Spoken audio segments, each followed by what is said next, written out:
Making my way downtown, walking fast, faces packed and I'm homebound. Paleoscience.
Tradoon.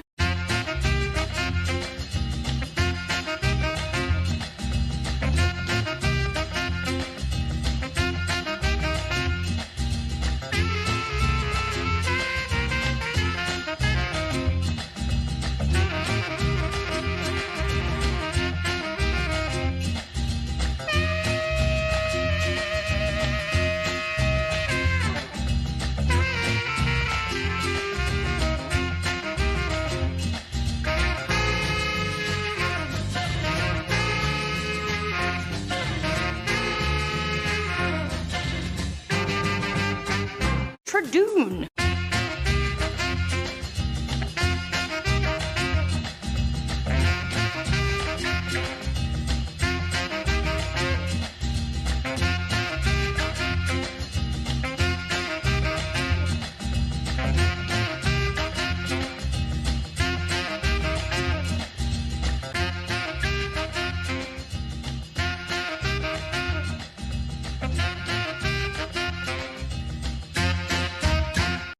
Tradoon. Well, hello everybody, and welcome back to Paleontologizing. Here, give me just a second here. This isn't quite working properly yet. Hang on.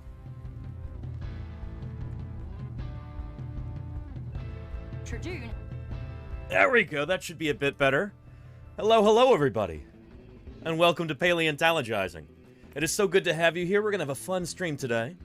We're going to be doing a little bit of fossil news, a lot of Q&A, and then, in the latter half of the broadcast, we're going to be doing Who Wants to Be a Paleontologist? Our review game. It's been a few weeks since we've done this, so this will actually be the first time that a lot of you here see that, and, I'm excited. Interactive chat quiz game, kind of reviewing things that we've talked about here for, I guess, now the past month.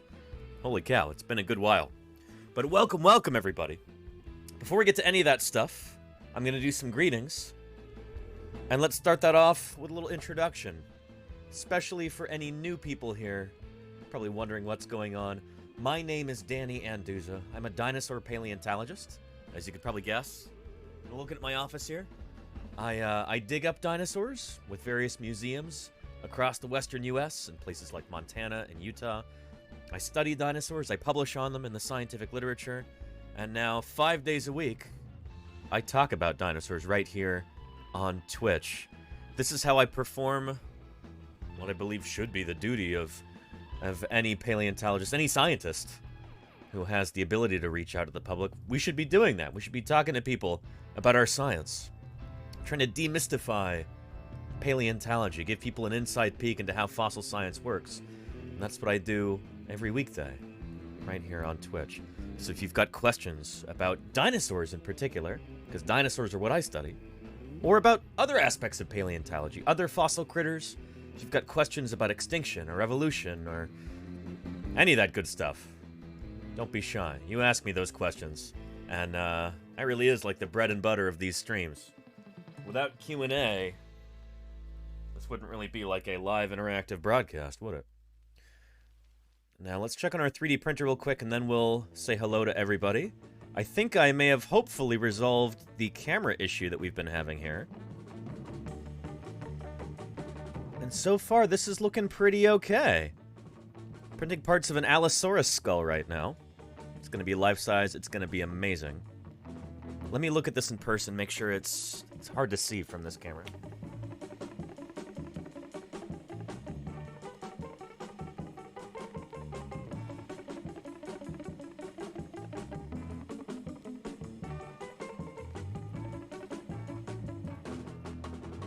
There we go. We're looking good. We're looking good. Anyway, we'll keep abreast of that throughout the rest of today's stream. Make sure it's going well. But let's scroll up to the top of chat. Let's see who's here, and let's say hello. I've already lost the very top of chat, but I think Kodali and Smorphosaurus were here. How you doing, Kodali? I think Smorphosaurus is resting right now, so good for them. Kirsten Games, how are you doing? Welcome. It's good to have you here. And thank you for your generosity earlier. That's what, 2 or 3 gift subs from you already? Really appreciate that, Kirsten. Thank you for those. Looks like 2 gift subs right there. Thank you kindly. You know how much Oh, I appreciate that. So thank you, thank you. Holy cow. Who else have we got? Go for Fluffernut Fluff, how are you doing? Welcome, welcome. And Dither, thank you for the 4 months of support, Dither. You know I appreciate that. That's why I can do this 5 days a week, because of recurring subscribers like you. So thank you, Dither. Brow is here. How are you doing, Brow? Welcome, welcome. Happy Friday to you. Who here is who here is ready for the weekend, by the way? I hope you are. Happy Friday. Or whatever day it may happen to be, whether you're watching live right now in a different time zone, maybe down in Australia, where it's already Saturday, or if you're watching later on in the VOD or on YouTube, hello, hello. I'm glad you're here right now, and excited to teach and learn with you today.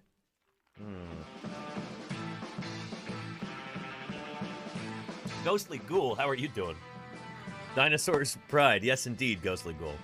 Welcome, welcome. Neri, is that a dancing gecko? Very nice, Neri. I like that a lot. Welcome, welcome, Neri. Neilf, what's shaking with you? Good to see you here, Neilf. Tommy Ploticus, hope you're doing well. It's good to see you. And One Pakadampu, how are you doing? Welcome, welcome, welcome, One Pakadampu. Oh, Kirsten Gamers is asking about if we were somehow able to identify a big object in outer space, say an asteroid, heading for Earth, would we be able to deflect it? And it's not necessarily like a technological question. NASA has shown that they have the capability of doing that with the DART missions, but it's really more of a question of like political will. Do our leaders have what it takes to actually avert a catastrophe like that by properly funding science? And there's a comedy slash disaster slash, I don't know, I found it kind of horrifying, so I'd almost classify it as a horror film. But the movie Don't Look Up kind of tackles that question. Really, it's a funny movie. It's really well made.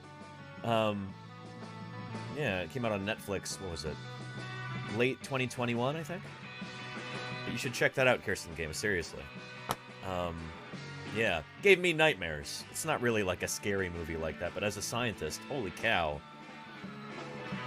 It's the kinds of topics that keep me up at night, you know? Anyway, Not the Brain, how are you doing? Welcome, welcome, Not the Brain. Good to have you here. 6 Foot Turkey, how are you doing? And that was from Planet Dinosaur, wasn't it? I never really saw that until recently. Yeah. People seem to really like Planet Dinosaur. I don't have nostalgia for it, so... Maybe my take on it might be a little bit less positive. But yeah. Tino Stark, how are you doing? Welcome, welcome. Good to have you here. And Rex, the Tyrannosaurus Rex. Yeah, Rex, I will send that to you. I've been very busy, Rex. Holy cow. I barely made it to stream on time today. I'm doing my taxes this week, and it's a ton of work, and trying to deal with health insurance, and this and that, and, oh boy. But, yeah, Rex, I will send that to you. Yeah, I don't know. If you contact Jim Kirkland or Rebecca Hunt Foster, they If you're feeling a bit cheated, try blaming the dinosaurs. What's your take on the lipless predator dinosaur debate? Yeah. About it this morning. I think we'll be talking about that on Monday, The Eternal. I don't really have a horse in that fight. All I know is nowadays theropods don't have lips. Whether some of them did during the Mesozoic? I'm sure some of them did. Probably. I don't know. I haven't read the paper yet. But yeah.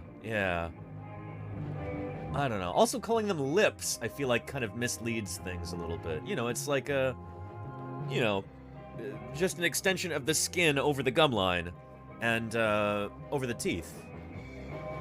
I don't know. Calling it lips almost gives it too much of a mammalian kind of veneer, you know? You wouldn't say that a lizard has lips, would you? I guess some people would, but I don't know. Yeah, we'll be talking about that on Monday, Eternal. And thank you for the 100 bits, by the way. I appreciate that. Yeah. And RG Paradela, how are you doing? Welcome, welcome. Hope things are going well for you there in Spain. Things here in the San Francisco Bay Area are nice and sunny again, which is really nice. Or normal, I guess. It's always nice and sunny here. It's almost kind of a relief when we have rain. But yeah, greetings, RG Paradela. Bienvenidos a Paleontologizing. Thank you for being. But yeah. And let's see. And no, you're okay, Kirsten Games. You get some good rest. Thanks for being here. Shaggy Rex, how are you doing? Welcome, welcome. It's good to have you here. Fall Machine, what's shaking with you? Yeah. And let's see here. John Ray says, "Don't Look Up" was a combination of comedy / horror, and I loved it. I mean, horror in a conceptual sense, not in like a jump scares and gore kind of a sense. Not at all. Thankfully. I'm not really into movies like that. To each their own, you know? That's just not for me. But John Ray, welcome back. It's good to have you here. And yeah, Don't Look Up. Solid film. I enjoyed it very much. Yeah. And how do they kiss? They don't anymore, Ghostly Ghoul. They're all dead. All the non-avian theropods, unfortunately. But yeah. Covered, uncovered, crocodilian style or not? Yeah, crocodilians tend to have exposed teeth like that. I don't know. It's kind of hard to imagine Spinosaurs being any other way. I think Spinosaurids certainly would have had... They have got so many, like, crocodilian, different features that they've ever kind of converged on the crocodilian state of through convergent evolution. I don't think Spinosaurids would have had lips. It just doesn't make much sense. But, I don't know. You got Spinosaurids on the brain. That's the group of dinosaurs I'm working on now. Trying to get published soon. But yeah. So anyway. Oh, shoot. What just happened to chat? It's gone. Come on, OBS. Shoot. Oh, it partly back? That's weird. Ghostly Ghoul says, "Gorgeous office." Thank you, Ghostly Ghoul. I appreciate that very much. And holy cow. Obj, a.k.a. San Online, thank you for the follow and welcome to Paleontologizing. It's good to have you here. Welcome, welcome. Yeah. Kirsten Games says, yes, Allosaurus. Yeah, let me show you the skull that I'm working on printing right now. It will take many, many more streams to complete, but it is going to look like this when it's done. Let's hope the page loads. I had some issues with this earlier.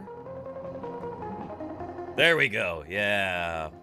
So this is going to be a full-size Allosaurus fragilis skull. Full-size, the sucker's going to be close to 1 meter long. Really big. And of course I'm printing it life-size. This is the state fossil of Utah, where I do a bunch of field work.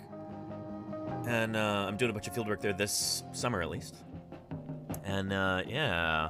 Although I'm going to be doing this a little bit differently, kind of covering up those... I'm going to use some water putty to cover these seams right here. So the maxilla, you know, is going to be all, like, complete and unbroken. I'm not going to have these cracks in it like that. I will keep the sutures between different bones separate, but not like this, you know? This is one bone that extends... Here, let me annotate it for you, actually. Take out the old draw pad. But, there we go. So this... Oops. I should include the teeth there, shouldn't I? This is all one bone right here.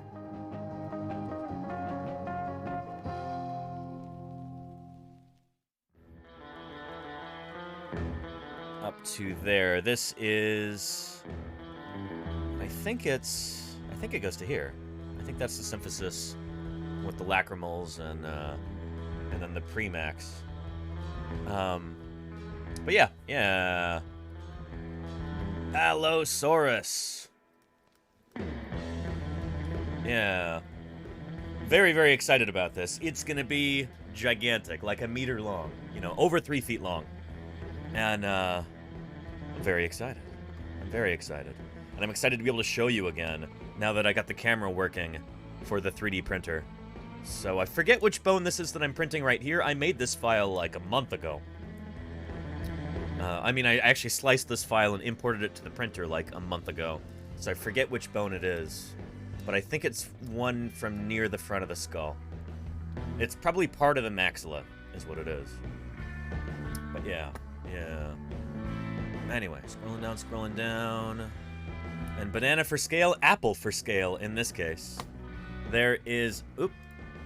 Goodness. Yeah. There is an apple for scale. Very cool. Yeah.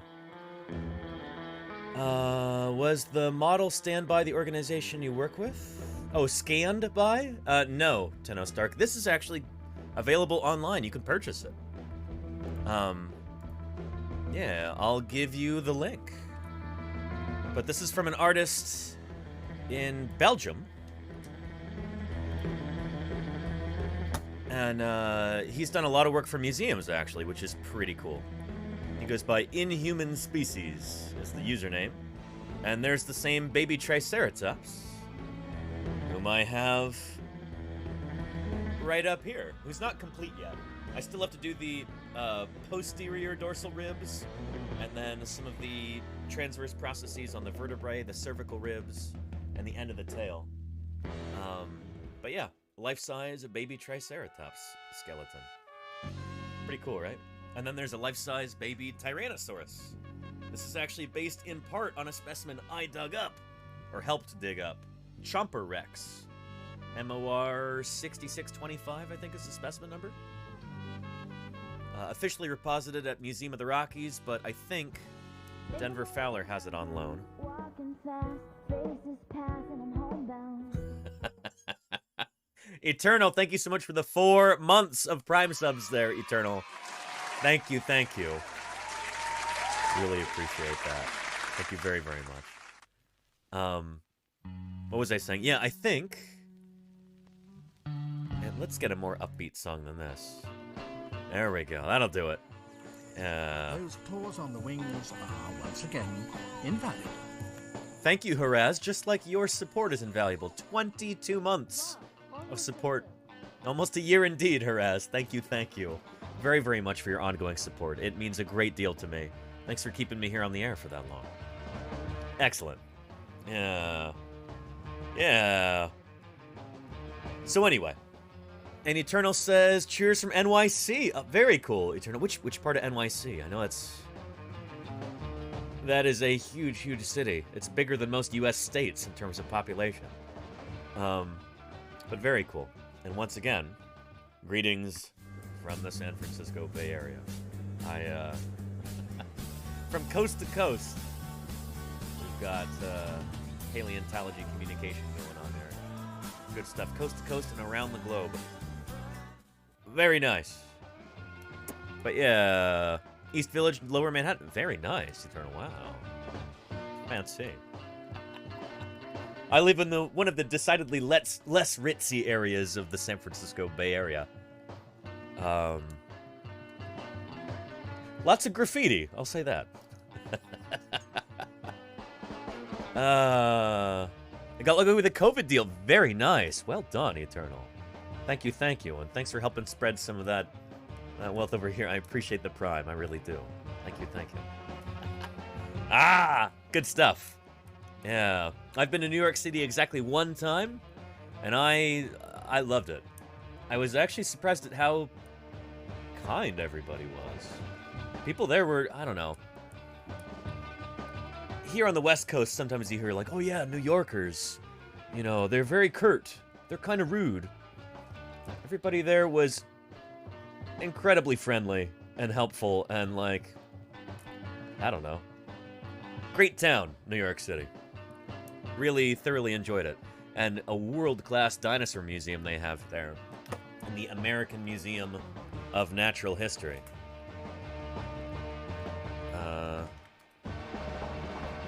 Yeah.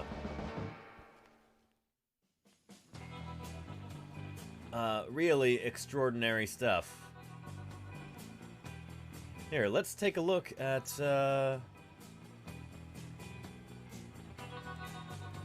this right here, maybe. Preparing dinosaur fossils inside AM&H, the American Museum of Natural History. Good stuff. Here, hang on. Give me just a minute. And let me get this set up properly with better audio. If something switched. There we go. That should do it.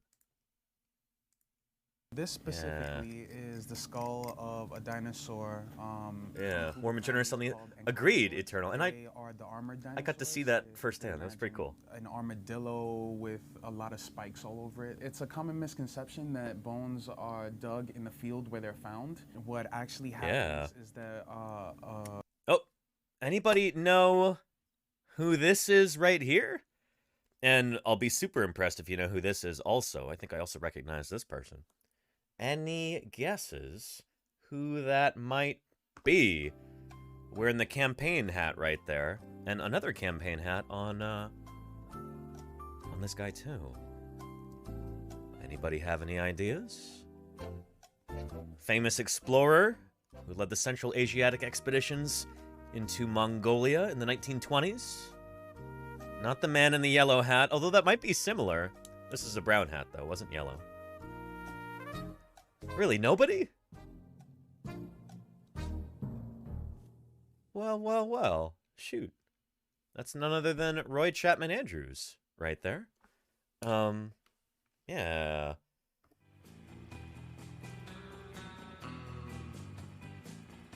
Roy Chapman Andrews. Famed explorer, adventurer.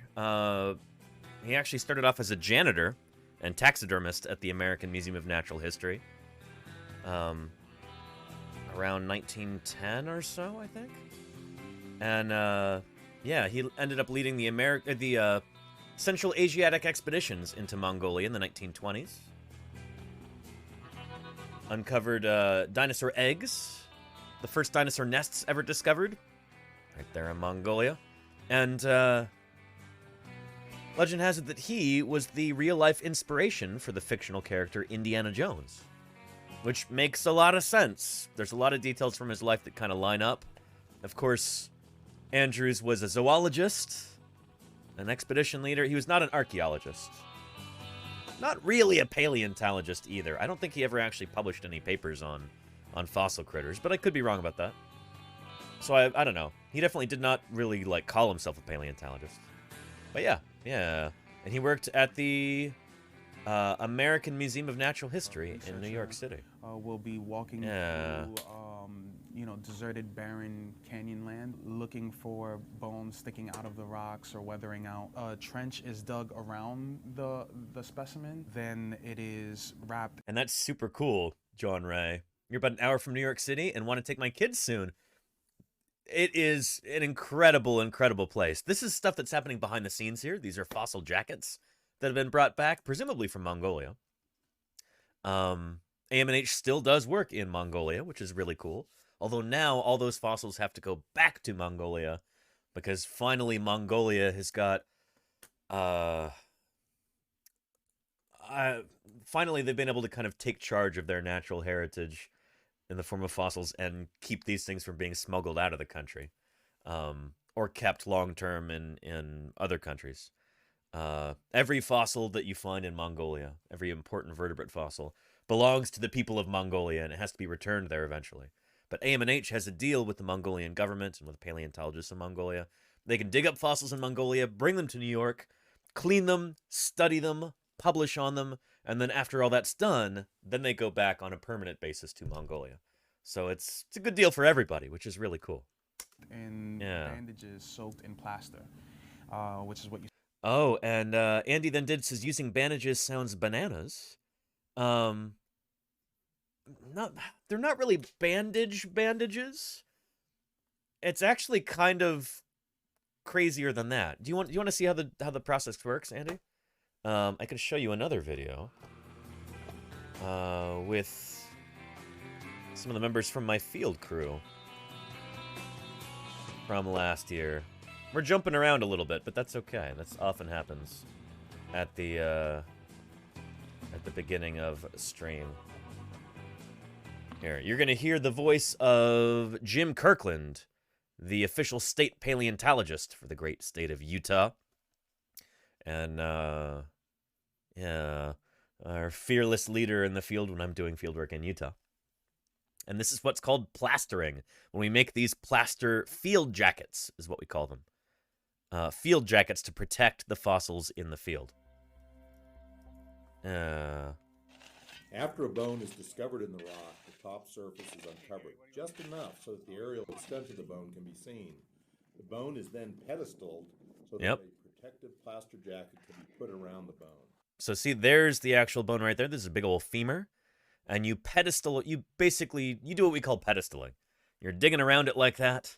And then once it's, you don't undercut it until you put a top jacket over it. And they'll show you how that works. Here, a large femur is being readied for jacketing. Layers of damp paper towels are placed over the bone as a separator. So right here, these are paper towels. And like Jim says, this is the layer of separator. You don't want plaster, wet, sticky plaster of Paris, to go directly onto the bone. You got to separate it somehow. So we put a layer of separator, wet paper towels around it. More damp paper towels than wet. But you get the idea.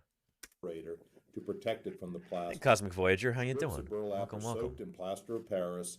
And there we go. So these are the bandages. And they're really just strips of burlap that we cut with scissors. And burlap, of course, is like, yeah.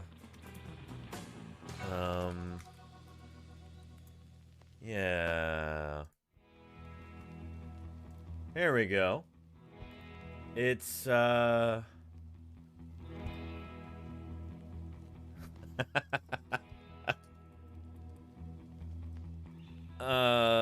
here's a picture of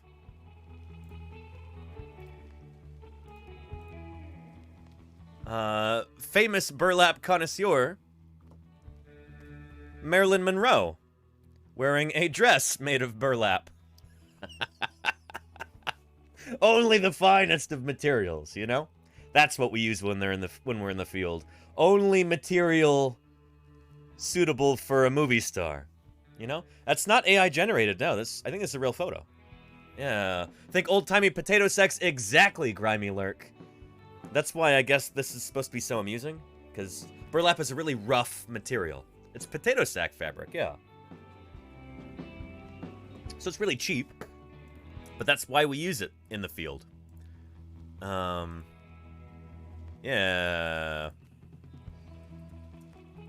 Potato sack. There you go. It's this material right here. Really coarse, really rough. Not fine at all. Not fine. Fine in like a fine versus coarse sense.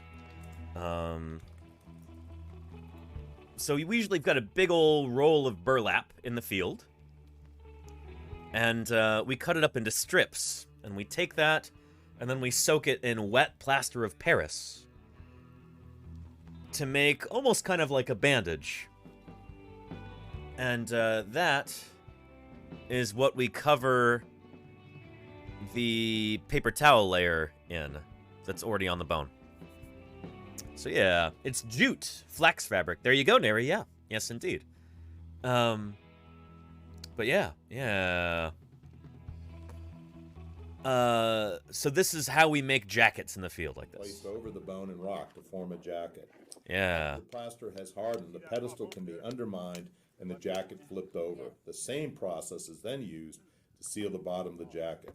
It is now ready for transport back to the lab where it can be extracted from the rock. Very nice. They don't actually show the part where it gets flipped.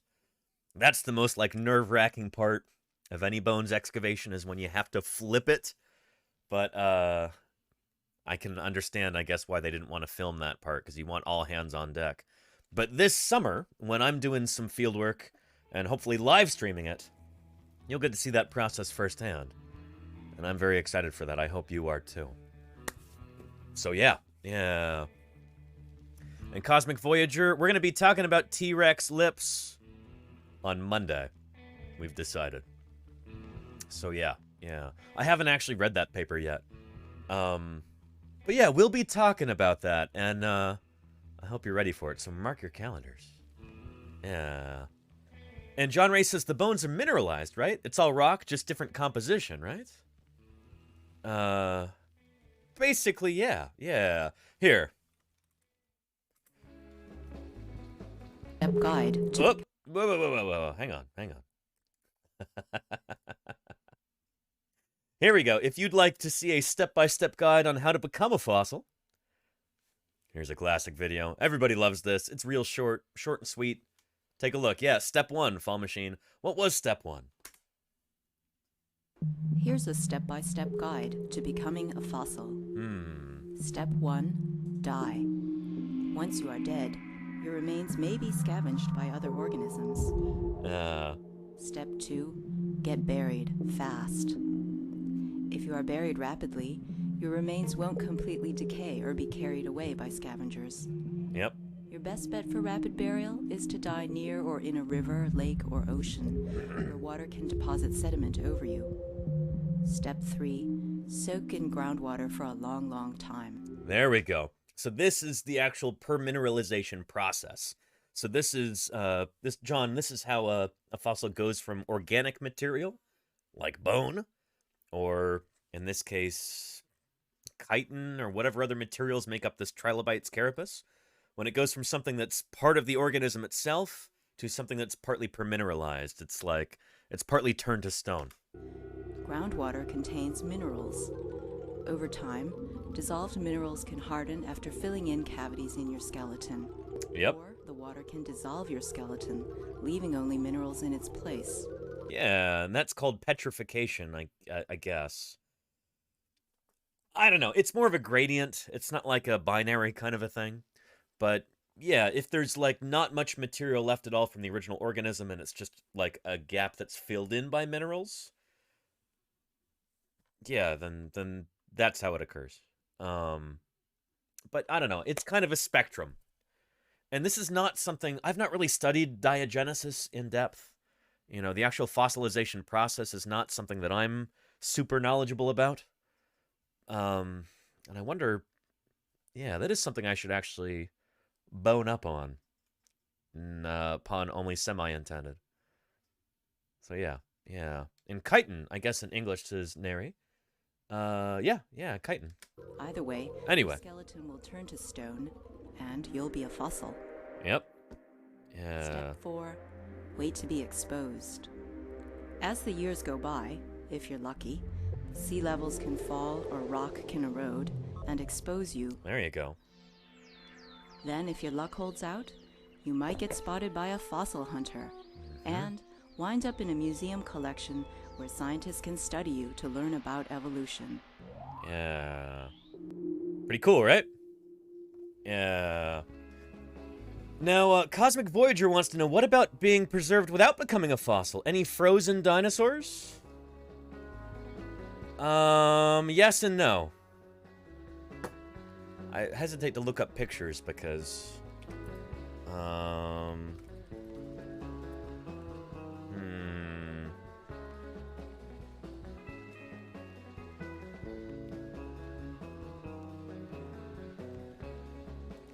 Yeah, there we go.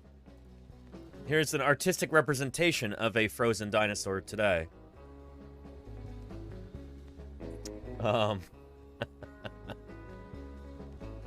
There might be some frozen penguins out there somewhere. They do tend to live in pretty cold places. Yeah. And penguins are birds, and as we all know, birds are dinosaurs. So I guess there could, strictly speaking, be a lot of frozen dinosaurs out there. But if you're talking about dinosaurs from the Mesozoic era, what people typically mean when they say dinosaurs, there's none. because there's no ice on Earth that's that old. Even in, you know, near the South Pole, in Antarctica, there is no ice, to my knowledge, that's any older than maybe a few million years. Nothing that even approaches 66 million years, when the last of the non-bird dinosaurs went extinct. If you're feeling a bit cheated, try blaming the dinosaurs. An Eternal? Hey. Material left over in a fossil. Oh. I remember digging for crinoids on a field trip, and there Crinoids. being some brown sludge and a real Sea strong lilies. low-tide smell when some of the fossils broke open. Interesting, Eternal. Very interesting. Yeah, despite there not being any dinosaurs that are frozen, despite being no non-avian dinosaurs that are frozen, unless, of course, you count, here's some semi-avian frozen dinosaurs. Ugh.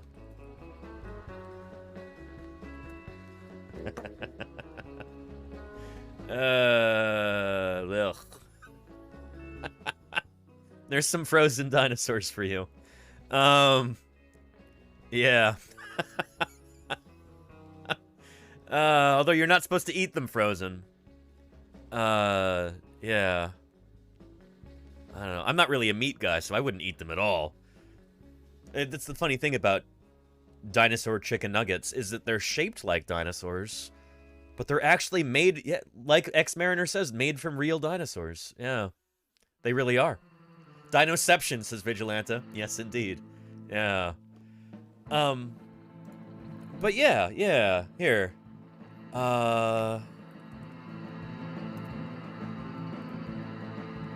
Let me see if I can find that real quick.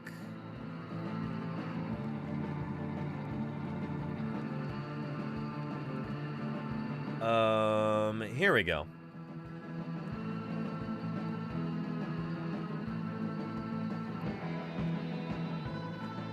Well, shoot. Let's just pull this. Let's just watch the whole thing, shall we? Well, no, actually. No, let's do it. Let's do it. It's been a while. Well, I'm sorry to be so, Here, we'll just go to this part. We'll skip a little bit. We won't watch the whole thing. And holy cow, Maelstrom doll. Thank you.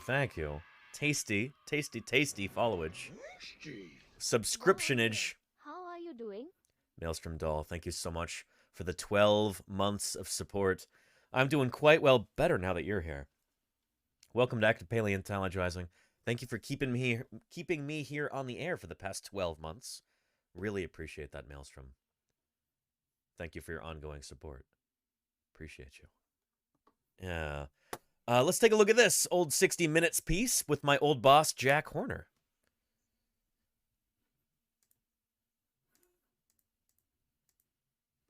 Yeah, we were talking all about this yesterday.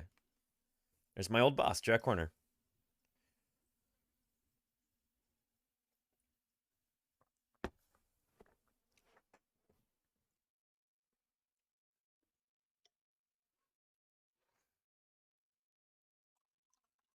Yep.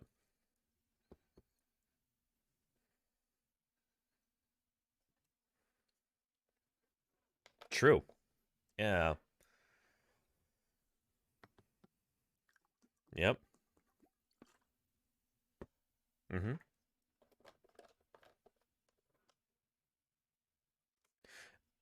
And that's the thing, too, is only some species of birds made it through.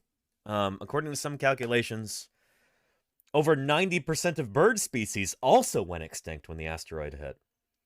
Only a few species of birds survived, and that's what gave rise to all of these wonderful birds that we see today. Yeah. So it's like a big bottleneck, basically. There's just a few species of birds that survived the asteroid impact, but they gave rise to over 10,000 species of birds today. Yeah. Isn't that cool, Cosmic Voyager? Yeah.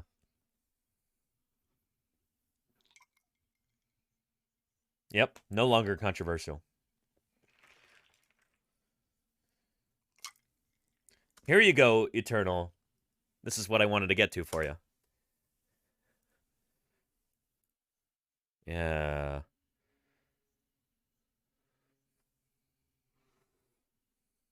Yep.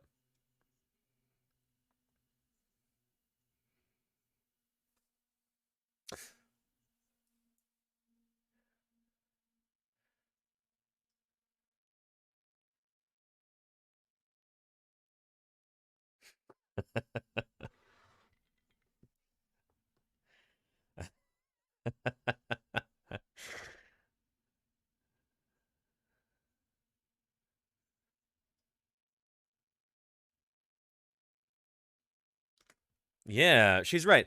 Although this isn't actually how we can tell whether something is rock or bone as paleontologists. We can tell just by looking at it. But this is a neat little kind of parlor trick that you can bring out whenever you've got people visiting your field site. If you've got a group of school kids or a group of wealthy donors or something, and you want to really give them something hands-on, something that's going to stick with them that they'll remember, and they'll go back in there. They'll tell their friends at cocktail parties. Like, oh yes, they had me stick a piece of dinosaur bone on my tongue, and it stuck like Velcro. You know, this is not a method that we employ in the field. We don't go around licking a bunch of things to tell if they're rock or bone. But it is something that does work. You know? We can tell by eye, but, you know, somebody visiting for the first time, they can't tell. They don't have an eye developed for that. So, yeah. Anyway, stick with them. There you go, 6-foot turkey. Yeah. The tricky thing about Schweitzer's work is that she needs to get her hands on the insides of dinosaur Very funny bones, vigilante. which means literally breaking the bones apart and sometimes dissolving pieces of them in acid. Most paleontologists won't let her near their precious finds. Jack is the only paleontologist out there who lets me dissolve his dinosaurs. Yep. Dissolve his dinosaurs? Yes. You mean ruin them? Isn't that considered a little sacrilegious to take one of these precious artifacts, fossils that have been in the ground for 68 million years and crack it in half? We found the first dinosaur embryos, the first babies inside of eggs. And that was just from breaking eggs open and looking inside. I mean, people had always thought that eggs were so precious, they didn't want to break them and look inside. And yet, they're like presents. You know, I mean, it's like having a Christmas present and never unwrapping it. Did you ever, though, have a moment where it was kind of heartbreaking? I'm destroying, never. No, glue is cheap. Horner. Glue is cheap. He's right. Yeah, that's why that's a sound command on this channel. And 6-foot turkey says, do rookie paleontologists lick fossils for the novelty? I mean, yeah, when you're, you know, a complete noob out in the field, if it's your first field season out there, then oftentimes when you're learning to tell the difference between rock and bone, that is maybe something that you would try a few times.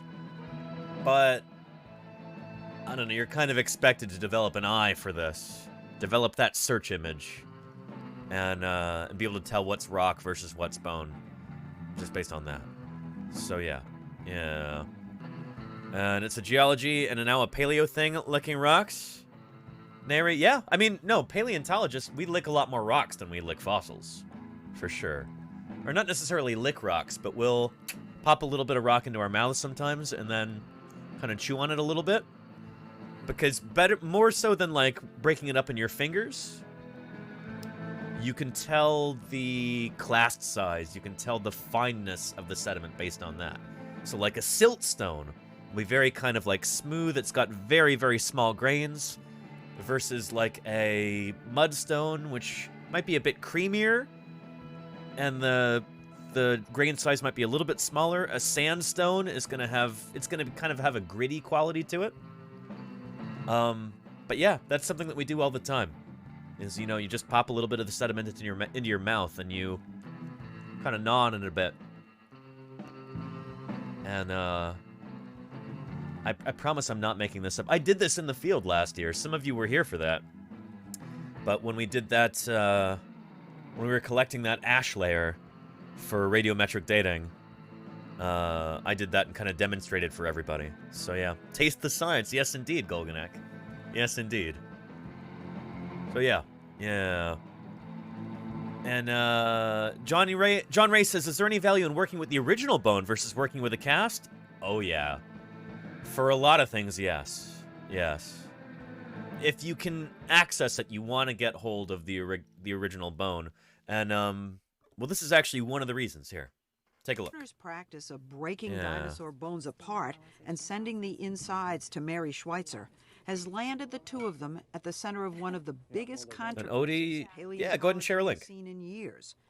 It started back in 2000 with a series of coincidences. A member of Jack's team. So this guy, Bob Harmon, he just passed away recently, and I'm going to do my best not to get choked up, because this always happens when I talk about Bob Harmon now. Goodness. But he was a living legend in the field. I was lucky enough to work with Bob on a few occasions, and the man is a force of nature. Holy cow. You know, I say this just about every time we talk about Bob, but I remember watching a movie a few years ago. Yeah. It was a Tarantino movie, Once Upon a Time in Hollywood.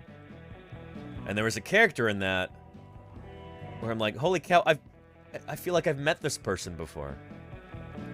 And it was Brad Pitt's character in that movie. Yeah, this is Bob Harmon, basically. He's like the same guy. And you'll see what I mean in a minute, maybe. But, yeah, just a force of nature in the field. When you needed to get something done, when all the chips are down, you want Bob on your side there. Yeah, and I can't believe he's gone.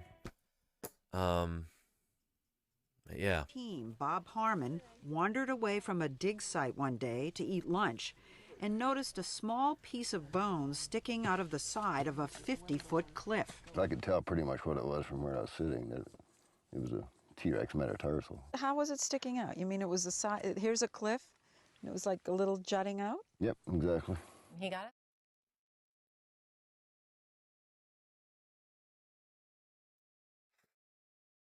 Yeah. Yeah.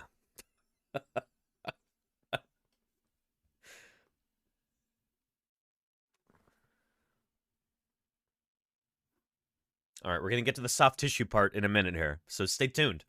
We're getting to it.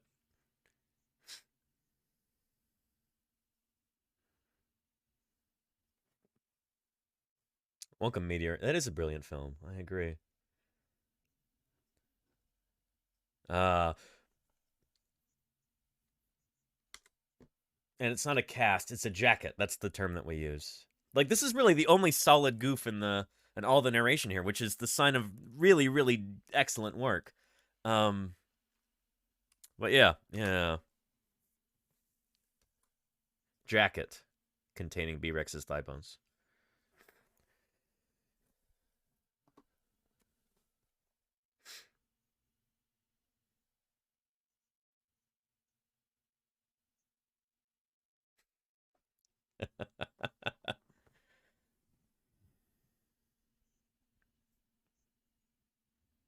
Here we go.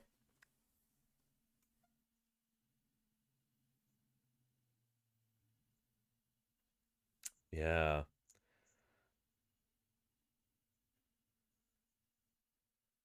And that could be Hogan, yeah. Welcome, Hogan.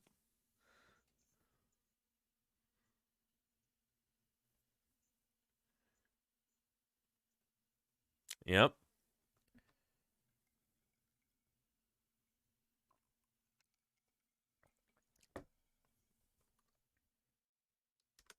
Which is really, really cool. I mean, that Mary Schweitzer was able to find this. Holy moly, is that cool. And this is one of the things that you can get with the original bone that you can't get with a cast, with an exact copy. An exact copy, a replica, a cast will tell you the morphology of the bone with, a serious degree of detail.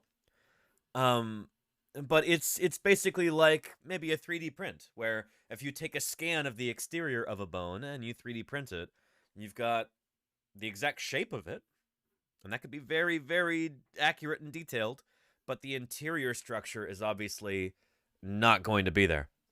So yeah, you wouldn't be able to find medullary bone inside of a cast, obviously. Does that make sense? Yeah. Yeah.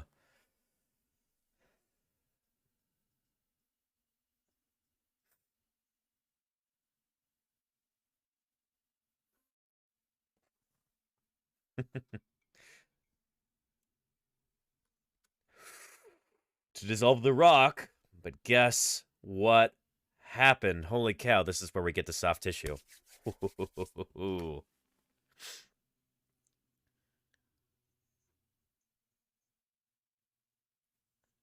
Uh-oh.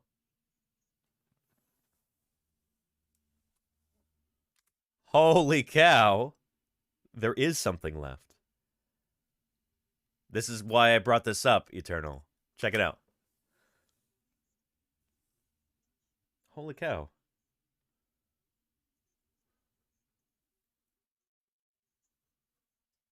Yeah.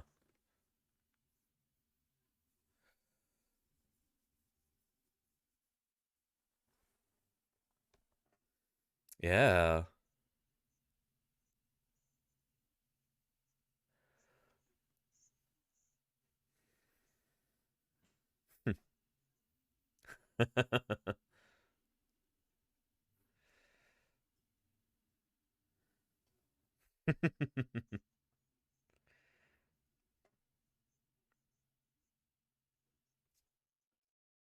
Holy cow. Yeah.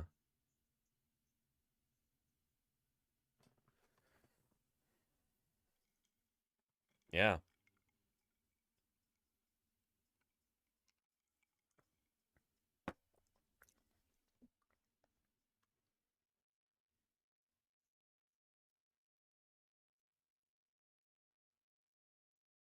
Existing rules. It's more of an assumption on the part of paleontologists and geologists at the time that like, oh yeah, soft tissue can't exist for that long.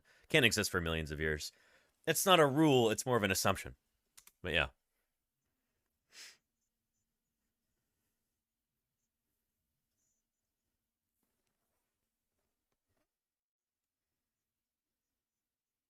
Yeah.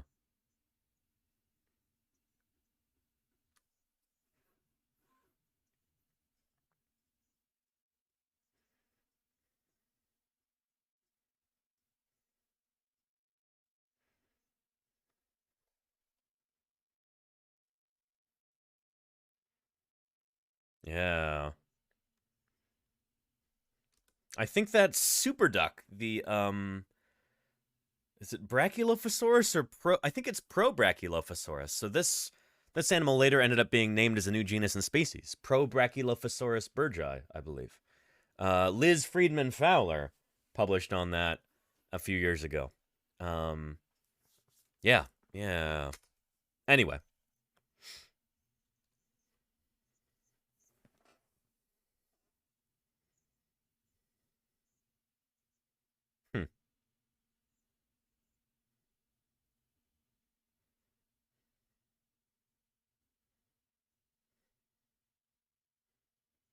Yeah.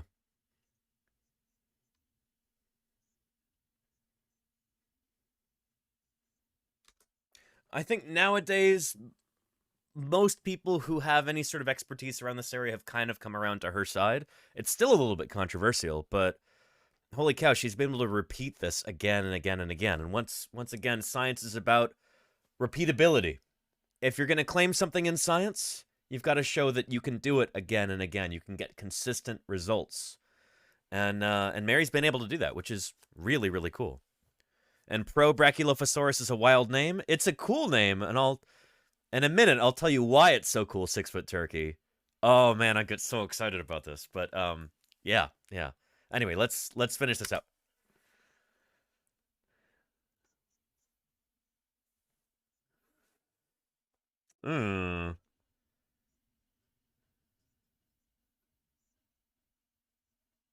There's Liz right there, who named Pro-Brachylophosaurus.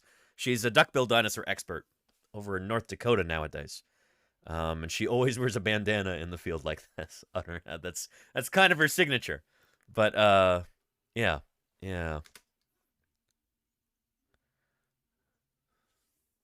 Oh, hang on. Let's go back a titch so you can hear the narration.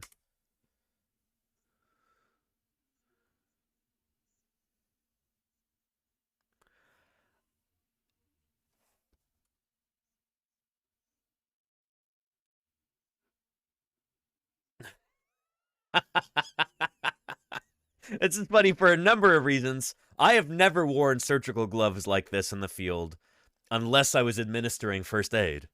Those are the only surgical gloves we had in the field, were the ones in the first aid kit. But yeah. So they're kind of doing this for the cameras. These are fossils at Egg Mountain, which is not really part of Mary Schweitzer's studies at all, so this is done for the cameras. But, yeah.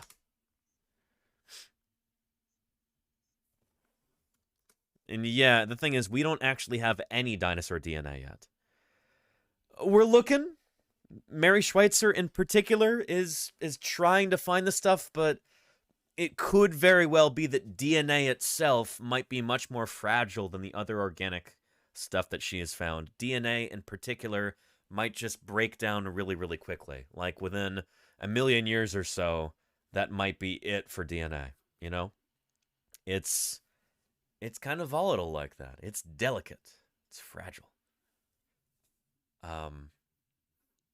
So yeah. So a Jurassic Park style resurrection of dinosaurs from ancient DNA. At this stage, based on what we know, it seems like it is impossible, and it might remain impossible forever, unless you can invent a time machine and go get some DNA with a syringe from the Mesozoic. However, but that hasn't stopped him. He's come up with a whole new idea for his dream of making a dinosaur. The best way is just to use a modern dinosaur, the chicken. Yeah. Because evolution works, birds are actually carrying ancestral DNA. Yeah, and so Jack actually has got an ongoing project to try and, like, resurrect a dinosaur from a chicken. I'll give you the link to the video right here, so you can watch the rest of it. It's just a little while longer after this, maybe another minute. But he has a TED Talk about that here.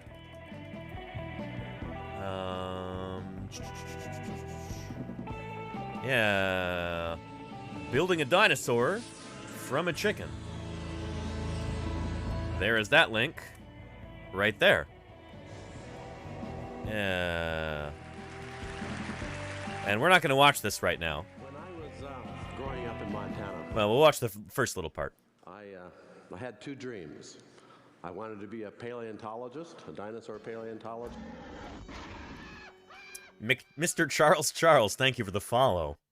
Mr. Charles, I appreciate that. Welcome to Paleontologizing. And I wanted to have a pet dinosaur.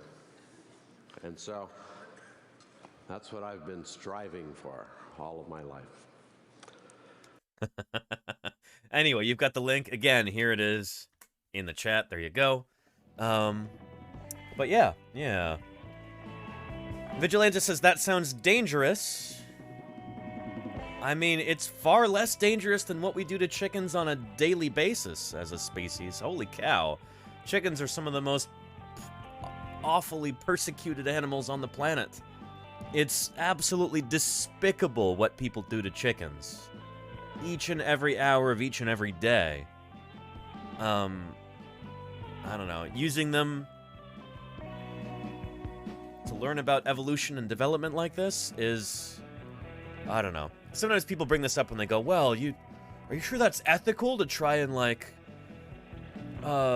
use chickens for this purpose? And it's like, holy cow, do you realize what people do to chickens? On an industrial scale? 24 hours a day, 365 days a year? This is nothing compared to that. Holy cow. If anybody ever eats chicken and they want to crow about how it's unethical to try and modify a chicken's genome or modify its development, it's like, sorry, you've got no room to talk about that. Seriously. So yeah. Anyway, yeah. And the volume of the videos was low. Oh shoot, I'm sorry, Rillarillo. I can correct that. But yeah. Oh, the potential of creating an invasive species. I mean, if anything, A dino chicken like that would probably be less suited to surviving in the wild than, like, if a regular domestic chicken escaped. There are feral chickens all over the world. I've seen a bunch of them in different places, and, yeah, I don't know. That's the thing, too, is that the way that Jack wants to do it, these changes wouldn't actually be heritable. They would be, like, one-offs, so each embryo would have to be altered in the egg, and then its offspring wouldn't actually have those traits inherited, so... Yeah. It's basically like shoot. It's like getting really scared about, oh no, if we put a party hat on this chicken and we let it into the wild, then suddenly there will be chickens with party hats all over the place. They'll absolutely take over the ecosystem. It's like, no, the offspring aren't born with party hats. Nor would these be born with claws on their hands or long tails. So, yeah. Anyway, specifically, they're supposed to be non-heritable traits. So, yeah. And, Gimplek says, but if you give a mouse a cookie, or... Shoot. I didn't grow up with that book. I grew up with the other one.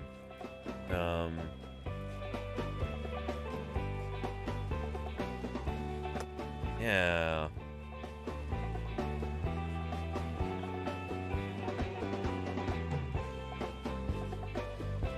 Oh, come on. Embiggen, please. If you give a moose a muffin...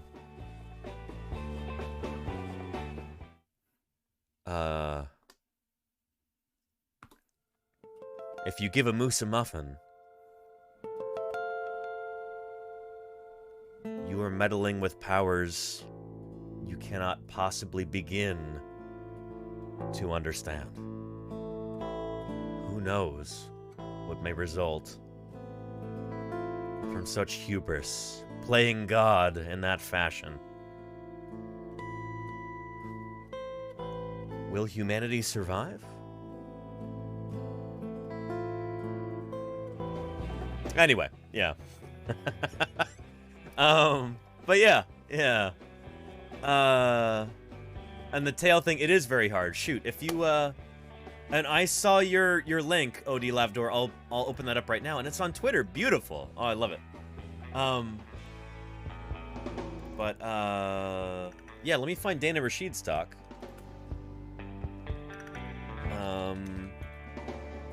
Dana Rashid, Dino Chicken. Here we go. So, yeah. Jack Horner's lead researcher on this project, Dr. Dana Rashid. She's been trying to figure out how to get the tail to lengthen on the Dino Chicken. Turns out it's incredibly difficult. But if you'd like to see her TEDx talk about that, then, here is a link right there. Very cool. So, yeah. And you're welcome, Odie Lavdor. Here, let me pull that up. Dinosaur Study Buddies. Holy cow, wait, look at that. This is our Corythoraptor from Prehistoric Planet. Odie, this is gorgeous. You painted this? You're kidding me, right? This is exquisite. Very nice. Yeah.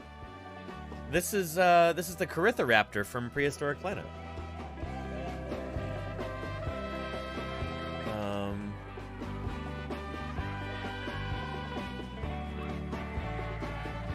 Yeah.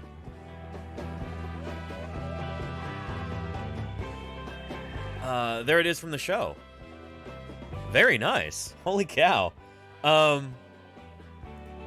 Look at that. What a beautiful rendering. That's gorgeous. My goodness. I love the eyelashes coming off. Yes, ladies and gentlemen.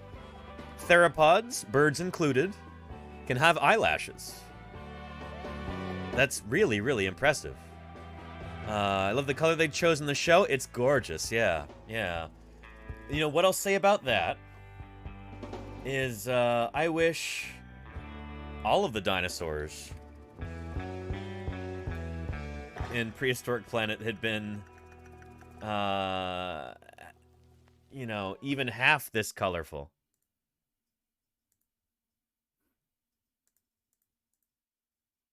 Oh, goodness. And Golganek, thank you for gifting Odile Lavlor. Really appreciate that, Golganek. Thank you very much, Golganek, for your support. And, Odile, thank you, for sharing. Here, let's try this, maybe. Yeah, there's Chianchusaurus.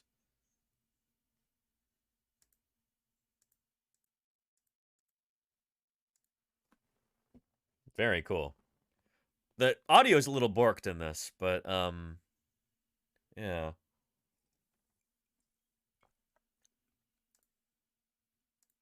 And there's our Corythoraptor.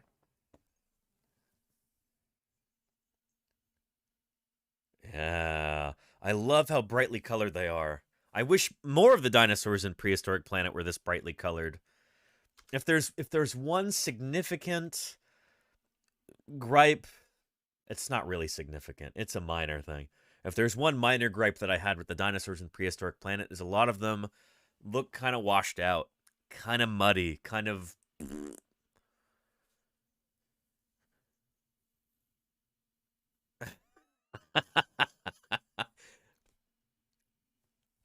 Thank you, Jacob Neon. Thank you for the 19 months of support. You know I appreciate that, Jacob Neon.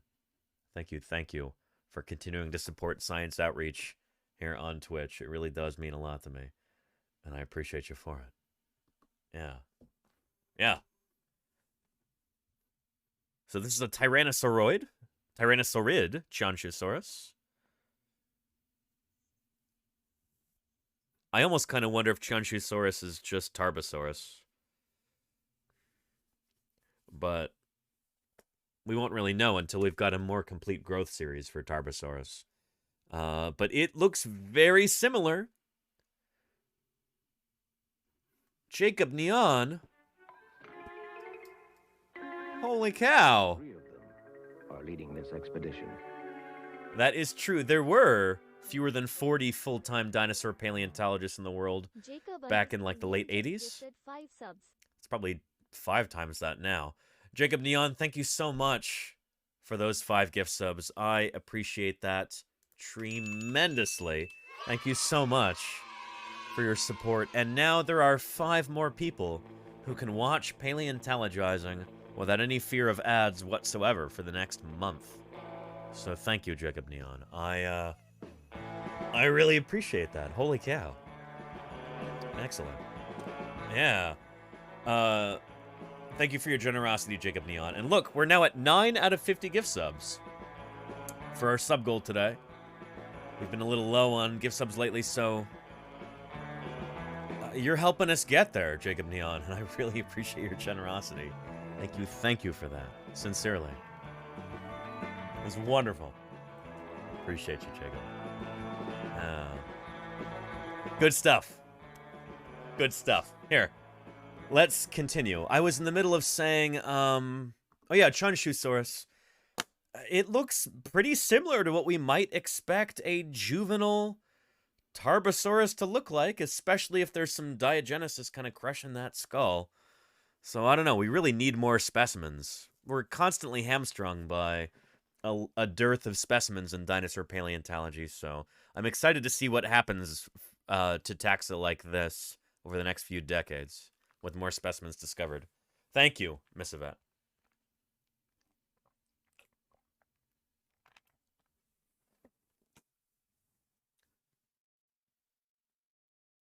Ontogeny, 6-foot turkey, yeah. Could be. And they are so pretty, aren't they? Just beautiful.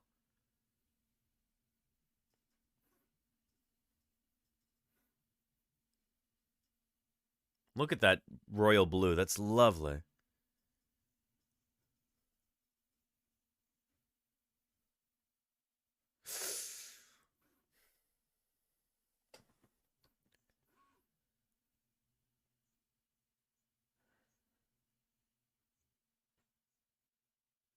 True. Yeah. Phew, says Cosmic Forger. Yeah. you can look up the well, here's a link, you know? Swing and a miss, Oliver. Yes, indeed. Yeah. You can't always knock one out of the park. If you did every time, then where would we be, you know? We'd all be in the belly of tyrannosaurs, I suppose. Yeah.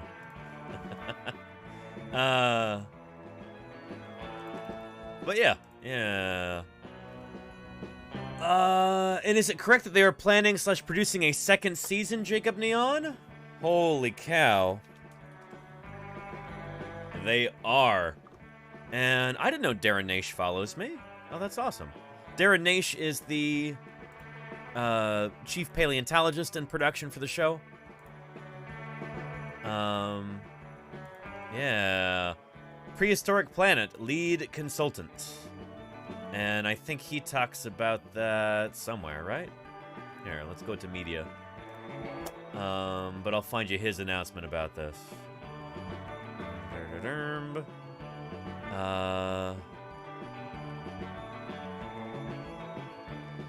Yeah. But there is indeed... Wait.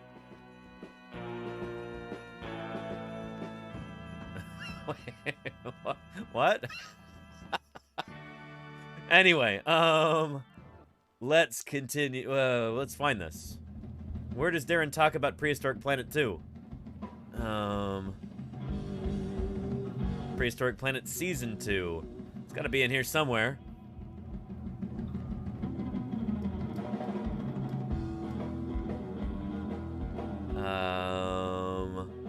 Shoot, maybe I'm looking in the wrong tab. Maybe this is not in the media tab. Gah!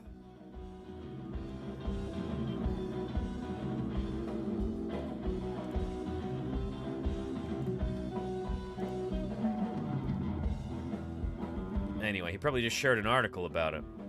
But I'll give you the link, and I will show you proof. Because proof is what you want, right? But indeed, Prehistoric Planet 2 is a thing. And it's coming out in May of this year.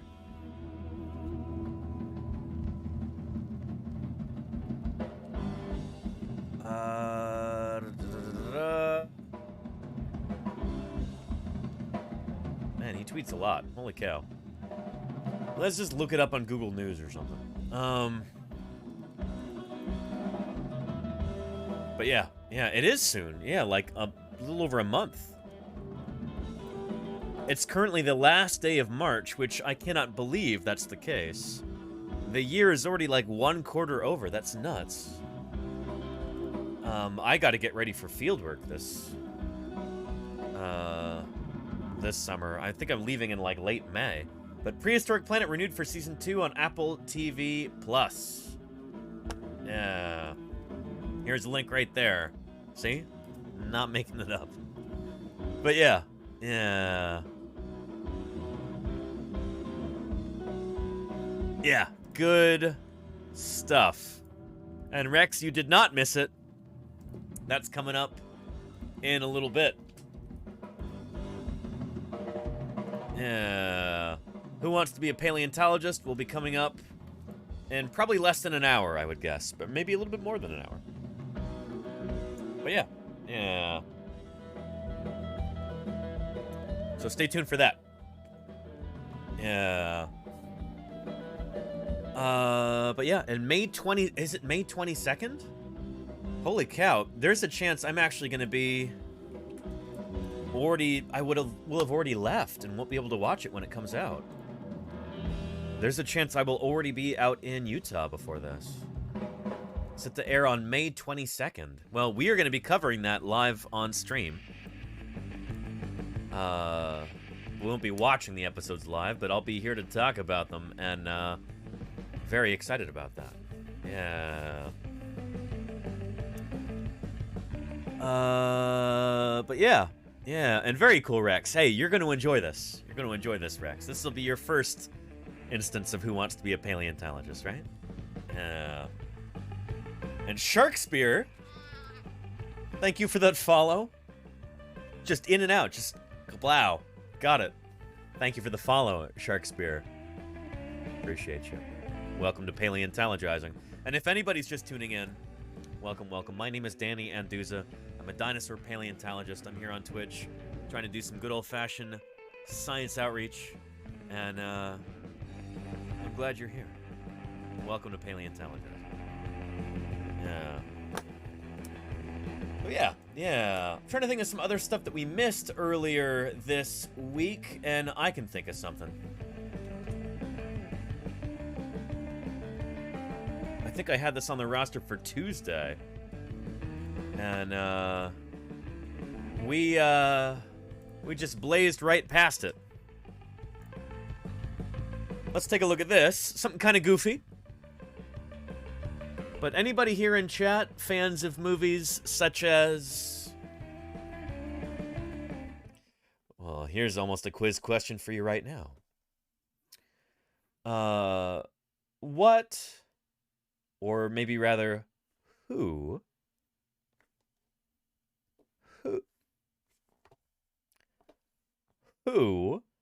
do movies such as The Fly, Jurassic Park, The Life Aquatic with Steve Zissou, and I think also Independence Day have in common? Also The Lost World, Jurassic Park. Raises his hand, Blumgold. Almost, Meteor. Almost. Yeah, if you said Jeff Goldblum, then ding ding ding da ding da ding, you are correct. And take a gander at this. The Mildred Snitzer Orchestra. Jeff has done 1,000 movies, including Jurassic Park. So we thought, who better to teach a group of children about dinosaurs? Nobody, right? And with that... And based on how the rest of the video goes, I would have to kind of question this a little bit, but it's always lovely to see Jeff Goldblum in anything. He's got a lot of charm. But yeah. Let's take a look at this for this late night comedy show. Yeah. We were talking about this, I don't know, when I said that I was going to show this a few days ago, and then we didn't get to it. I said that this is kind of a nice illustration of maybe where the line is between, you know, kind of hyping things up in the purposes of science outreach and, you know, where things get watered down to the point where you're not really doing science outreach anymore. This is kind of that line right there. So let's take a look at it. Yeah. And Rex says Jeff Goldblum would make a great paleontologist. Respect. Hey, thank you for the follow. Respect to you. Thanks for clicking that follow button. But yeah, Rex says Jeff Goldblum would make a great paleontologist. Change my mind. Maybe this video might change your mind. Let's take a look. Said, this is what happens when Jeff Goldblum leads a field trip to the Natural History Museum of Los Angeles. He called it an iguanodon. And JB, thank you for the follow too. Welcome to Paleontologizing. I don't think that alert has ever showed up before, and it just showed up twice in a row. That's awfully strange. But in JB, thank you for the follow. Welcome to Paleontologizing. Here we go. 1,000 movies, including Jurassic Park. So we thought, who better to teach a group of children about dinosaurs? Nobody, right? And with that said, this is what happens when Jeff Goldblum leads a field trip to the Natural History Museum of Los Angeles.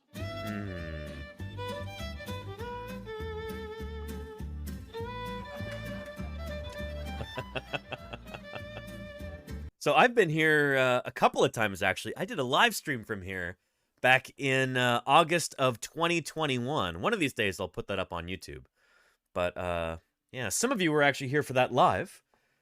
It was a lot of fun. And, but yeah, this is like the main foyer. The first time I ever came here was in 2013. And this is where we had our reception at the Society of Vertebrate Paleontology meeting. The big global meeting for vertebrate paleontologists. This is where our reception was held in 2013, and man, that was amazing. Walking through these halls with, like, a third to maybe half of the other vertebrate paleontologists in the whole world. Just marveling at their new displays here. This is when these things were new. Like, they had just completed these new exhibits. It was really amazing. But, yeah. Take a look. Yeah. Have you ever been to this museum before? Yeah. You have? I love it. I've spent a lot of time around dinosaurs. Let's talk about dinosaurs. If you could bring... How's the volume, by the way? Is it loud enough? Some people were saying earlier that the volume was a little quiet. Let me know. And let me get some responses first before we continue.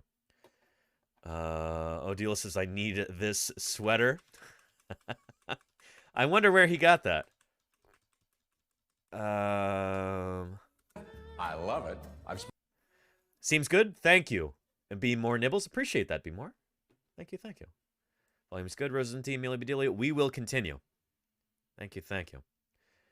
And why do all these cool bones have to be in stone? It's a product of their age. Respect. If they were not in stone, if they had not been fossilized, they wouldn't still be around.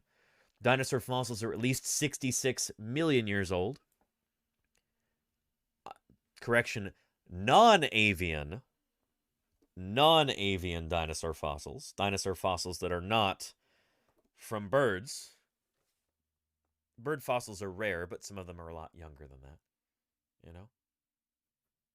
But the last of the non-bird dinosaurs died out 66 million years ago, and they're only still around today, those bones, because they've been buried in the earth and protected like that.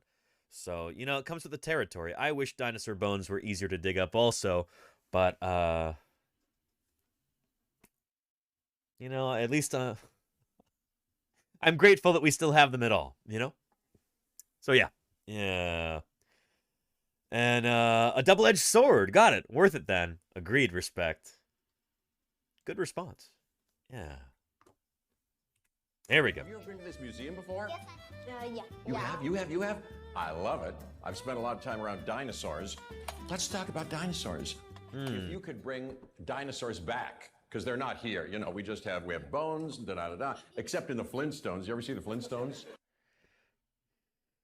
Well, we've got birds. He could have said that, you know? He could have said that. Birds themselves are living dinosaurs. They tend to be smaller on average than your non-avian dinosaurs, but still, he could have said that. But yeah, they are in the Flintstones too. These kids don't know what the Flintstones is. There's been no major reboot of the Flintstones since the 1990s. These kids are not aware of this, I don't think. Yeah.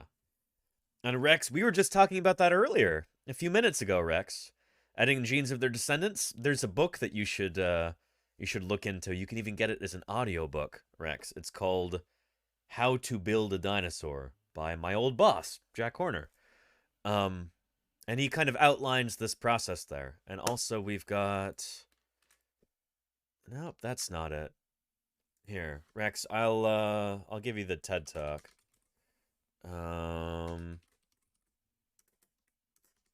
Dino Chicken. So this is actually a project that is ongoing. And here's an old TED Talk video about that for you there in the chat. So yeah, enjoy, Rex. Enjoy. And gummies have been keeping Flintstones afloat for a while now. Yes, yeah. And also my favorite item at CVS or Walgreens,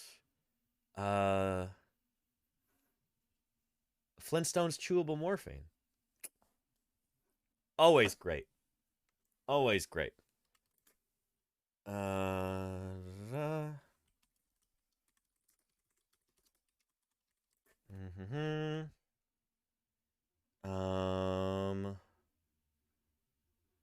don't know if I'm going to be able to find that in here.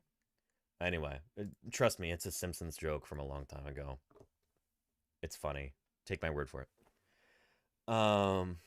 Flintstones Dominion, 6 for turkey.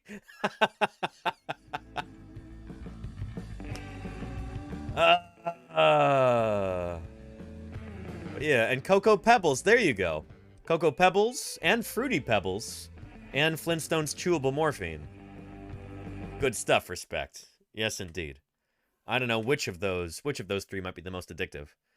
But let's continue. You have? I love it. I've spent a lot of time around dinosaurs. Let's talk about dinosaurs. If you could bring dinosaurs back, because they're not here. You know, we have bones, da-da-da-da, except in the Flintstones. You ever see the Flintstones? I saw one, and there's a dinosaur. And there's dinosaurs and people at the same time walking around, but it's a cartoon. There were never people and dinosaurs. Anybody know the theme song to the Flintstones? It goes, Flintstones, meet the Flintstones. It's rhythm changes. So this whole thing is basically, the joke here, kind of unfortunately, is that, like, is Jeff Goldblum, as charismatic and charming as he is, he doesn't actually know a lot about dinosaurs. and yeah, I don't know. He's kind of like clowning on these kids the whole time. Yeah. Hey, can I tell you some jokes? I don't know them. They've been written down for me, and I have not read them. I'm reading to you cold. He's like a Twitch streamer here. Completely unprepared, just flying by the seat of his pants. It's all done live, and, you know, they just clip the best parts. This is kind of the spirit of live streaming here, isn't it? Listen to this. Why did the dinosaur cross the road? To go find some prey. He didn't cross the road because in the Paleolithic era... Let's protect our fossils, because if they're removed, America loses them forever. Holy cow. Here, a bit of earnestness right here real quick. Respect. Thank you for that Prime sub. You just showed up here, right? And you're already subscribing with Prime? Jokes aside, I really appreciate that. I was going to say respect that, but I'm trying to avoid facetiousness or jokes here. Earnestly, respect. Thank you very much for that Prime sub. I know you only get one of those per month. Thank you for spending it here. It doesn't cost you anything. Except, I guess, the sunk cost of your Amazon Prime subscription, but you're using that anyway. Thank you for helping support science outreach here on Twitch with that. Everybody else watching who might have Amazon Prime, take notice, because respect right there just showed you how it's done. If you have Amazon Prime, you get one free Twitch Prime subscription every month. Doesn't cost you anything. Or rather, you're already paying for it through your Amazon Prime subscription. It's a benefit. You use it or you lose it. And you can spend it on your very favorite Twitch streamer. Or you can come here and you can spend it on me. And you can support science outreach. So respect, thank you very much for that. I really appreciate it. Thank you kindly. We respect that sub. Indeed, Charlie's Dragon. Yeah. The name is Pure Pandering. Geology and paleontology are awesome. Thanks for being here. Thank you for being here, Respect. Seriously. Appreciate you. Yeah. Why did the dinosaur cross the river? Chickens and roads weren't invented yet. There you go, Nolo. This is a similar punchline here, but here we go. The dinosaur crossed the road. To go find some prey. He didn't cross the road because in the Paleolithic era, there were no roads.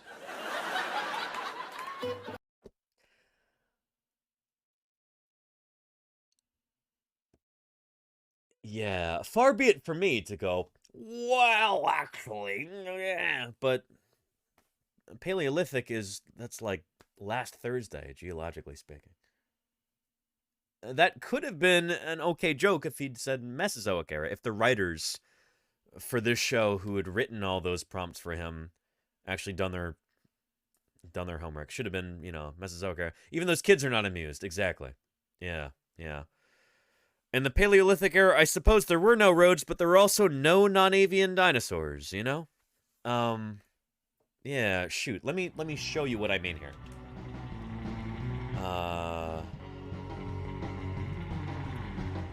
Let's bring up the International Chronostratigraphic Chart. Switch to linear time mode. This is the age of dinosaurs right here, the Mesozoic. Dinosaurs first evolve right about here, probably about maybe 240 million years ago, give or take. So right about here. Dinosaurs are going strong until the asteroid hits 66 million years ago, right there. 66 million. And then the only group of dinosaurs still around after that is birds throughout the Cenozoic era. And then you go Paleocene, Eocene, Oligocene, Miocene, Pliocene, Pleistocene. The Paleolithic is just the tiniest little sliver of above here, above the Pleistocene. So it's... Shoot. Imagine that, I don't know. Imagine that you're holding an apple in your hand. And that apple represents the age of dinosaurs at one side of the apple to today on the other side. If you want to scrape away the Paleolithic if you want to scrape away the Paleolithic time, basically all you got to do is like run your finger along that. And the tiniest little bits of atoms that you would remove by scraping your finger along it would completely eliminate the Paleolithic. It's the tiniest sliver of time compared to this, you know? Again, the non-avian dinosaurs died out 66 million years ago. So anyway, yeah. Paleolithic is the first part of the Stone Age. Okay, Charlie's Dragon, yeah. Yeah. Gifted a tier 1 sub to Oliver. And thank you, Golganak. I really appreciate that. Thank you, Golganak. Appreciate you. Yeah. So yeah. But anyway. Yeah. So yeah. No roads. May I introduce you now to Dr. Nathan Smith, is the paleontologist here at the natural. He's a paleontologist here. He's not the only one. And this poor guy, they don't give Smith even like... He's got maybe a couple of lines in this whole thing. Clearly, they probably filmed a couple hours of footage here, because you see the kids constantly change. Yeah, but I guess the editors here didn't think that Smith was particularly interesting. I feel really bad for him in this circumstance, you know? It's all about Jeff Goldblum here. But yeah. Paleontologist here at the Natural History Museum. That's where we are. Right. I wanted to know what was the biggest dinosaur tooth and what... And that's, to me, that's one of the sad things, too, is that, like, these kids... The kid earlier was wearing a dinosaur shirt. I mean, yeah. Here, yeah, black kid here, he's wearing a dinosaur shirt right there. He's got a stegosaur, looks like probably Tojangasaurus right here. He probably knows a thing or two about dinosaurs. And he's like, what is this? Any situation where you're, like, disappointing children like this, it's like... I guess you can do it for laughs, but it's... I don't know. It just kind of leaves a bad taste in my mouth. Yeah. Anyway. And Rex, adding Tears of Thunder. What's SCP?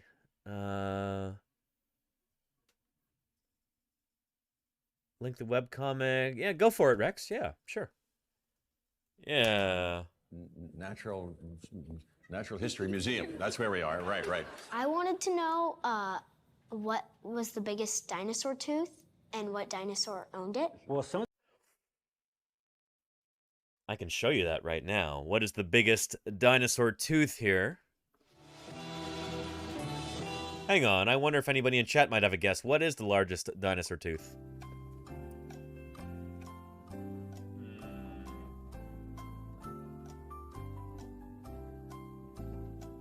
right here.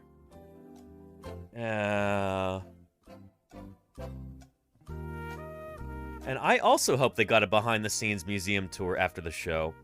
That'd be very cool, Golganek, yeah. Yeah. Narwhal is not a dinosaur, 6-foot turkey. Although that is a big old tooth, holy cow. Yeah. And not a ceratopsid, no. A good guess, Eternal, but no. The largest dinosaur tooth that we have is this. You ready?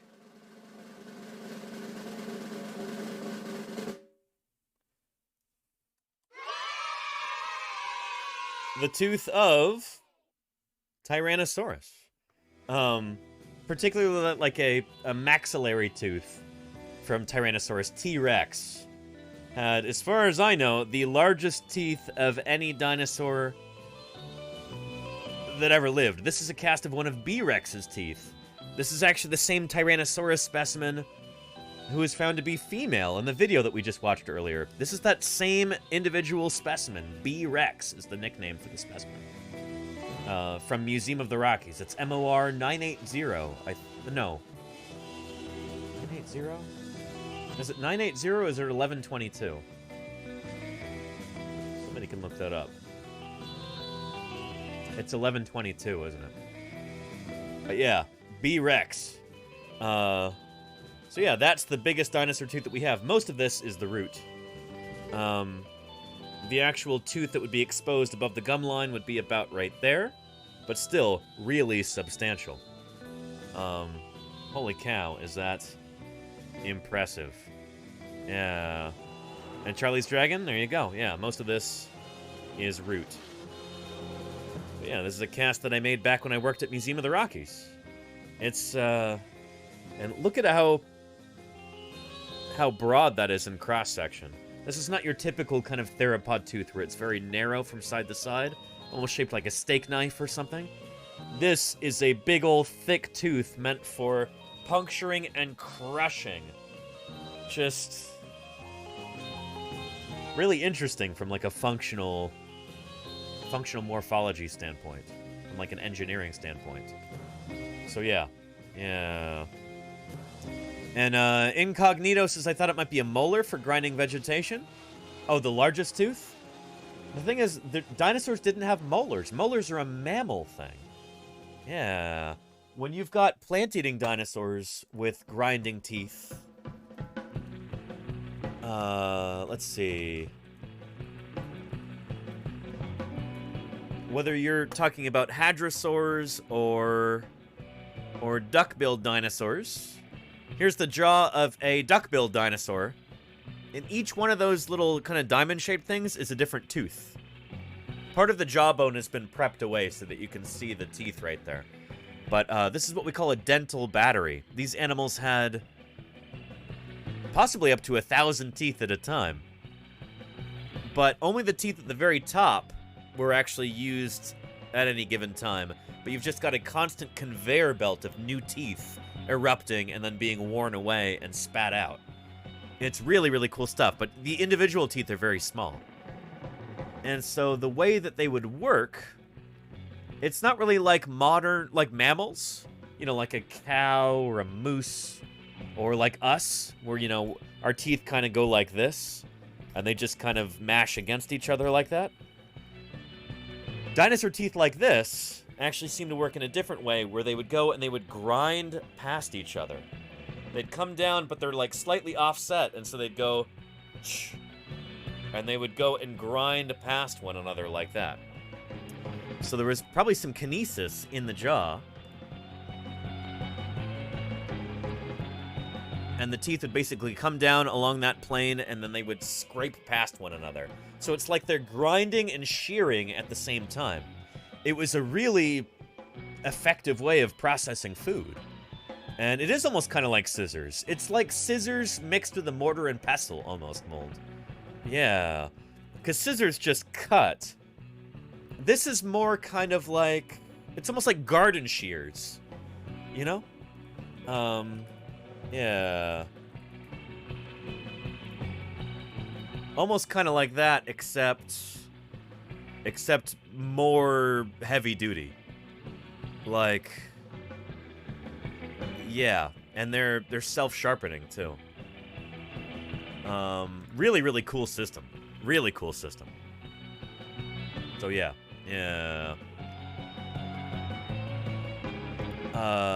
Pretty neat. In fact,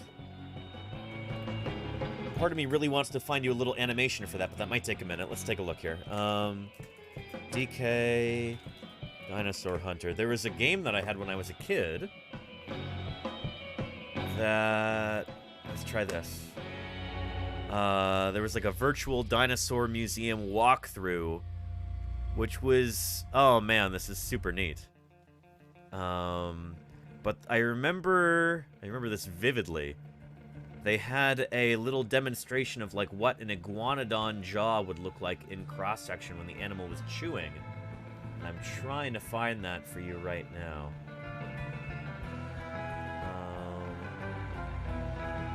Hang on, what's this? Stone away from the dinosaur's bone.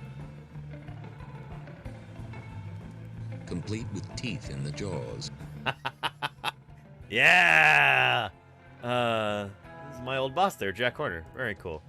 He removed this arm bone from one of the embryos to compare its size with that of an adult. This is so cool. Now, where's our iguanodon jaw? Come on now. It's got to be in here somewhere.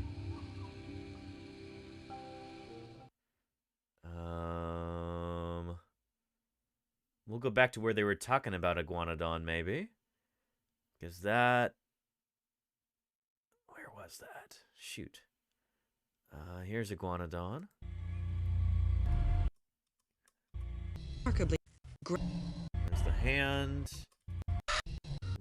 Shoot. Deinonychus. Yeah. I gotta go through this whole thing and just familiarize myself with where the different parts are, because little clips like this will be really useful for different broadcasts when people have questions. But I want to find you that shearing animation so you can kind of see how it works, because it's unlike anything in any animal that we have today.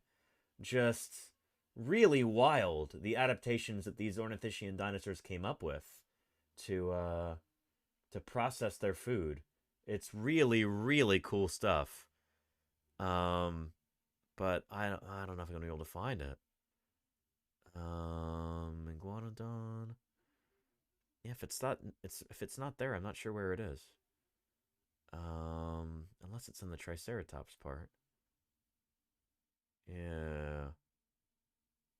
Shoot, I'll have to take a look at this another time. But yeah. Anyway, if you want to take a look at that video, here's the link right there.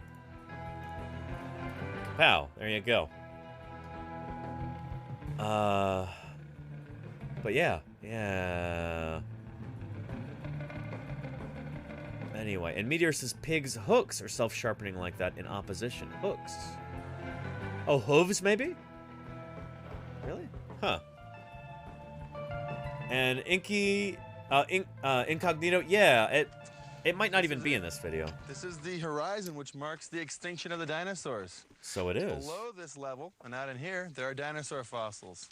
Above this level, on these rocks, there are no dinosaur fossils. So I'm actually standing on the level that marks the extinction of the dinosaurs. Lordy, how was your stream? I hope it was really, really good. Welcome, Lordy, back to Paleontologizing. How did your stream go, Lordy? I hope it was really, really good. Welcome back. Holy cow. On Adriana, good night to you. Thank you for being here. Lordy, tell me about your stream. Thank you for raiding in. If any of you are not yet following Lordy, then you're missing out.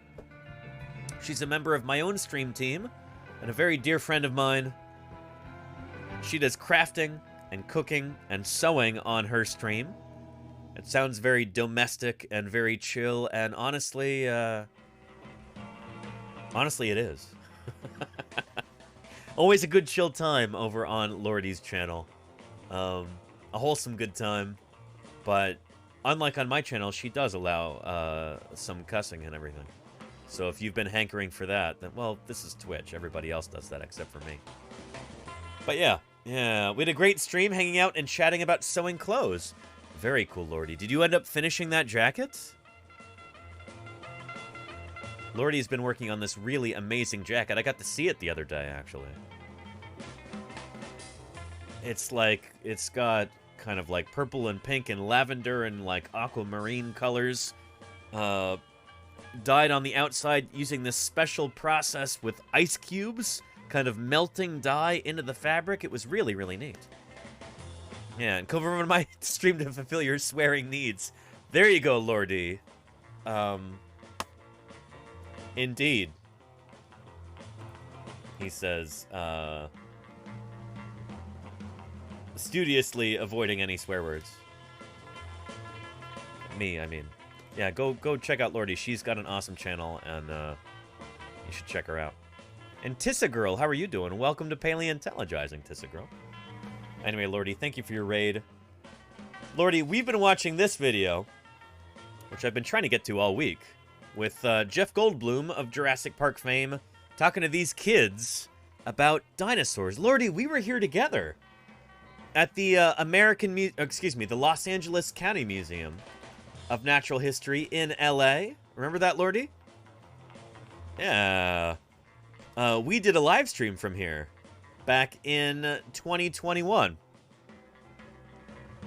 And, yeah, here's Jeff Goldblum talking about dinosaurs, talking with these kids about dinosaurs.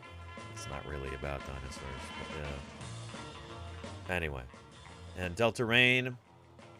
Delta Rain, I live in a city. It's the Pepperidge Farm. That sounds very rural, Delta Rain.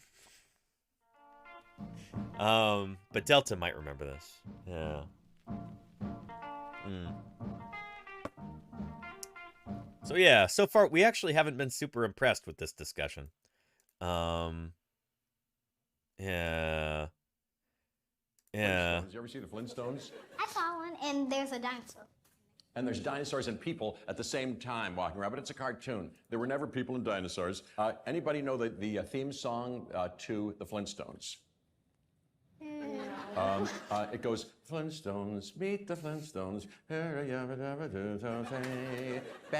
It's rhythm changes. It's rhythm changes. Hey, can I tell you some jokes? I don't know if they've been written down. Yeah. I have not read them. I'm reading to you cold. Listen to this. Why did the dinosaur... I was making some jokes earlier about how this is kind of capturing the essence of Twitch. This is all ad-libbed. None of this has been scripted. He's just flying by the seat of his pants here. Telling bad jokes and stuff, and... Across the road. To go find some prey? He didn't cross the road because in the Paleolithic era, there were no roads. These kids are so disappointed. They're like, why didn't you just say Mesozoic, you know? Then at least the joke would have made sense. Paleolithic, what are you talking about? That's when people were around. He just made the point that there were no people when the dinosaurs were doing their thing back in the Mesozoic. So yeah. Anyway. May I introduce you now to... Here we go. Dr. Nathan Smith is the paleontologist here at the Natural History Museum. That's where we are. Right. I wanted to know what was the biggest dinosaur tooth and what dinosaur owned it. Well, some of these teeth that I brought right here belong to a dinosaur you're all familiar with, Tyrannosaurus rex. I'm no dentist, but I would think that that's the root that goes up into the gum, right? You know, like, see, you know, my tooth. Hey, by the way, I've never had a cavity or a filling, true or false? I would say false. False. True. Yeah. You're right, true. I've never. Good teeth. Wow, he must have had a good dental plan for his whole life. Shoot. I've had some cavities before, and that was when I couldn't get regular teeth cleanings or anything like that. I've been without health insurance for major chunks of my life. It's being an American, you know? But he was right about that. He's actually right about that being the root of the tooth. In fact, I just showed you that a minute ago with our Tyrannosaurus tooth right here. This is the root down here. And that is the part of the tooth that would actually extend up above the gum line. So he's totally right about that. Very nice. Yeah. He just had them all yanked out, says Nolo. Is that what they do in Hollywood? That's the root that goes up into the gum, right? Like, see, you know, my tooth. Hey, by the way, I've never had a cavity or a filling. True or false? I would say false. False. True. Yeah. You're right. True. I've never. And this paleontologist here doing his best to be polite and like, I hope he actually got to talk to these kids about dinosaurs because, you know, this is probably like a multi-hour session that they're filming here because you see the kids change multiple times. Not through ontogeny, that's just different kids appear and disappear. But anyway, I really hope he was able to talk to these kids about dinosaurs. Nathan Smith, paleontologist at LACM.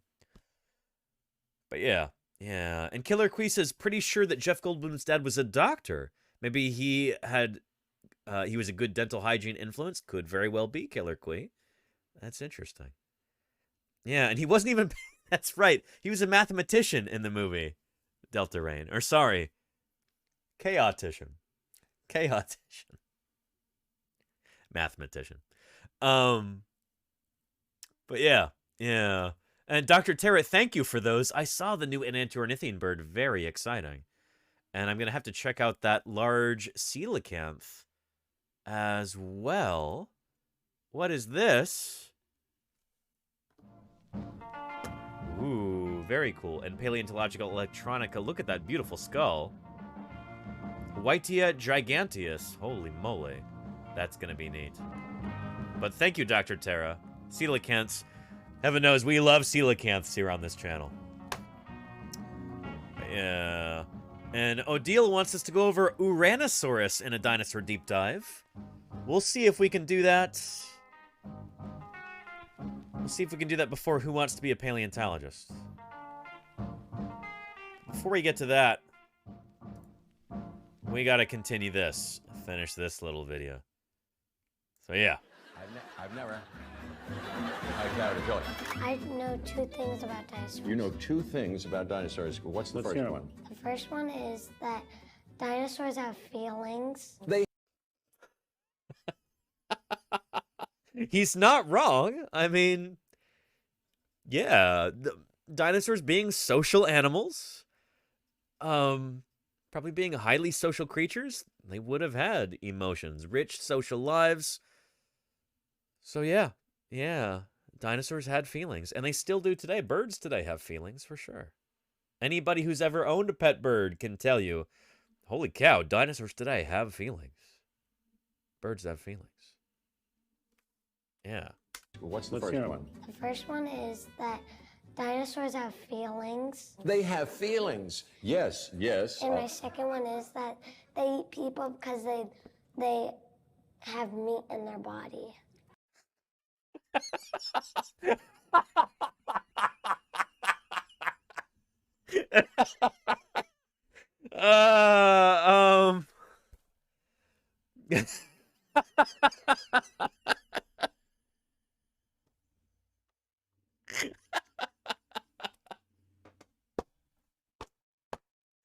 I mean, no lies detected. Yeah.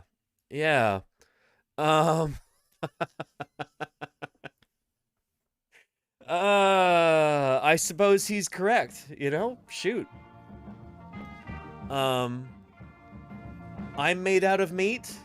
I'm assuming that most people watching right now are also made out of meat. Is that why dinosaurs eat people? I mean, I guess that's why that happens. Well, no, in the movies, they eat people because that's what the screenwriters wrote in, because movie producers demand that. But yeah. Sometimes it's hard to articulate things, you know. True, Charlie's Dragon. True. You know what, that reminds me. There was an old title for a series of dinosaur comics.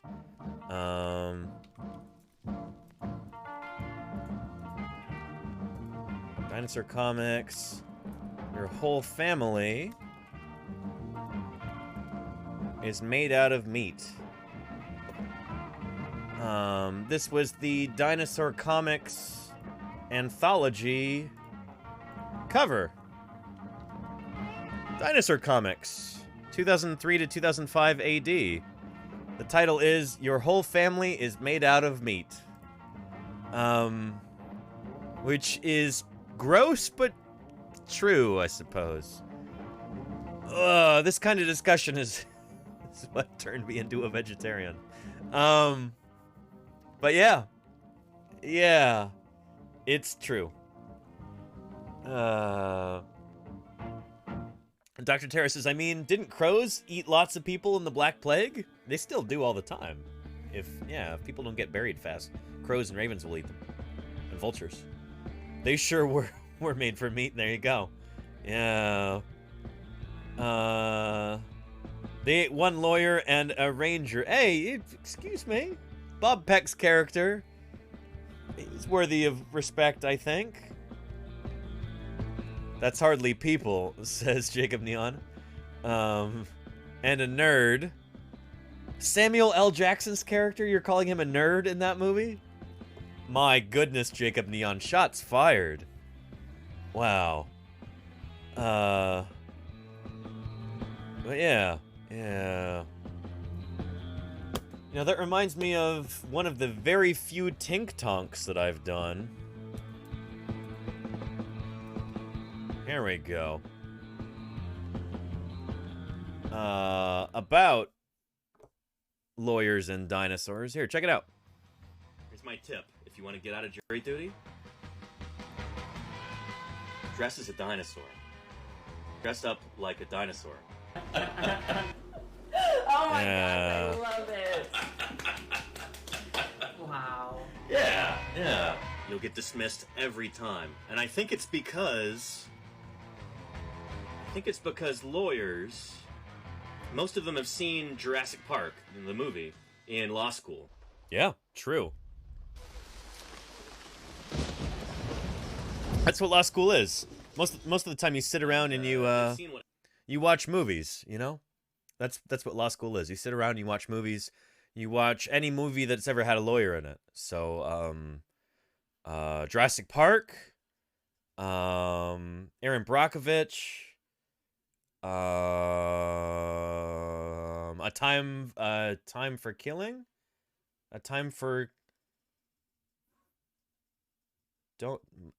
To Mock a Killing Bird. Yes, they deserve to die, and I hope they burn in hell. You know the movie I'm talking about.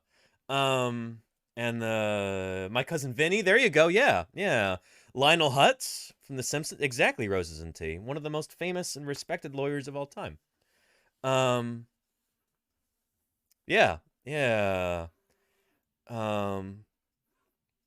Yes, they deserve to die, and I hope a mockingbird kills them. Stapler. Yeah, there you go.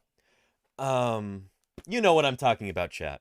Anyway, that's what law school is. I've got several lawyer acquaintances and friends, and so I've heard the inside scoop there. So yeah, yeah. Play. Wow. Yeah, yeah. You'll get dismissed every time, and I think it's because. Oh, and Perry Mason. There you go, Oliver. Yeah, Perry Mason. Who, shoot, what's the actor's name?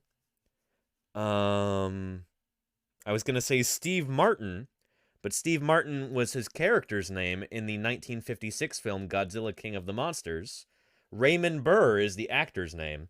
He would later go on to play Perry Mason, but before then, he played one of the American actors inserted into the movie very cleverly. The original Japanese film in order to kind of Americanize it. Godzilla King of the Monsters, 1956. Yeah, yeah. Oliver, that's an amusing story, actually, the Americanization of the original Godzilla film. We might even talk about that next month, because that anniversary is coming up in April. Yeah. Raymond Burr. Godzilla. Here we go.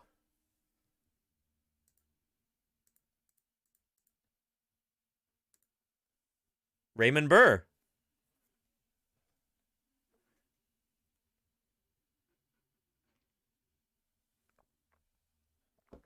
So this is actually really brilliant. So here's an original film released in Japan. It was very successful there.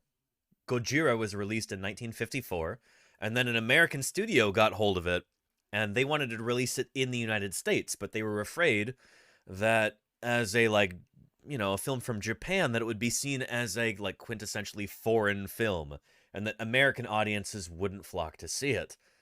And so they very cleverly, kind of clumsily, but very cleverly, inserted these scenes of an American reporter, a journalist reporting from Tokyo, and they kind of hang the story around him. So he's kind of reporting on this the whole time. And, yeah, this kind of frames the story and sort of Americanizes it for American audiences.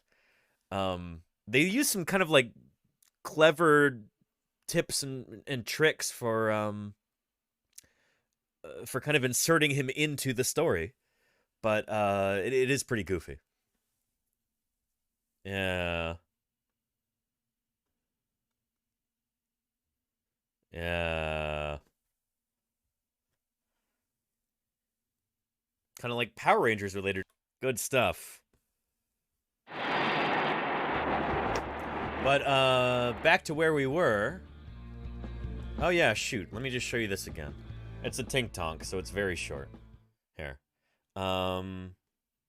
Yeah, how to get out of jury duty. I clue you in here. Here's my tip. If you want to get out of jury duty, yeah. Dress as a dinosaur. Dress up like a dinosaur. Thank you, Amorphous Trousers. Oh my god. It was only a couple years ago. Wow. Yeah, yeah. You'll get dismissed every time. And I think it's because lawyers, most of them have seen Jurassic Park, in the movie, in law school. Because that's what you do in law school. You watch movies. And they've seen what happens to the lawyer in that movie.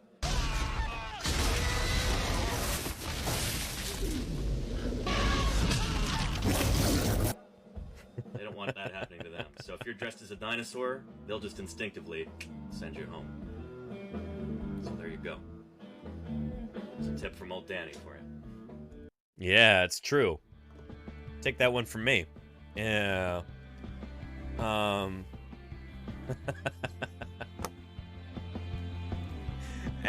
Anyway, where were we?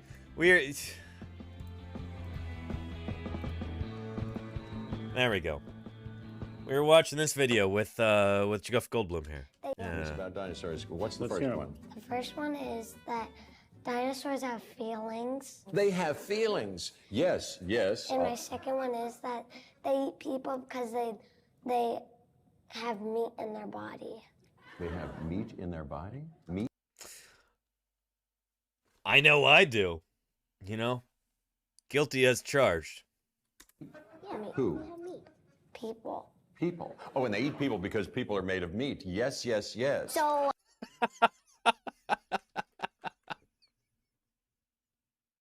I feel like I could clip that. People are made of meat. Yes, yes, yes. People. People. Oh, and they eat people because people are made of meat. Yes, yes, yes. So...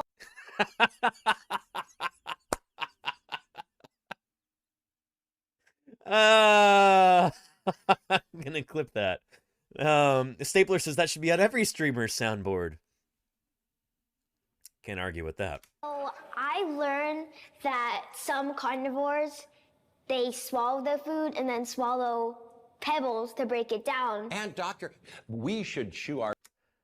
And she's right about that. They kind of cut her off, but she's talking about gastroliths. And it's actually more common in plant-eating dinosaurs than it is in meat-eating dinosaurs. But gastroliths are really... That's a cool topic to talk about. You know, the stomach stones that certain creatures would ingest. It's a little bit controversial for certain groups of dinosaurs, like sauropods. But, for other critters like marine reptiles, Yeah. Here, check this out right here. These are not dinosaurs. I want to make this very clear. These are a type of plesiosaur called Turangisaurus. I bet you the closed captioning is going to call it Tyrannosaurus. This is not T-Rex. This is a plesiosaur. It's not even a dinosaur. It's a marine reptile, probably somewhere kind of close to lizards or something like that. I don't know. We should get a plesiosaur expert here on the channel to talk about these animals and what we now think they're related to. But, yeah, Turangisaurus. Check this out and watch them swallow some stones.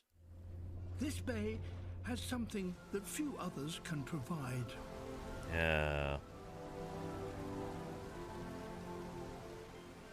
Very cool. Dinosaurs probably... I don't know if they had crops, but some of them seem to have had gizzards, Nolo. Yeah. Pebbles that are particularly smooth, hard, and rounded. Yeah, get those river stones. They've been Get them. By the action of river water, but they're hard to find. Choice. S-tier rocks right there. Ultra rare. Here, however, in the gold foil rocks. Waterfall, there are plenty of them, and the Tyrannosaurs can take their pick. Yeah. 40-pound pebbles, Oliver. I mean, something rather remarkable. look at. They swallow them. I love that. Look at the lump move down its throat. They need the stuff. Hang on. Watch. Got the stone right there. Goo. Goo. Do something rather remarkable. They swallow. There it goes. They need all the way down. as ballast and as gizzard stones, gastroliths. Very cool. Remain in their stomachs to grind up their unchewed food. Warren says it's like me swallowing my vitamin in the morning. Big old lump moving down. I presume your neck is probably not quite this long, though, Horns found. Again, presuming. And you know what they say, when you presume, you make a prez out of you and me, right? So maybe it's not wise to do that. But, yeah. And one really cool dude. Hey, welcome, Jack. How you doing? Welcome to Paleontologizing. Yeah.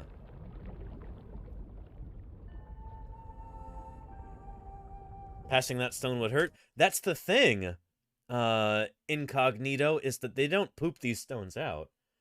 These stones are there for keeps. These animals keep them there until they're dead. That's how we have them. That's how we know about them, is because these animals hold on to those stones for life. They don't go out the other end. Cool, right?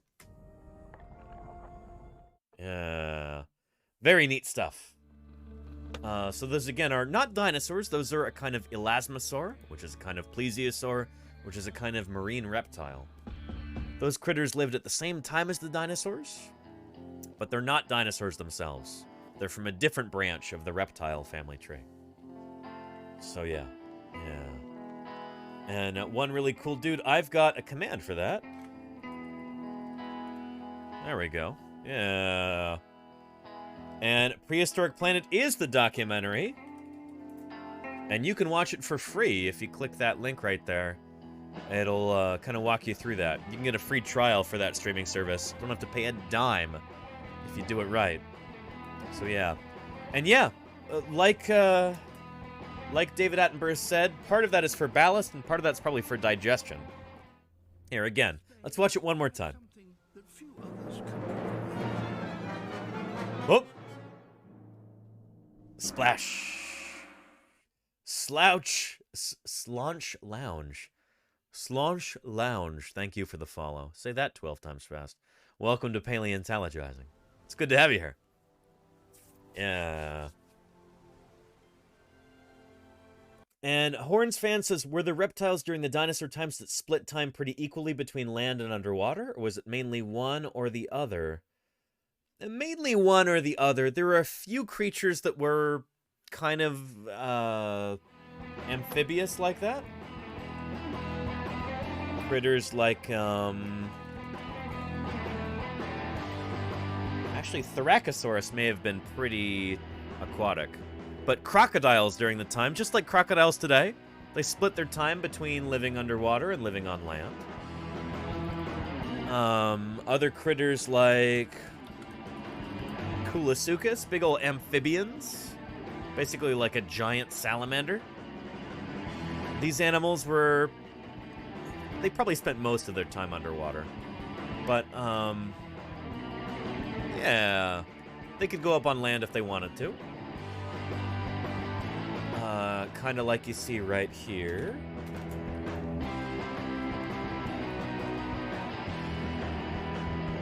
Yeah, big temnospondyl amphibians like this.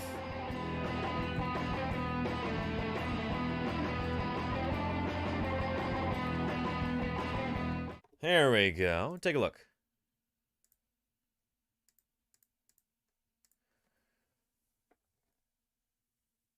They probably spent most of their time in the water, but they could come up onto land also.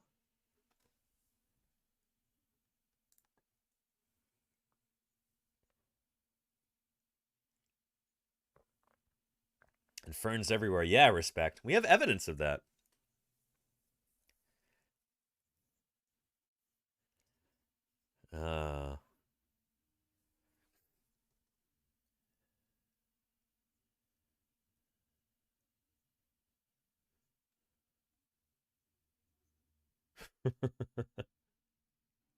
That's like 2 football pitches. Not very far, but it's a long way for him on land. Yeah. And Delta Rain says this narrator sounds too much like a text-to-speech. That's Kenneth Branagh you're talking about that right there, Delta Rain. Celebrated Shakespearean actor.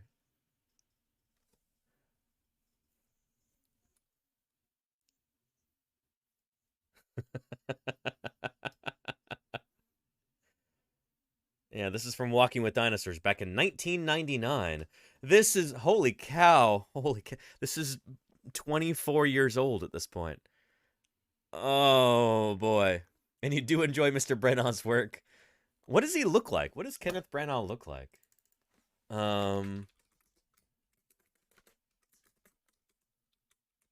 Branagh, Hamlet? Did he play Hamlet? Or does he play... Who does he play? Is that him? Holy cow. TTS very well may have been trained on him. Yeah, respect. Could be.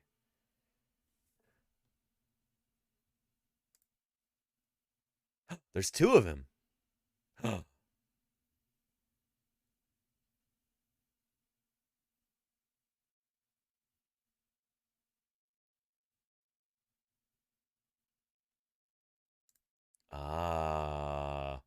So in the original like script, these guys are supposed to be behind like a curtain or something like that. Was that Claudius and Polonius, I think? But here it's like a one-way mirror.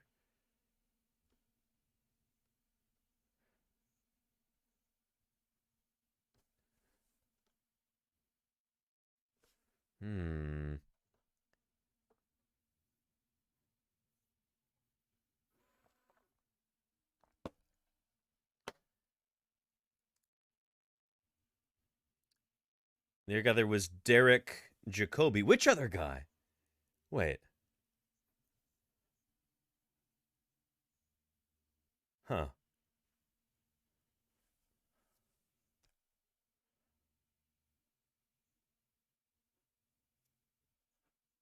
ASMR, says Delta.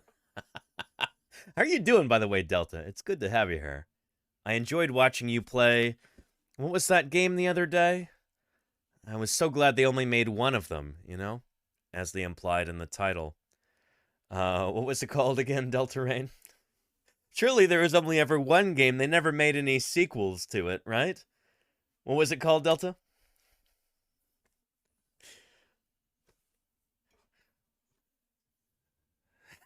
There you go. Yeah.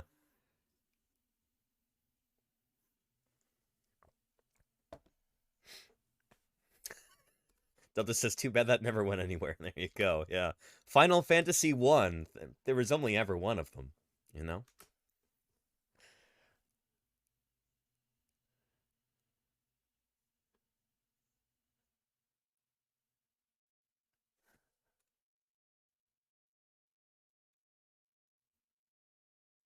Anyway, is this Kenneth Branagh? Kenneth Branagh. Oh, he also played Harry Potter, apparently. Apart from playing Hamlet. That's interesting. But yeah, that's him. Okay, cool. Wow, I didn't know that he also played Harry Potter. Well, that is very interesting. But that being said, you should totally check out Delta Rain's channel if you like kind of a chill atmosphere with old retro games. Delta Rain is one of the most savvy Twitch viewers that I know. And she also, she plays some pretty cool video games. So if you happen to be a person who, and I know this is a niche topic on this platform, if you ever watch video game streams, which I know, very rare, but you should go check out Delta Rain's channel. Yeah. She was playing Final Fantasy 1, the last of the Final Fantasy games. I assume there's only one. The other day on her channel. She might still be playing that. Delta, do you finish that, or are you doing other stuff now? Yeah.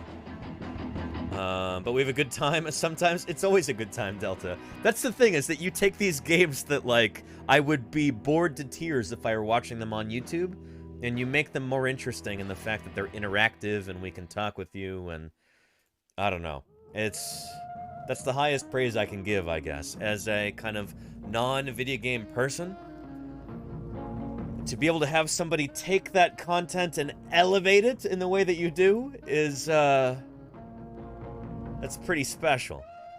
There you go follow Delta Rain. Everybody. I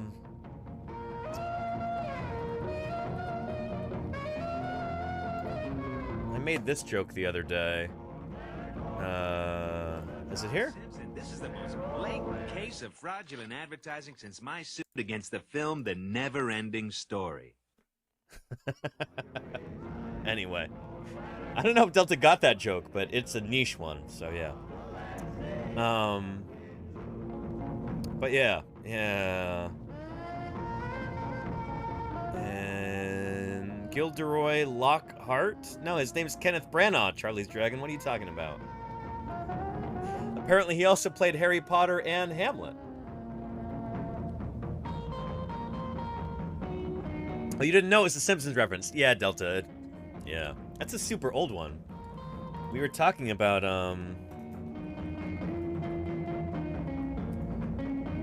lawyers recently, and yeah.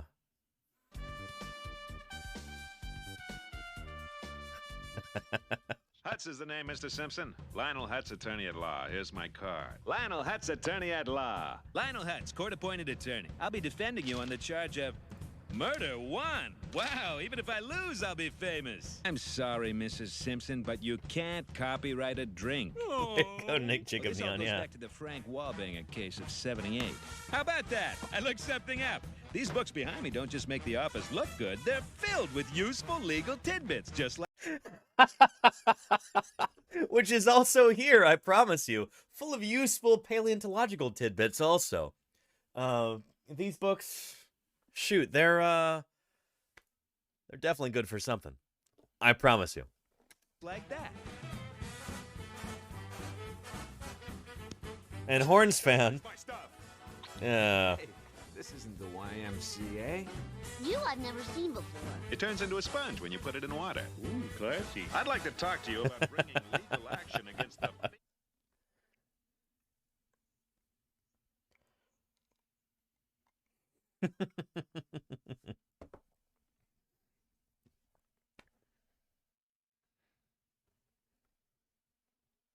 Uh-oh. Yeah. You remember the sponge business card? Yeah, good stuff.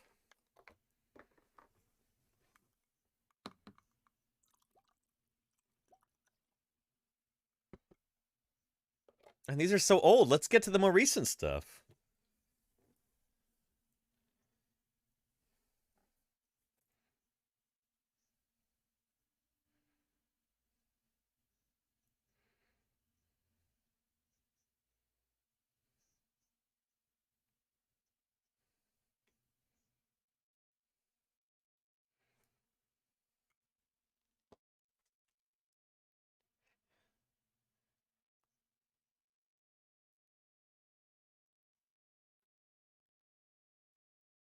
Anyway. Here, let's scoot to the end. Oh, hang on. Wait.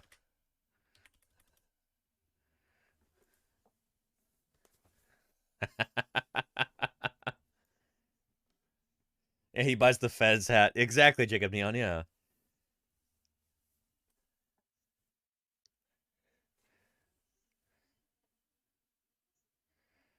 Drink you, but I'm in the middle of a trial. Excuse me. So, Mr. Nahasapima Petalon, if that is your real name, have you ever forgotten anything? No. In fact, I can recite pi to 40,000 places. The last digit is 1. Pi. Well, if you never forget anything, tell me this. What color tie am I wearing? You are wearing a red and white striped club tie in a half Windsor knot. Oh, I am I? Is that what you think? Well, if that is what you think, I have something to tell you. Something that may shock and discredit you. And that thing is as follows. I'm not wearing a tie at all. No further questions. And so, ladies and gentlemen of the jury, I rest my case. Mr. Hutz, do you know you're not wearing any pants?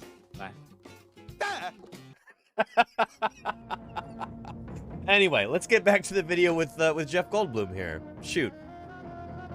Way far afield there. I don't know how we got down that rabbit hole, but now we find ourselves at the surface. Let's breathe some fresh air. And, let's continue with this, which just aired this week. Here is Jeff Goldblum talking with, Natural History Museum of Los Angeles County paleontologist Nathan Smith, he's got all these wonderful specimens here. I see a Tyrannosaurus tooth. I see a cast of a Velociraptor skeleton right here. I don't know what this is. It's hard to see from this angle. It's probably like a jawbone of a hadrosaur or something. Anyway, let's continue. Our food, how many times? 30 times each bite, 40 times, or 50 times? I'm going to go with 30, but that seems high to me. 30? That's not high. I like to say 50. 50. Turn it into a smoothie. Don't choke. Don't choke. You gotta really chew it up. Around here. Listen, here are pictures of dinosaurs. What is this? Not you. What is this dinosaur right here, everybody? First person to type it in the chat wins. Let's see here. What do we got? What do we got, chat? What is this? This is the Papoplastic. There you go, Amelia Bedelia. You got it. You got it. Yes, indeed, Amelia Bedelia.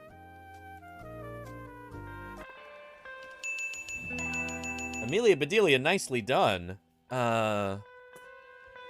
66 million points to Amelia Bedelia there.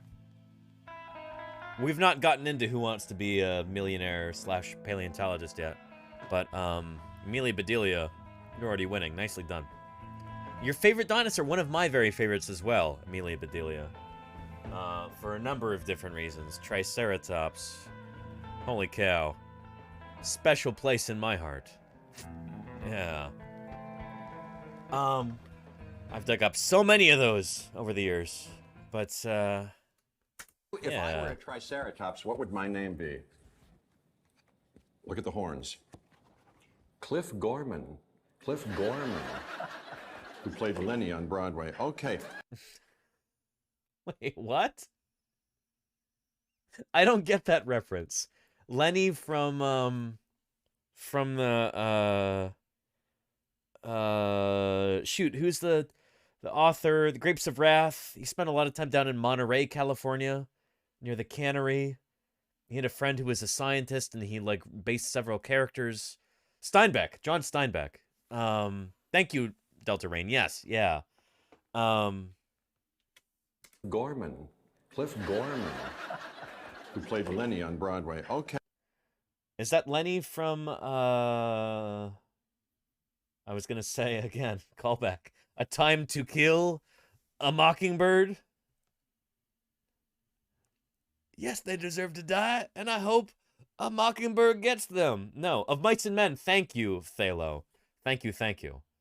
Yeah, thank you, Delta Rain. Yes, I've never actually read that book nor seen any adaptations of it.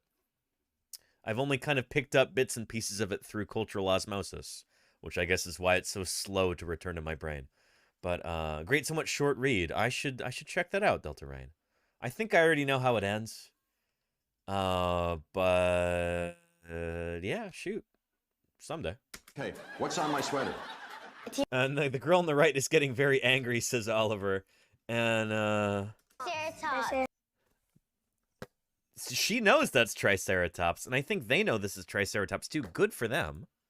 If I were a Triceratops, what would my name be? Look at the horns. Cliff Gorman. Cliff Gorman, who played Lenny on Broadway. Okay, what's on my... You're totally right. Holy cow, Oliver. She's not happy about that. Oh, boy. And I wonder if these kids were specially selected because they're particularly interested in dinosaurs. Man, I would probably be mad, too. You know? Oh, boy. Yeah. What's on my sweater? T-Rex. I think you're right. What old-time painter was known for painting women with very long necks? Old-time painter. It's like a Renaissance painter. Is that Mogliani?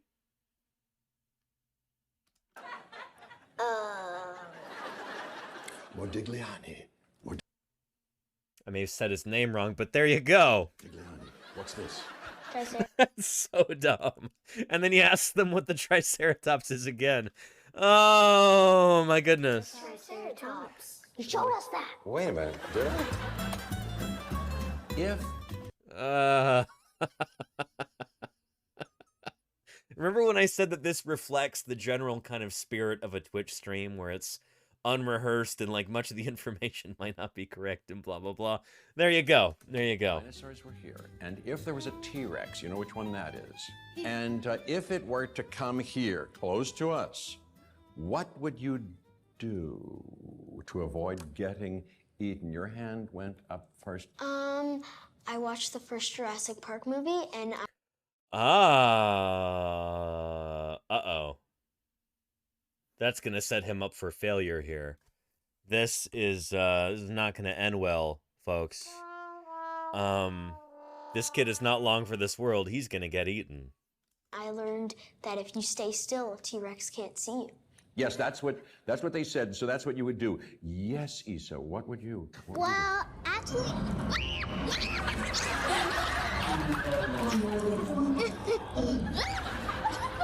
He's not moving a muscle. I think he can't see you. Oh, no. Okay. Go.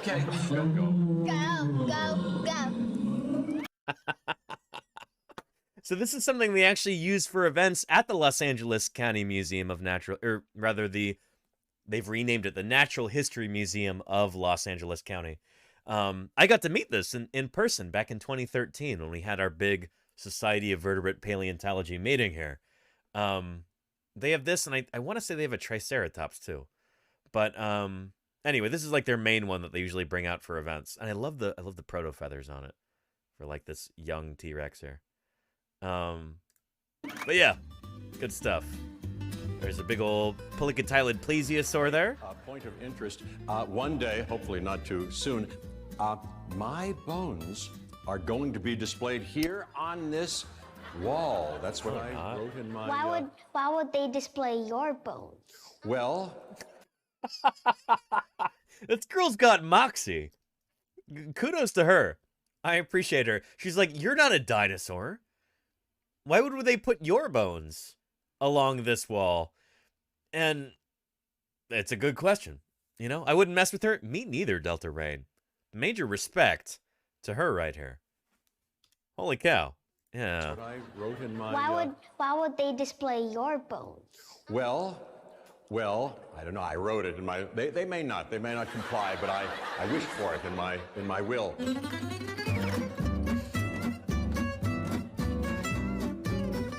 Guess what part of the museum this is? Gift shop. Listen, here's an offer for a gift, and a real gift, for all of you. If you can grab as much as you can grab under 1 minute, starting when I say so, you can have it. It's all on me. Are you ready? And go! Oh my God. Very good.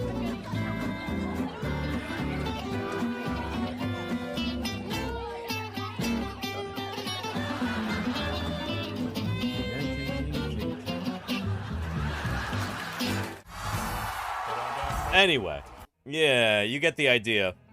That's the end of it right there. Here is a link to that.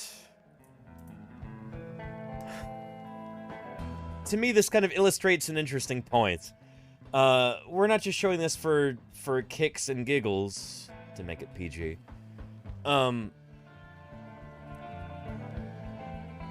This kind of recalls an old quote.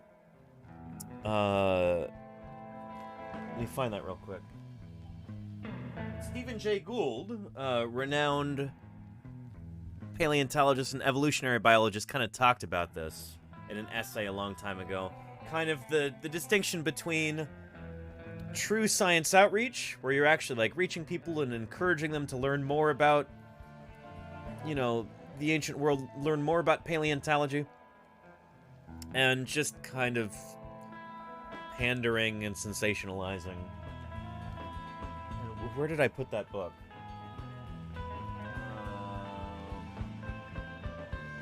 Give me just a second here.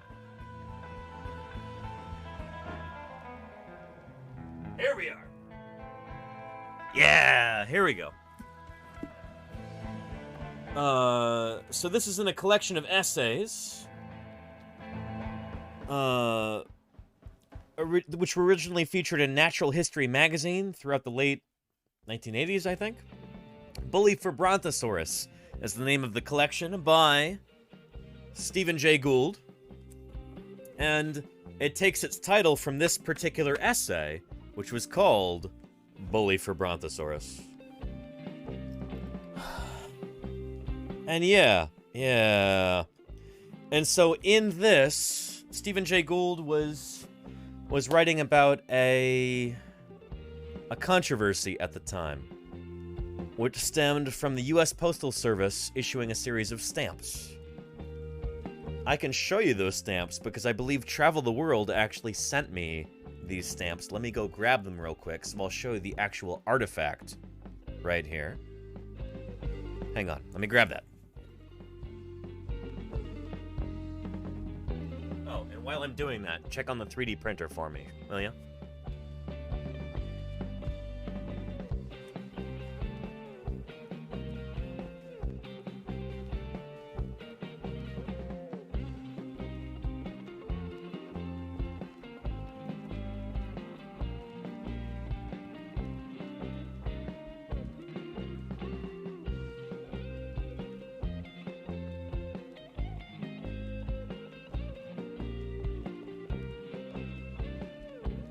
There we go. Okay. Sorry that took a second.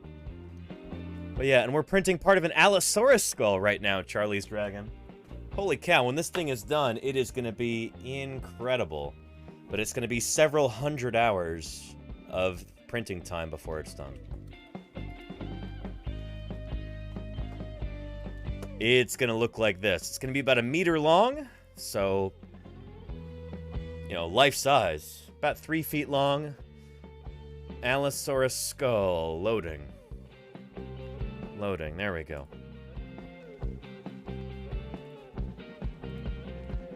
I'll try and show it to you. That's one of the pieces. There we go. There it is compared to an apple. So this thing's going to be big. It's going to be really, really big, and I cannot wait to have it done. But, yeah, there's just one of the pieces right there. And I'm very pleased that it's actually printing properly and that the camera is working properly too. Good stuff. So yeah. But the stamps in question that Gould was writing about for this essay are right here. Travel the World sent these to me, so thank you, Travel. I am not much of a philatelist stamp collector myself, but I might have to start now that I've got these. This is a lovely place to begin if you want to collect stamps featuring fossil animals. Take a look at these right here. These, I think, are from the late 1980s. We've got Pteranodon, Tyrannosaurus, Stegosaurus, and that fourth dinosaur featured right there, Brontosaurus, aka Apatosaurus. Nowadays, Apatosaurus is really the more proper name to call these animals by. Although there's a lot of Brontosaurus holdouts, a growing number actually, since that Emmanuel Shop paper came out. But that's a story for another time. Yeah. People were really upset about the use of the name Brontosaurus at the time. And again, I think this was, what, 1987? Something like that? But yeah, Stephen Jay Gould wrote about this. And he wrote about kind of the intersection between science and popular culture. And it has some pertinence to that little video that we saw with Jeff Goldblum right there. We're bringing it back to some science and kind of philosophy of science right here. Yeah. So, amidst the maelstrom of marketing, the post office also engendered quite a brouhaha over the supposed subject of one stamp, a debate given such prominence in the press that much of the public, at least judging from my voluminous mail, now thinks that an issue of great scientific importance has been raised to the detriment and shame of an institution otherwise making a worthy step to modernity. We must leave this question for another time, but I confess a great uneasiness about such approbation. I appreciate the argument that t-shirts and videos heighten awareness and expose aspects of science to millions of kids otherwise unreached. So, like, if you're gonna be trying to reach new people, one of the ways of doing that is to, like, kind of delve into pop culture a little bit. Try and reach people where they are. Which is one of the things that I'm trying to do here on Twitch. When my batteries go dead on my lights. Hang on just a minute here. And let me set that back up again. Here, keep an eye on the 3D print while I'm doing that. But yeah, case in point. Holy cow.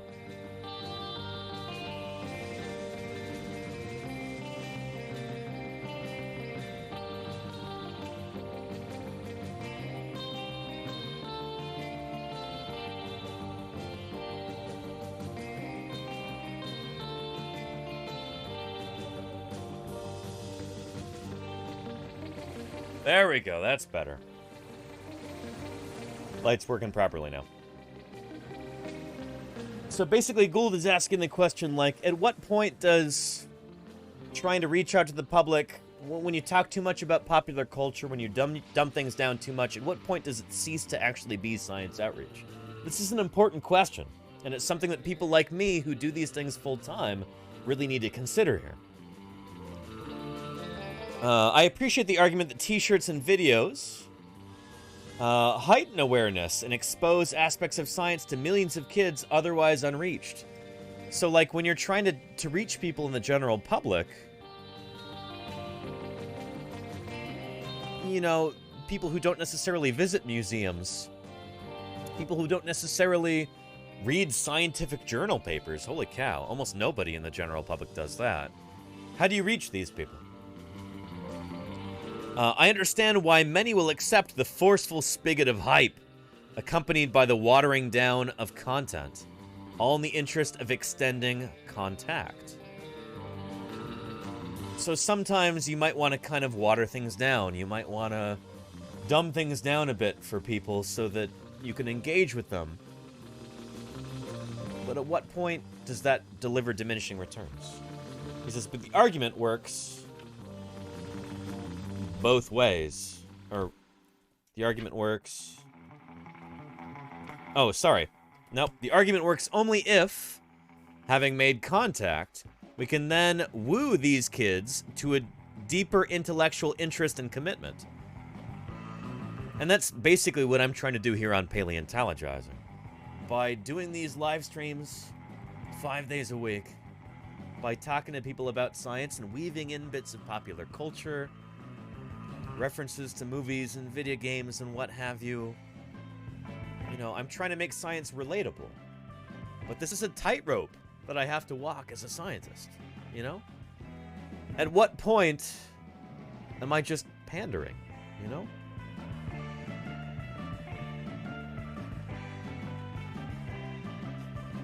So this argument only works if, having made contact, we can then woo these kids to a deeper intellectual interest and commitment. Like I try to do here. We often hear the blandishments. Dumb it down, hype it up.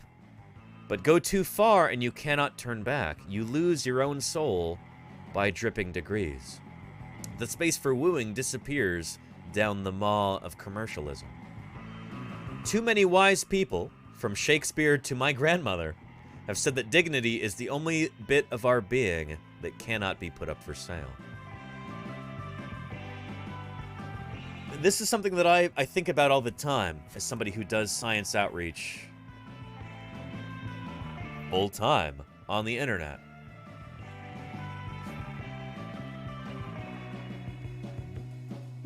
At what point is it no longer respectable? At what point is it more hype than it is science? And it's a difficult question, you know? I try and present information in a way that is engaging and entertaining, and I want to help draw people into science and kind of inflame their natural curiosity, get them to wonder about what Earth was like during the Mesozoic era, during the time of the dinosaurs. What was it like to see living dinosaurs walking around? How can we learn about them? How can we generate testable hypotheses about these creatures? How do we discover what dinosaurs were really like? But if you want to reach a broader audience, you've got to make it palatable to a larger audience. And yeah, well, let's see what people in chat are saying. Charlie's Dragon says, right, it's a mega project. Oh, you're talking about the Allosaur skull. Yeah, it is. That is a mega project for sure. Yeah. And Golganek says, but raise your hand if you think the public managed to complain about the fact that pterosaurs aren't dinosaurs. Anybody? Golganek, shoot, Gould talks about that. Oh, shoot, I lost it, but yeah. Oh, here it is. Yeah. So that's a really good point. Golganek, have you read this before? Gould writes, I hate to be a shill for the post office, but I think that they made the right decision this time. Responding to the great Apatosaurus flap, postal bulletin number 21744 proclaimed, although now recognized by the scientific community as Apatosaurus, the name Brontosaurus was used for the stamp because it is more familiar to the general population. Similarly, the term dinosaur has been used generically to describe all the animals. And here's the kicker. Even though Pteranodon was a flying reptile and not a dinosaur. Touché and right on, Gould writes. No one complained about Pteranodon, and that's a real error. So Golganek, once again,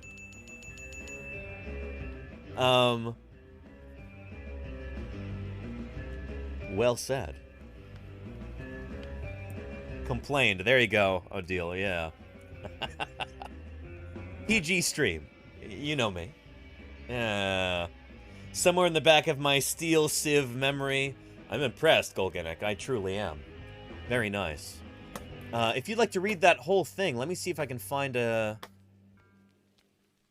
a PDF somewhere online if I can get this mouse to work. What the heck?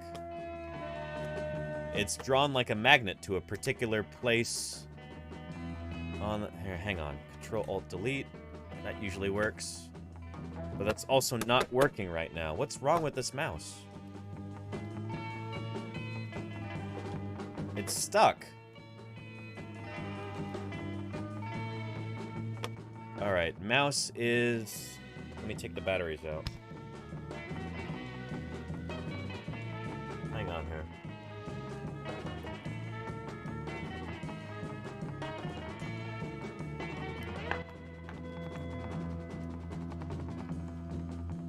I'm gonna try and find you the PDF of the, for that article. It's still not working. What the what?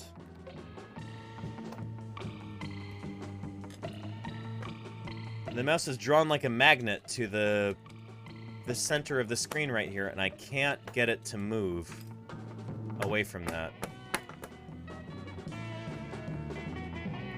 Let me remove the dongle and put it back in and see if that helps. I've never had this issue before. And it's...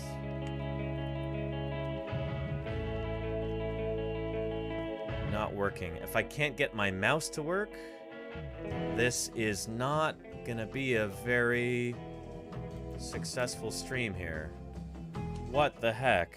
Alt-Tab. Does that work?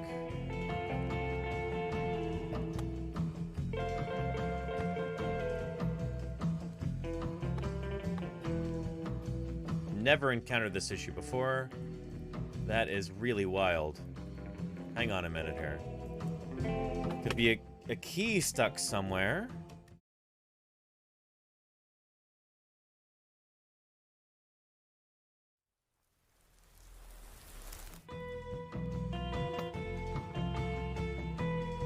Really strange. Time to return to the touchpad. Oh, hang on.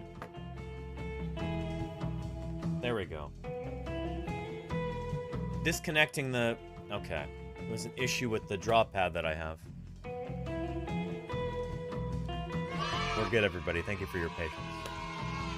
Let's see if I can find that article with Gould.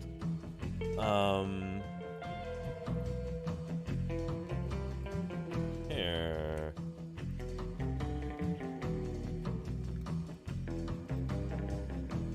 Gould.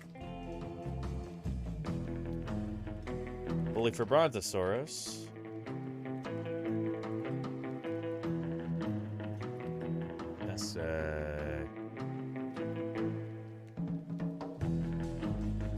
This is the whole book, it looks like. But,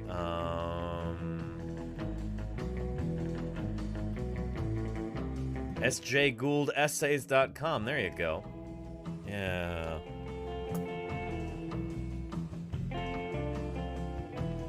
Matrix.pdf? Oh boy.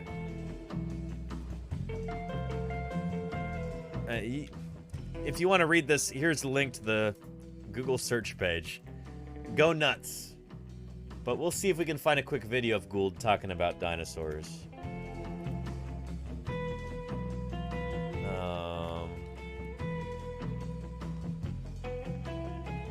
Let's see. Yeah. Stephen Jay Gould on dinosaurs and evolution. Let's take a look at this. Without that accident, that maybe the dinosaurs would still be roaming and we'd still be in trees? Is evolution that accidental, that random? I think that's almost certainly so. There are no absolutes in the contingent science of history, but look, dinosaurs had been dominant creatures of terrestrial environments for, what, about 150 million years. This extraterrestrial object did hit. There's some debate as to whether it's the chief cause of the death of dinosaurs. I think it probably was. And Delta asks me, did you have a pen lying on the draw pad? And Delta Rain. I did. I like to say, I'm smarter than I look. I'm not as dumb as I look, but sometimes I'm dumber than I look. And I was right there. So Delta Rain, you got it. You got it. Yeah. But mammals, contrary to what a lot of people think, did not evolve towards the end of the dinosaurs' reign or after extinction. Mammals evolved at the same time as dinosaurs. Throughout that 150 million years, mammals were always around, and they never got any bigger than this. They were tiny little When he says this, he means like this. They were small. Let me see if I can find you a more visual video. Actually, hang on. Let's try this.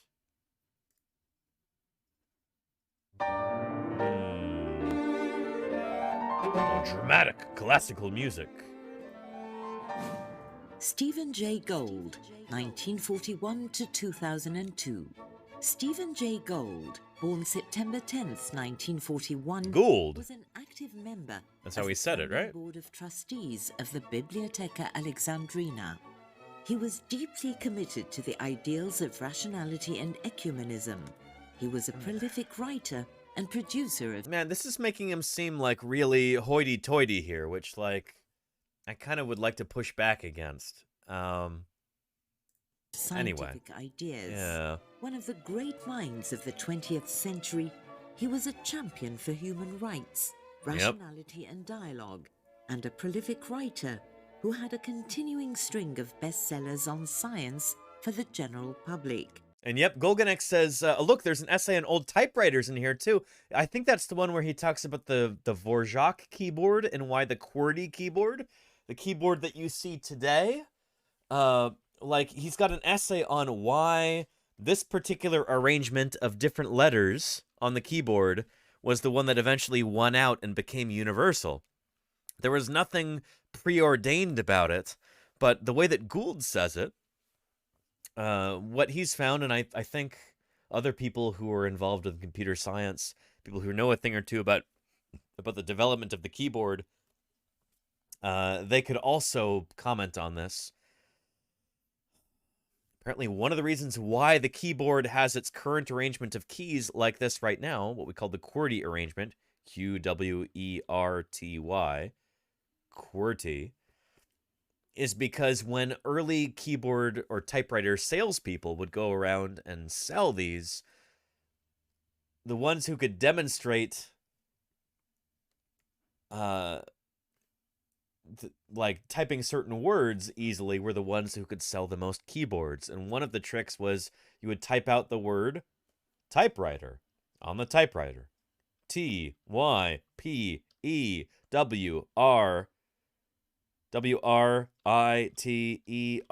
typewriter. All of those letters are here in the top row. And if you could demonstrate that as a salesperson, you could more easily sell a typewriter to a customer. And sometimes it's these dumb little sales tricks like this that really impress customers. I've worked in sales before. I used to sell cars, believe it or not.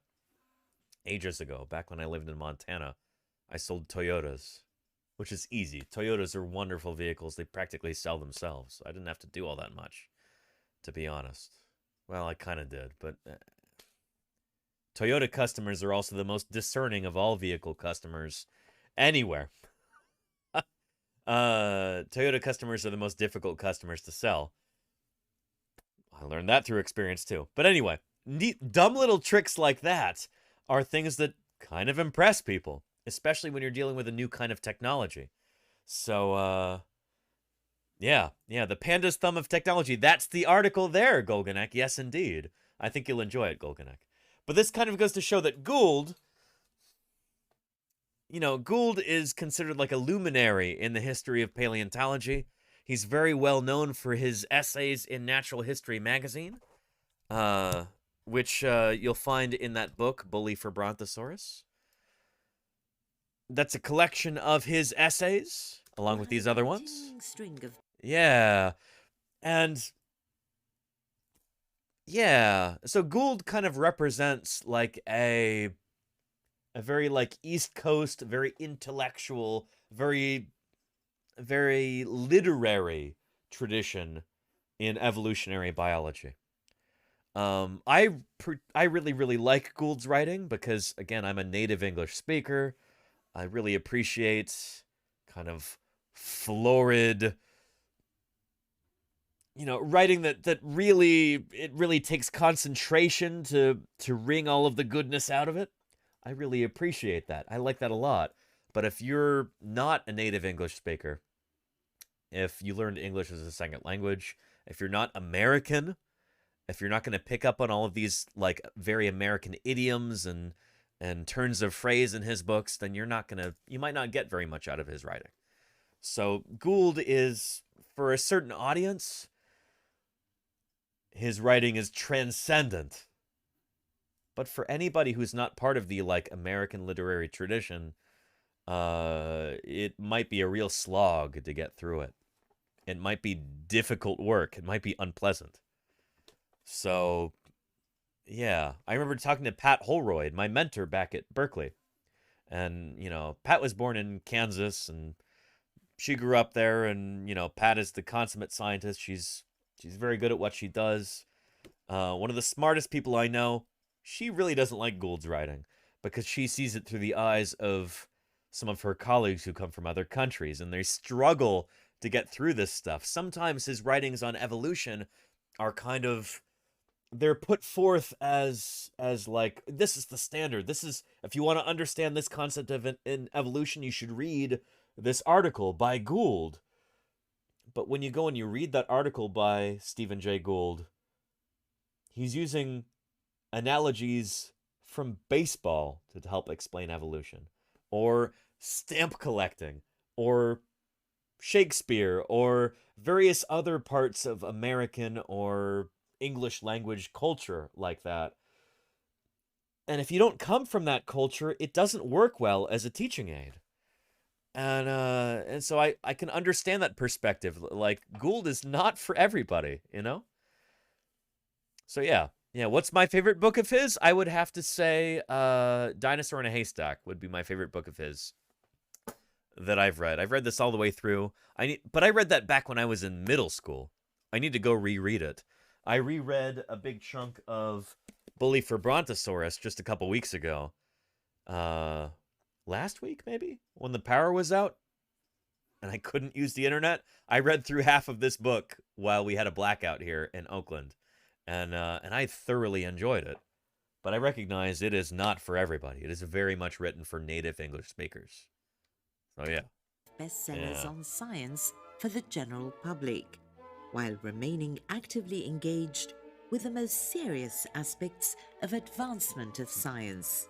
He produced important scientific theories, like the punctuated equilibrium view of evolution. And but don't get me started on punctuated equilibrium. I think a lot of this is way overhyped.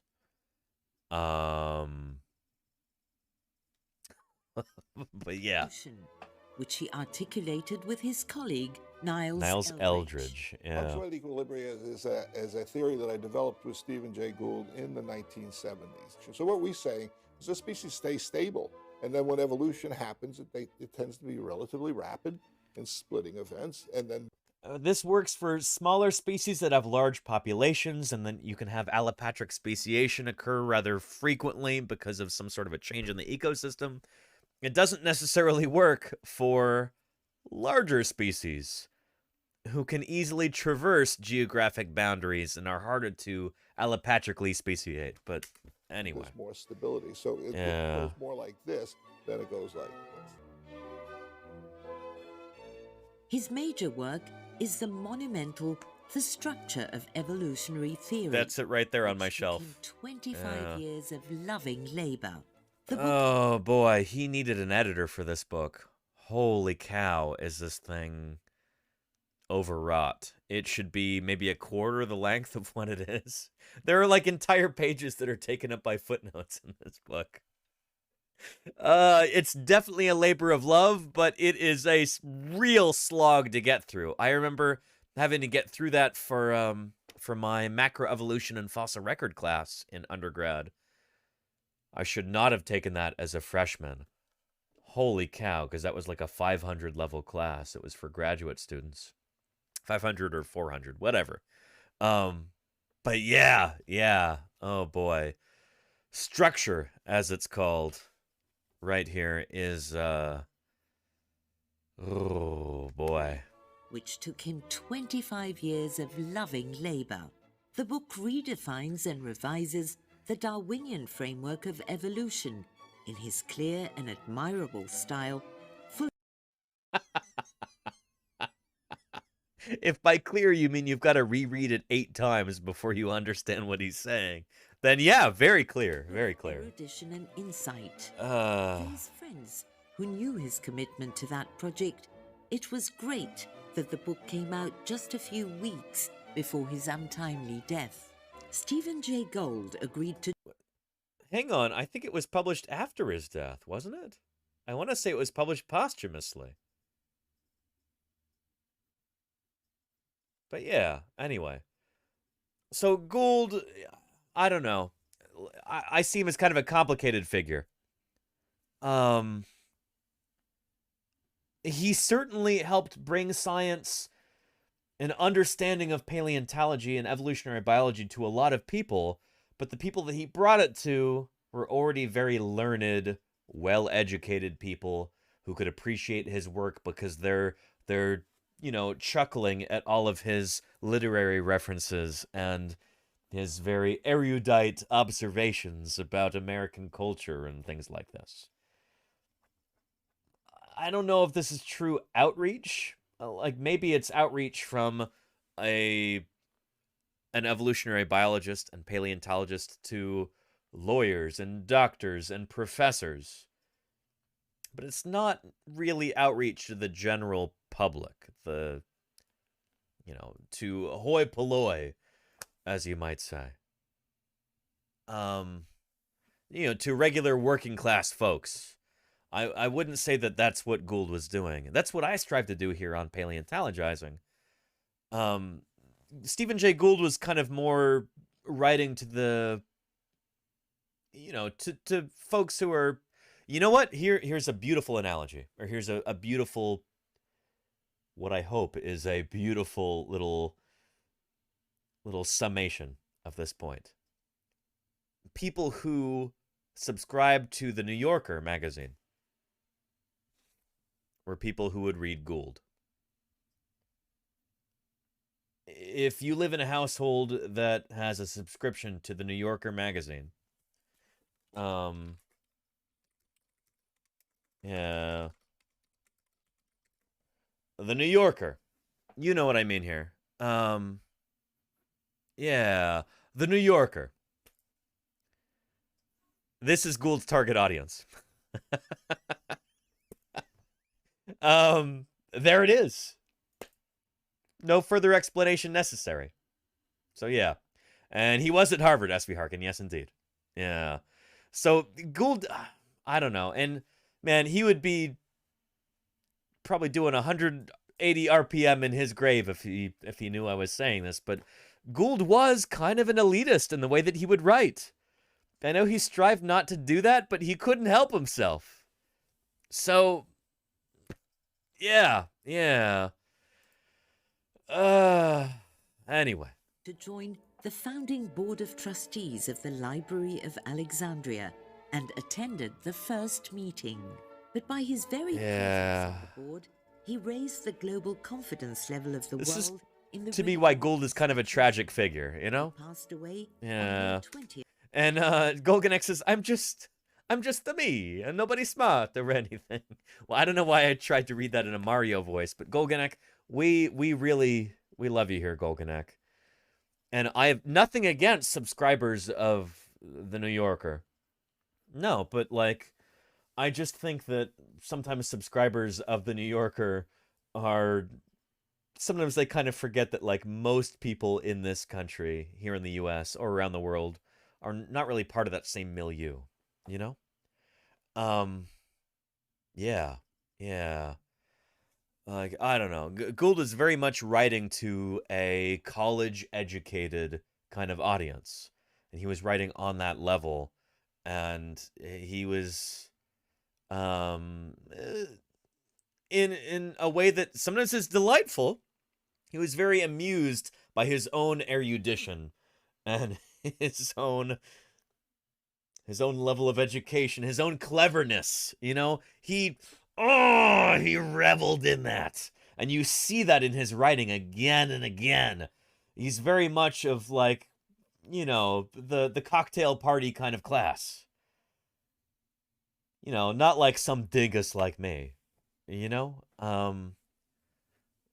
So yeah, I admire Gould's writing, and holy cow, I aspire to the level of prose that he put out. It's good stuff, but it's very much, you know, I'm a working class guy, you know? I don't teach at Harvard, you know? Yeah, it's a different world. And it's a me, says Delta Rain. There you go. There you go, Delta Rain. Yeah. But you've never subbed to the New Yorker? No worries, Golganak. Hey, we love you either way, Golganak. Holy cow. No, I hope you don't feel the least bit, even the least bit self-conscious right now. You're clearly very, very smart, Golganak, and you are one of our most wonderful contributors to chat here on Paleontologizing.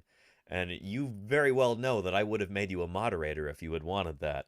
But you're a top-tier chatter, and I appreciate you more than I can say, Golganek. So do not think that I am criticizing you even in the slightest, because I 1000% am not. We love you tremendously, Golganek. But yeah. But did he have something that he wanted the elites to learn? He did, SV Harkin, and actually, Gould is really admirable in that sense, because he did make I think, significant inroads into making intellectual elites more tolerant and less kind of bloodthirsty and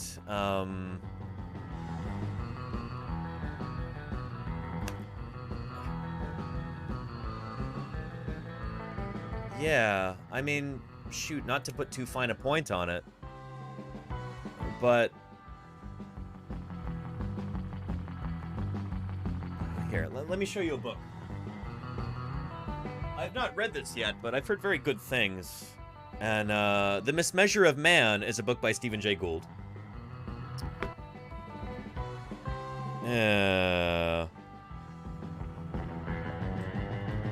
Here. Take a look.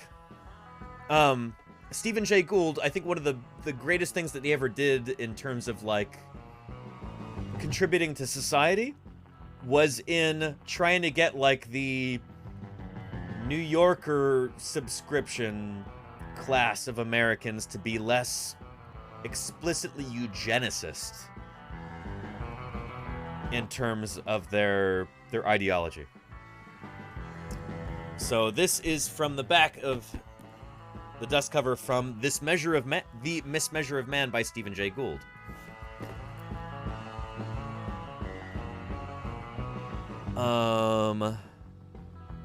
Yeah. In 1927, Oliver Wendell Holmes Jr. delivered the Supreme Court's decision upholding the Virginia sterilization law in Buck v. Bell. Carrie Buck, a young mother with a child of allegedly feeble mind, had been sterilized under the law after scoring a mental age of 9 on the Stanford Binet. I guess that's some sort of test. Carrie Buck's mother, then 52, attested at a mental age of 7. Holmes wrote, in one of the most famous and chilling statements of our century, "We've seen more than once that the public welfare may call upon the best citizens for their lives. It would be strange if it could not call upon those who already sap the strength of the state. Ugh. For these lesser sacrifices, 3 generations of imbeciles are enough." This is like Nazi garbage here. Just disgusting. So this book is about the abstraction of intelligence as a single entity its location within the brain, its quantification as one number for each individual, and the use of these numbers to rank people in a series of worthiness, invariably define that oppressed and disadvantaged groups, races, classes, or sexes are innately inferior or deserve their status. In short, this book is about the mismeasure of man. And I feel like Gould actually wrote the blurb for the back of this. But this is basically an argument against eugenics, an argument against the use of IQ as some sort of a test of you know, to determine the inherent value of human beings. How these are not scientific ideas. They are mismeasures. So check this out. If that sounds interesting to you. And I think this may have been Gould's greatest contribution to culture, honestly. So yeah, Embervix is okay. I like this guy now. Again, that's why I say he's a complicated figure, you know? So yeah.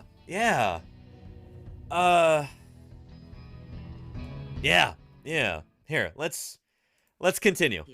In the Reborn Institution. He passed away on May 20th, 2002. Science and humanistic values have lost a great champion, and the Bibliotheca Alexandrina and its board have lost a great friend.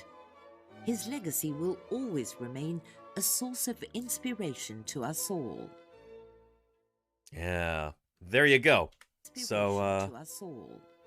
Stephen Jay Gould, 1941 to 2002. Holy cow, he was only 61 years old. He died of cancer, unfortunately.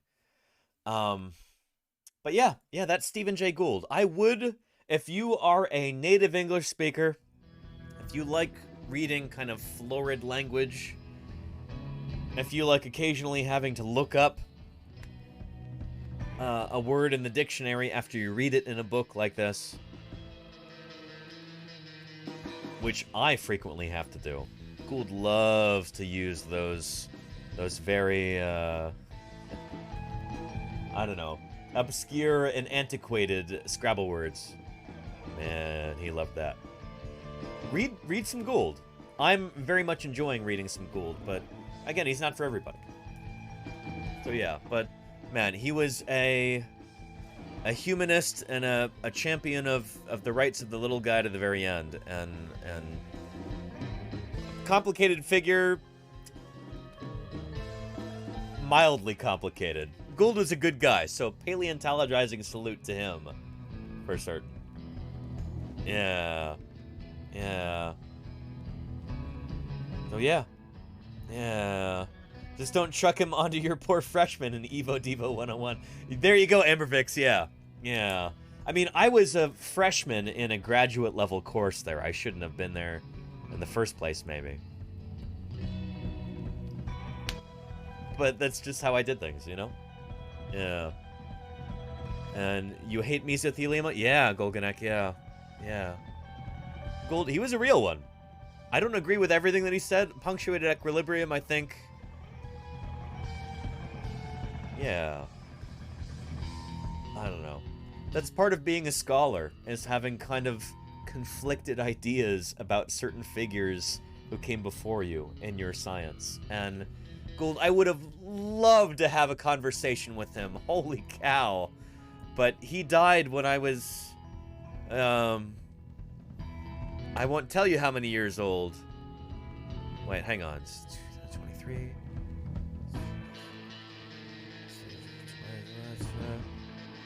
It's 2021. I'm 21 and single. He died the day I was born. Holy cow. I wasn't even, yeah. Of course, like all Twitch streamers, I am perennially 21 years old and single. And so, yeah, I never overlapped with Stephen Jay Gould. It's not like I was 11 years old when he died. Or 10 years old when he died.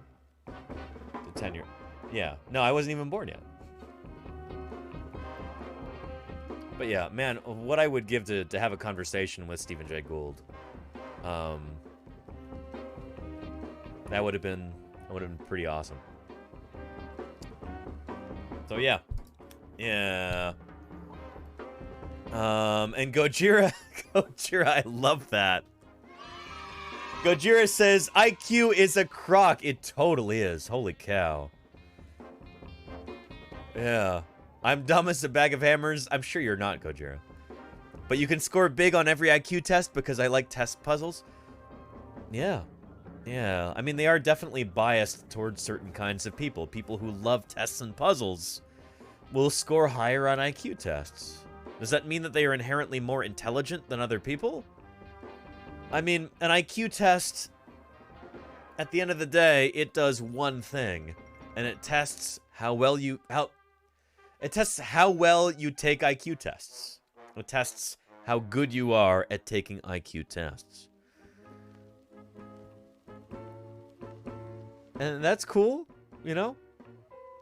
But people who use that to say, oh, I am inherently a more worthy person because I score high on IQ tests.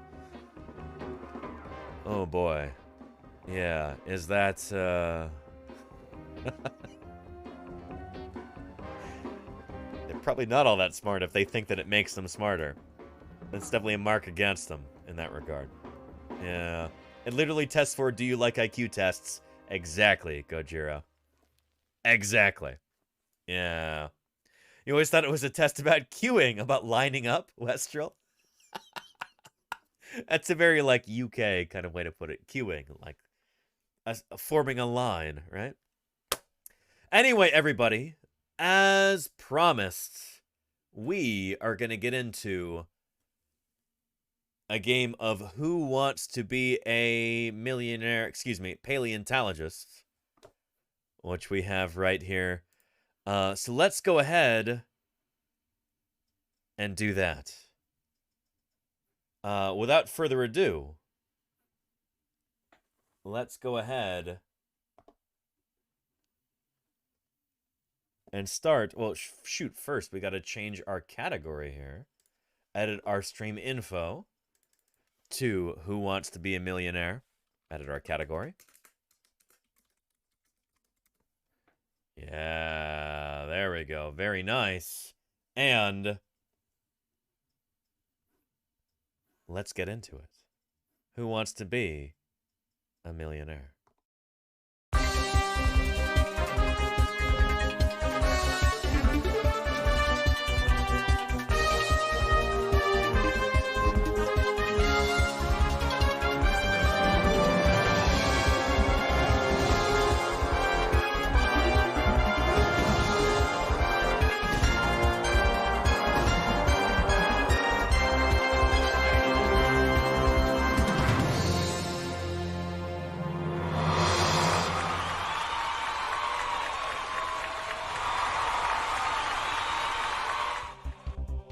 Welcome, welcome, everyone, to Who Wants to Be a Paleontologist. This is our semi-weekly / occasionally monthly review game here on Paleontologizing, wherein I ask you some questions that I have written pertaining to things that we've talked about over the past several weeks, up to, I guess in this case, a whole month, here on this channel. So if you've been paying attention while watching Paleontologizing streams, or if you already know a thing or two about fossil science, with a strong emphasis on dinosaurs, or if you're very good at looking up things really quickly on Wikipedia, you're probably going to do pretty well here. Let's go ahead and pull it up.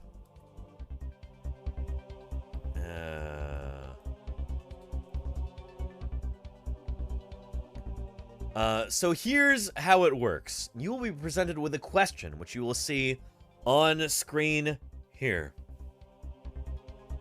You'll be presented with 4 answers: A, B, C, or D. You may enter your answers into the chat by typing in either A, B, C, or D. And I will be kind of generally taking the temperature of chat here, looking at how many A's there are versus D's versus B's versus C's, etc. Not etc. That's the 4 letters. And I guess we'll run a poll if it's... There seems to be a, you know, it's kind of too close together, too close to call. But yeah, do you understand the rules, everybody? You didn't study at Westrill? That's okay. Yeah. But yeah. Yeah. Let's go ahead and get started. Are you ready for the very first question, chat? Let me know. If somebody types in yes, I'll know that it's time for us to pull up that first question.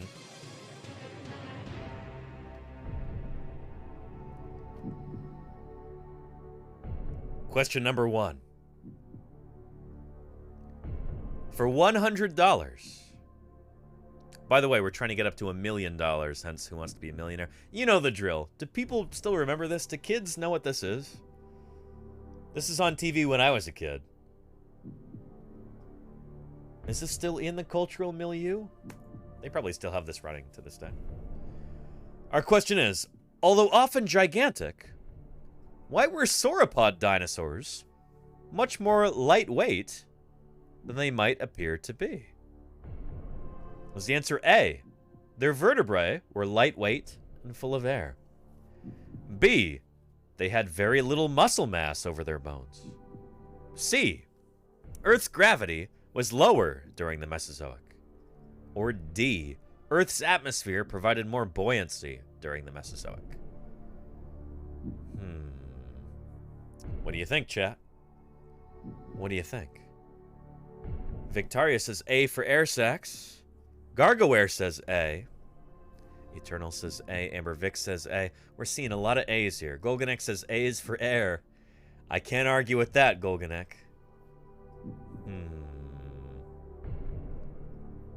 Let's see here. Definitely don't anybody type in exclamation mark oxygen.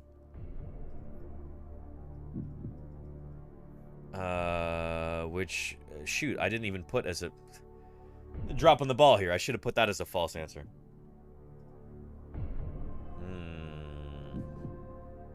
Yeah.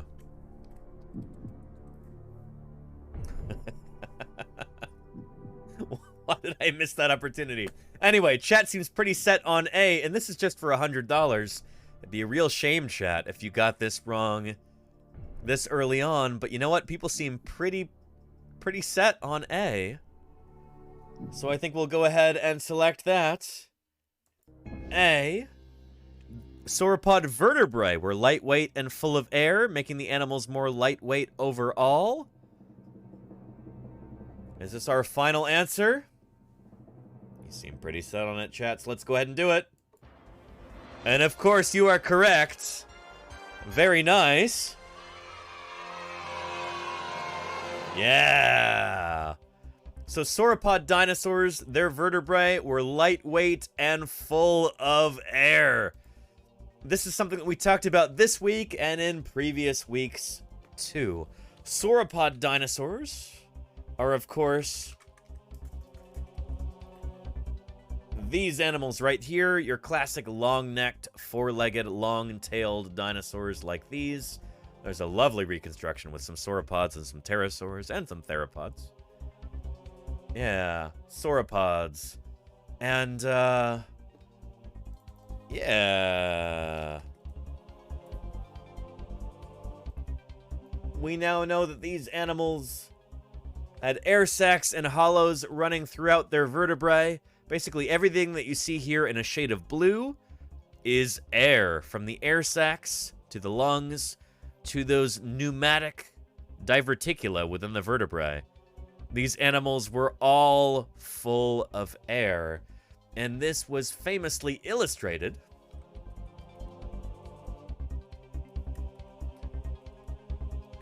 in this prehistoric planet clip right here, with these titanosaurs inflating these speculative air sacs, like gular pouches along their necks. We don't know if they actually had these, but it would make a lot of sense, because we already know that their necks are full of air. Why not give them little balloon-type things on the exteriors of their necks like this? It really does make a lot of sense. So yeah. Very nicely done, chat. $100. That's a lot of money already. And you've got it. Yeah. And Galar's the cat, we will be talking about that on Monday. We'll be talking about the whole did T-Rex have lips thing. We'll be talking about that on Monday. So tune in for that, for a big old discussion on it. So yeah. Yeah. Anyway, are you ready, chat? For question number 2 for $200. I think you probably are, but let me know in the chat. Are you ready? Ready, Gertis Paka? All right, let's go ahead. Let's do it.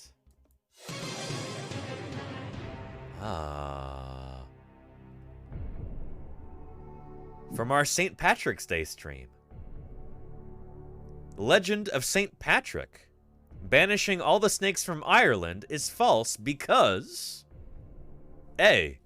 St. Patrick was not a real person. B. Ireland still has multiple species of native snakes today. C. Ireland never had any snakes to begin with. Or D. It was actually St. Valentine. What do you think, chat? $200 on the line. I'm seeing some B's and now a lot of C's right here. Pangpuff. Welcome, Pangpuff. How are you doing? It says B. Golganek says, oh, say, can you see? Ooh. Cruxy says D. So far, I'm seeing a lot of C's and a few B's. Well, we don't want to take up too much time here. I think we might have to go with C, because I'm seeing a lot of C's. You better hope it's C, chat. Ireland never had any snakes to begin with.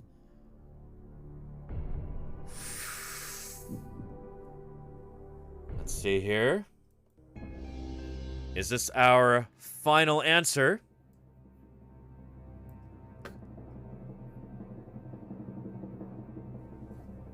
Let's go ahead and go with it. Chat seems pretty sure. And that is correct.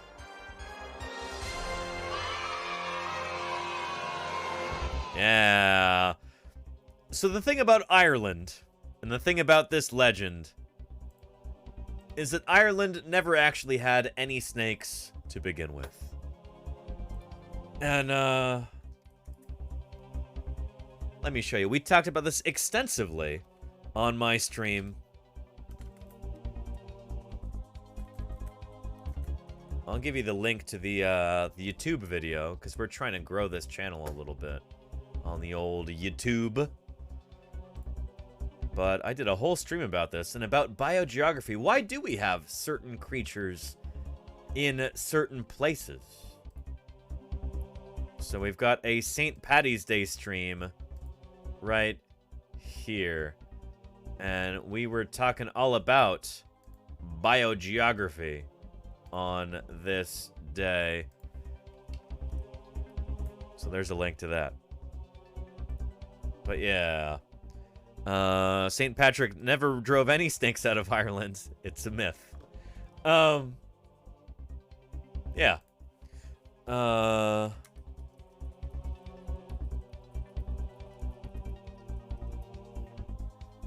There we go. Trying to find this here in National Geographic.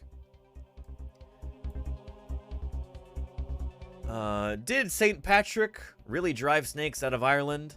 This is the stuff of legend. The reptiles never existed on the Emerald Isle. There's an article there in National Geographic for you. There you go. You answered it correctly, chat. Nicely done. Very, very nice. $200 in your pocket. That's more dollars than I've got in my pocket right now. Let's see if you can go for 300 now, on your way up to a cool $1 million. Let's do it.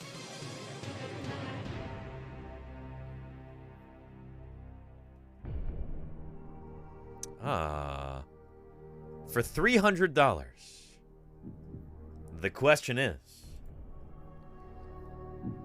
which female country singer had an important sauropod specimen named after her? Is the answer A, Taylor Swift, B, Dolly Parton, C, Reba McEntire, or D, Lurleen Lumpkin? Ooh, what do you think, chat? What do you think? I'm seeing some B's in chat.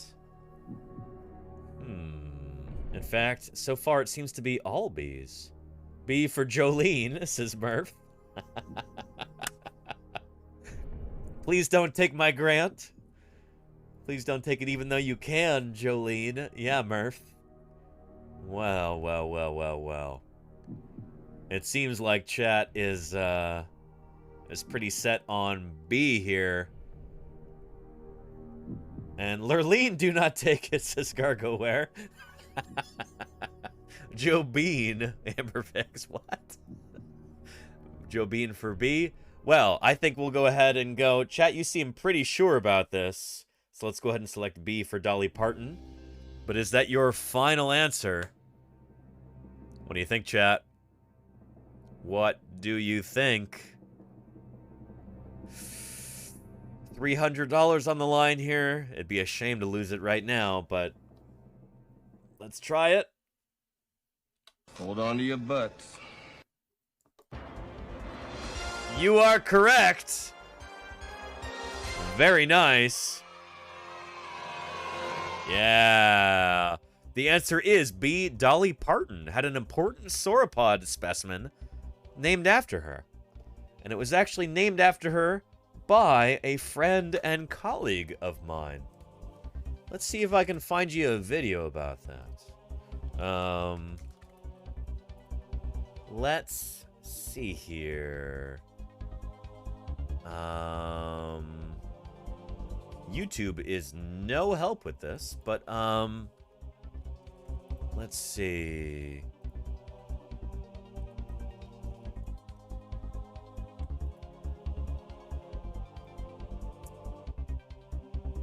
Here we go.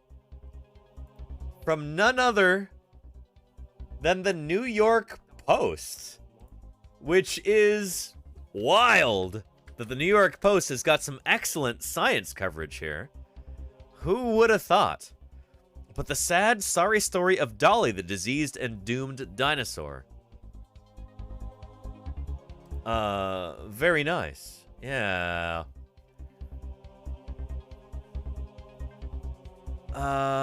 And where is, let's see. The researchers do not know Dolly's gender, but they said the dinosaur was nicknamed after a famous singer. After Dolly Parton, of course, Carrie Woodruff said. And here is Carrie Woodruff to talk about that right here. Dinosaur. We refer to that group of dinosaurs as sauropods. So something like Brontosaurus, you know, like the Dino from the Flintstones, or, you know, the logo for Sinclair Oil, that's also a sauropod. Yeah. We estimate that Dolly would have been about a subadult animal, so probably 15 to 20 years of age when it died, and just about 60 feet, so yeah, meters in total body length. Singer, Alice Johnson, no. Tremendous respect for Dolly Parton. I do not mean to disparage her in any way whatsoever. Yeah, living legend, Dolly Parton. And Carrie Woodruff, I've done a bunch of field work with Carrie Woodruff. I worked with him in Montana ages ago, and we ought to have him as an interviewee here on Paleontologizing. He's now down in Florida working at a fossil museum in Miami, I think. But Carrie is one of the world experts on sauropod dinosaurs. Style respiratory infection. And when we looked at Dolly, we saw that in these pleurocells, which are normally very, very smooth bone, yep, we saw that in Dolly, the edges of these pleurocells were really rough and irregular, and coming out of them, basically imagine something that kind of looked like fossilized broccoli. It was this really irregular, gnarly, lumpy looking bone. Ugh. Something that we hadn't seen at yeah. all. So you can see in the red there, those are the hollows in the vertebrae. These things are all shot full of air, like in an earlier question. Which you got right, chat. Air saculitis with associated osteomyelitis. So that's just the fancy way of saying that Dolly had a respiratory infection with a secondary bone infection. Oof. And we see these same kinds of structures in birds today. We see air Yep. saculitis. And it can be caused by several features. So it can be bacterial in origin. But the most common respiratory infection It's today, fungal, and right? the one that shared not 100%, but many similarities with what we saw in Dolly, is actually a fungal derived infection called aspergillosis. Yeah. Which there's some of the vertebrae right there, and they actually did CAT scans. Carrie did some like interior scans of these, and you can see it there in the interior of the vertebrae. Air saculitis today, Yeah. they oftentimes will show flu or pneumonia-like symptoms, and this entails coughing, sneezing, fever, sore throats, diarrhea, weight loss, things like that. And these are all of the exact same symptoms that we all have experienced when we've had respiratory disorders. Yeah. So that's really kind of cool, because that means you can hold that infected bone of Dolly in your hand and know that 150 million years ago, you probably felt just as crummy as you were when you're sick as Dolly did. Yep. Now, can we say that killed Dolly? We don't know, because again, we don't see the sign in the bones. But in birds today, without medical treatment, air saculitis is largely lethal. And we also know that, today herding animals like these sauropods would have been, that sick animals often just kind of fall behind. Yep. So whether or not Dolly just keeled over from this disease or was isolated and visibly weak and would have been a good target, and an easy meal for a predator, we can't say. But I do think that this disease ultimately caused the death of this animal. Really interesting stuff. If you would like to read more about this, here is the article from surprisingly good science article from the New York Post. Kudos to them. Holy cow. But, yeah, we'll go ahead and get on with this. Question 4 is coming up right now. Are you ready for it, chat? For $500? I think you are. You've done brilliantly so far. Let's go ahead and check it out.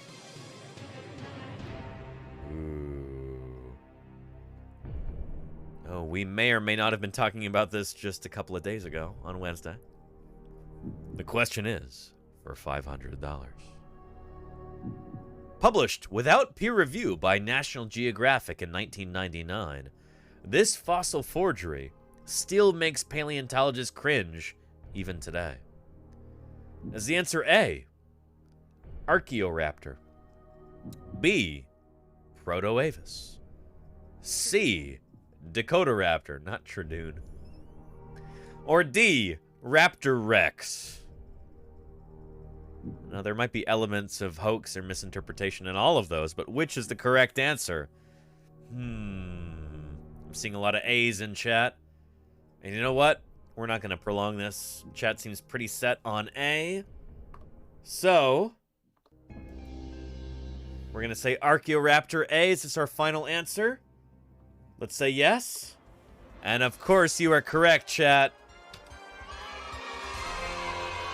Very nicely done. Yeah, it is Archaeoraptor. We talked all about this on Wednesday's stream, and you should check that out if you've not yet done so. I don't have that up on YouTube yet, but it'll be up tonight. So yeah. Anyway, in the interest of time, let's move forward here. Next question for $1,000.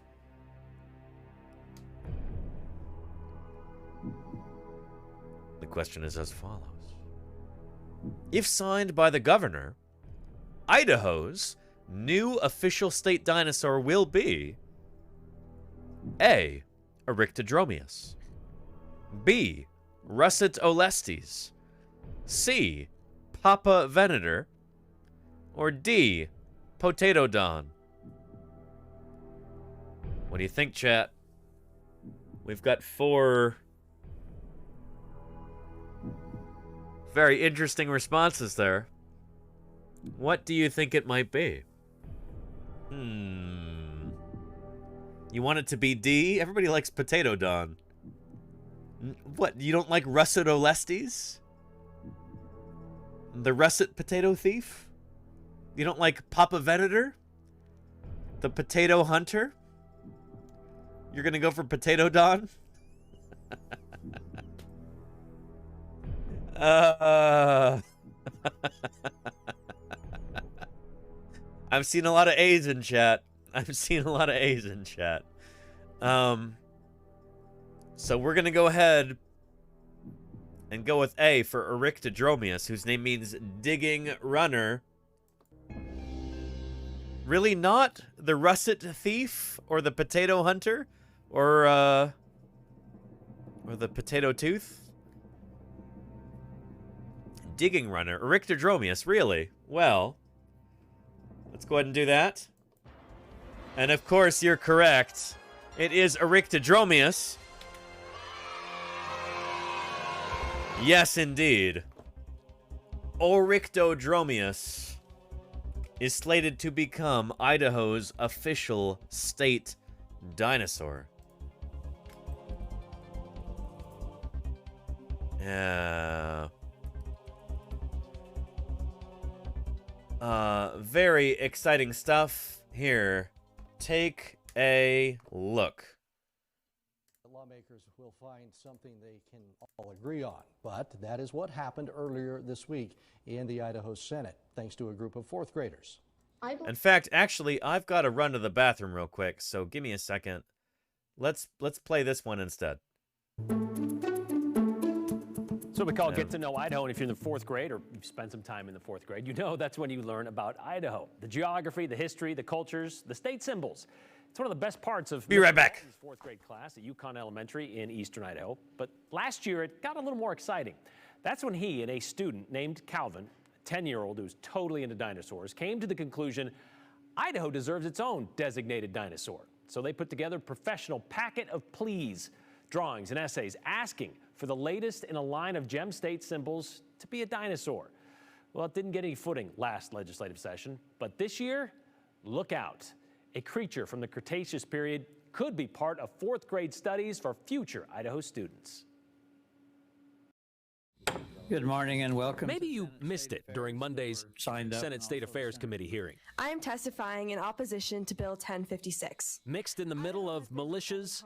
Next, RS 30461, I think. And filings on foster care. Our current statute requires it. Senator Kevin Cook. And I'm here to introduce a bill. Slipped in one of this session's most important bills. It represents some of our most valued individuals in the state of Idaho, and that is a bunch of fourth graders. Fourth graders who lobbied legislators and wrote letters. In their very, very best handwriting and their very best English, they stated why the state of Idaho needed a state dinosaur. That dinosaur? Eryctodromius.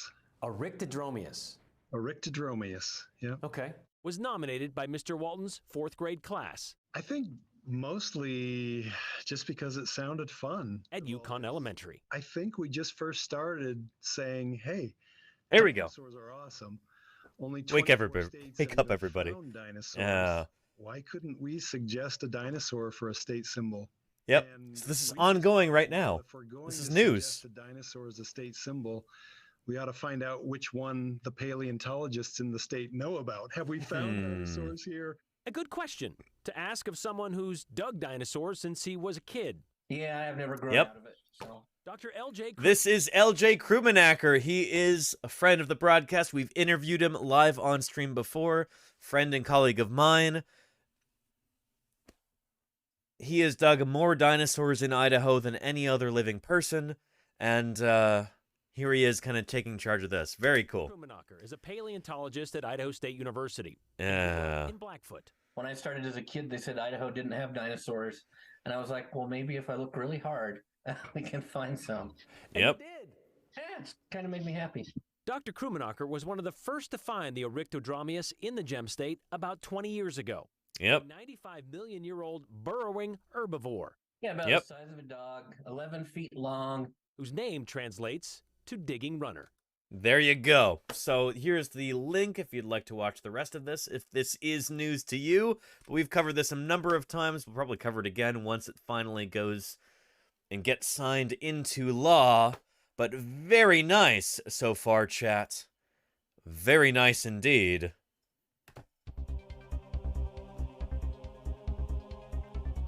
$1,000 in your pocket. Let's proceed to question number 6. I think you're ready.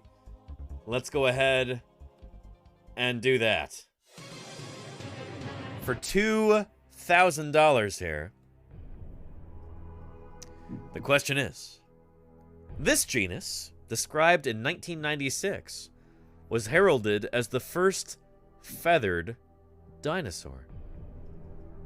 Was the answer A, Microraptor, B, Sinosauropteryx, C, Sinornithosaurus, or D, Caudipteryx? What do you think, chat? These questions will get progressively more difficult as we continue. But the first feathered dinosaur to be described... complicated question, but which one was described in 1996? I'm seeing some B's in the chat. Machi and Moonrise Rabbit, Murph and Shaggy Rex, and B More Nibbles say B. Golganek says B.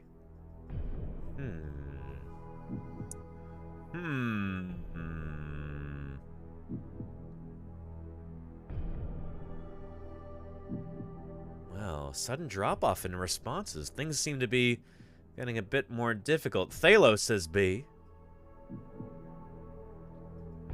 This may be incorrect, says Golganek. Well, I don't know. We're gravitating toward that.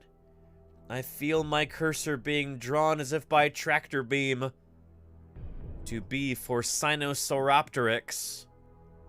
Wraithing says A for Microraptor.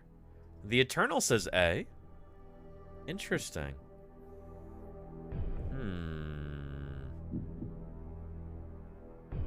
Cephalon jokingly says E.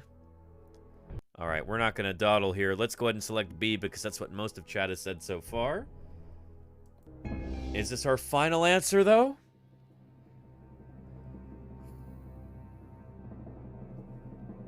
Hold on to your butts.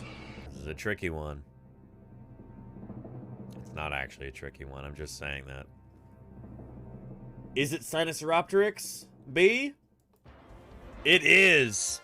Very nicely done, chat. Very nice indeed. Sinosauropteryx, the first feathered dinosaur to be described.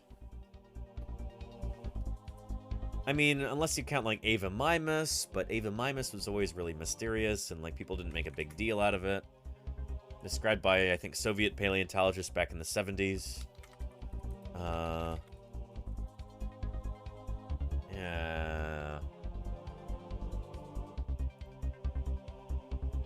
Let's see if I can find you a clip.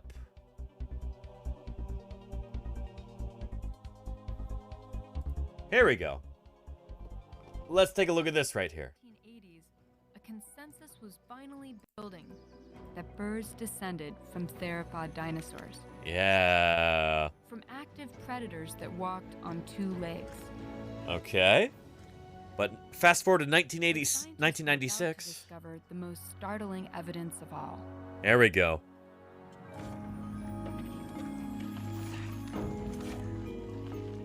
In the mid-1990s, farmers in northeast China began unearthing dinosaurs 120 million years old. Ooh, here we go. And these fossils preserved astonishing detail. Look at that! Beautiful. In 1996, I was a first-year graduate student at my first scientific meeting. They were passing around pictures of this dinosaur. There it is. Ah! This chicken-sized theropod, named Sinosauropteryx, did not have scales. Look at those. Was covered Oh! in some primitive kind of feather. Beautiful. Absolutely gorgeous. To see those photos of a tiny, fuzzy dinosaur it just blew everybody's minds. Amazing. Look at this little animal. This dinosaur was just the first of many fuzzy and feathered theropods to be uncovered. Very cool. Yeah, there's Caudipteryx right there. See, this is one of those trick answers that I put in there too. Caudipteryx was what was that? That was D right there, Caudipteryx. See what I mean? Yeah. Called Caudipteryx, had feathers identical to living birds on its tail and hands. Nicely done, chat. You got this right. With the There's discovery of these spectacular Sinornithosaurus right there. there was no longer was any doubt C, I think? that birds were related to theropods. Yeah, good stuff, good stuff. Anyway, let's get back into it, chat. Let's get back into it. Are you ready for the $4,000 question? I think you are. Let's go ahead and do that. For $4,000, question number 4. This horned theropod, described in 1884, is a perennial film favorite, first appearing on the silver screen way back in 1914. Is the answer A, Carnotaurus, B, Tyrannosaurus, C, Ceratosaurus, or D, Triceratops? What do you think, chat? What do you think? Machi says C. SV Harkins says C. Eternal says C. Cliff Alistair McLean says C. Shaggy Rex says C. We're getting a number of C's accumulating here. C is for Ceratosaurus, Golganek. Well, I'm seeing a lot of C's. Be More Nibbles with the Cardboard Cowboy emote there. Cardboard Cowboy. We've got several C's in there. Well, well, well. C for Ceratosaurus. If you say so, chat. $4,000 is a lot of money, but you know what? Let's go ahead and do it. And you are correct. Of course. Ceratosaurus. Yeah, you are correct. We did a whole live stream about this a while ago. On the anniversary of Ceratosaurus's description. Let's find it on the old bird website here. It was a little while ago. Here we go.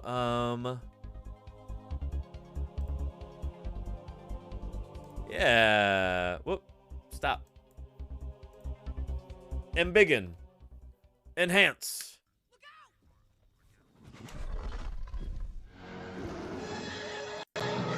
Ceratosaurus.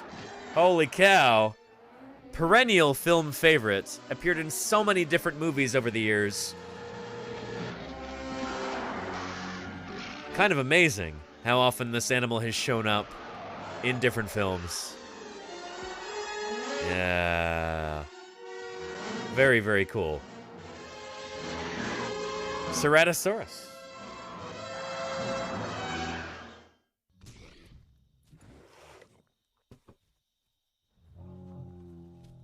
Yeah, no thanks.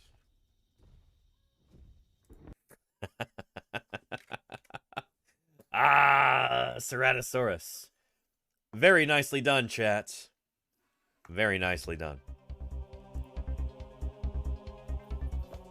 So there we go. Yeah.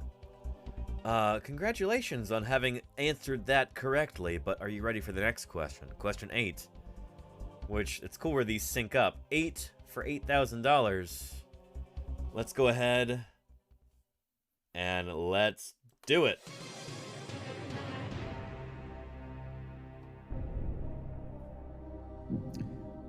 For $8,000, our question is: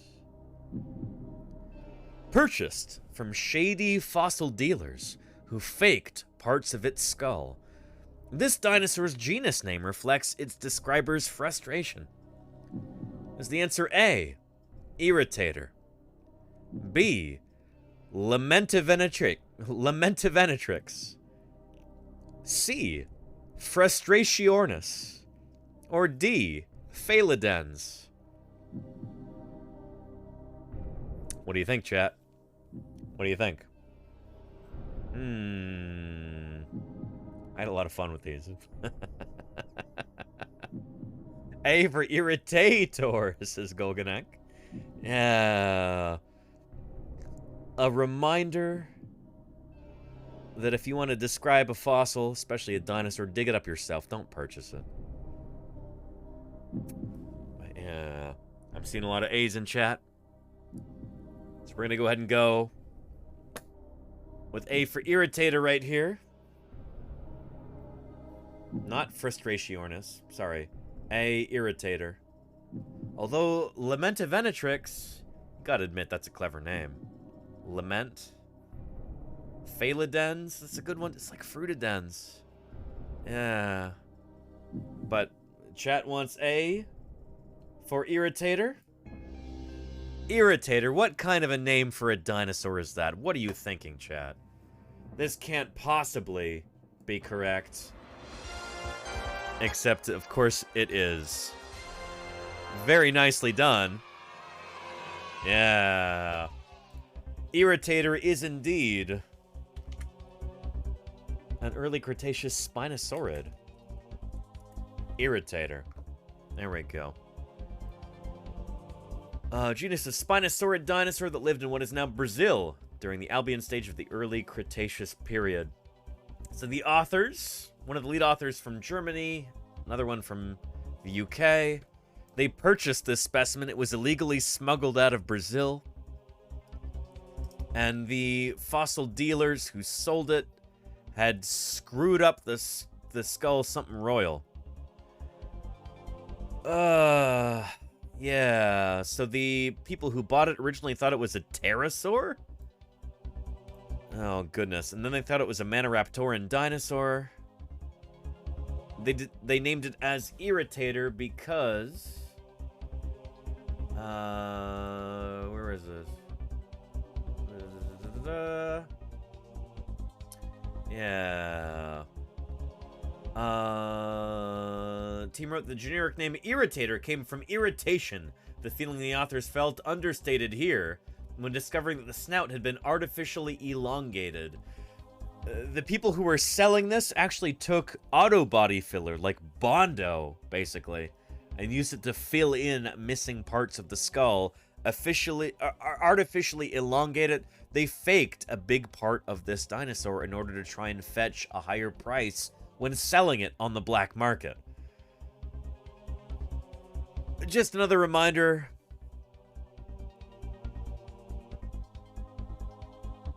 The commercial fossil market is full of all kinds of shady things like this. Avoid it at all costs. Ugh. So yeah. But chat, very nicely done here. You got that correct. $8,000 in your pocket right now. You ready to go up to 16,000? Question number 9. I think you are. Let's go ahead and do it. A real dinosaur? Sloth Bear Millionaire. What a wonderful name, and welcome to Paleontologizing. It is great to have you here on Who Wants to Be a Paleontologist.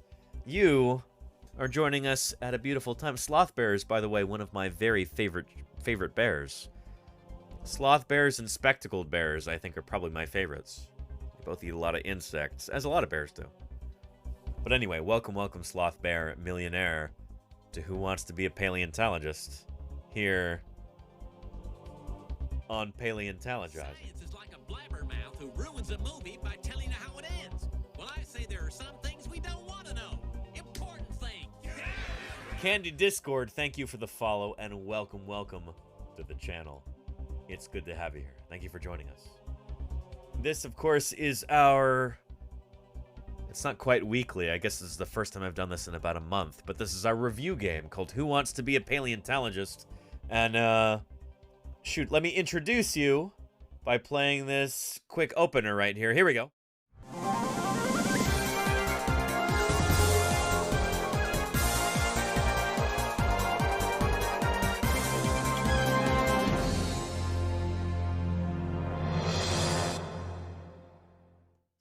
It's been a while since I played that one. That's got no dinosaur stuff in it. Shoot, anyway. But yeah. Should have played the longer one. Oh, darn it. Well, anyway, shoot. Here's our next question for $16,000. This species of dinosaur, revered in the state of Utah, has a number of monuments built to it in Salt Lake City.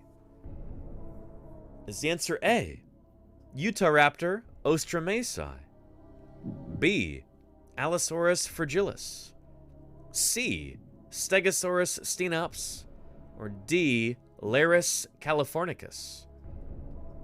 What do you think, chat?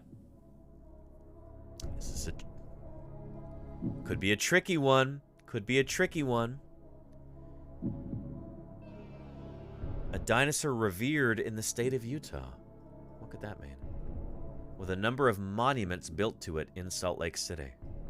Some of them made of bronze or maybe even gold.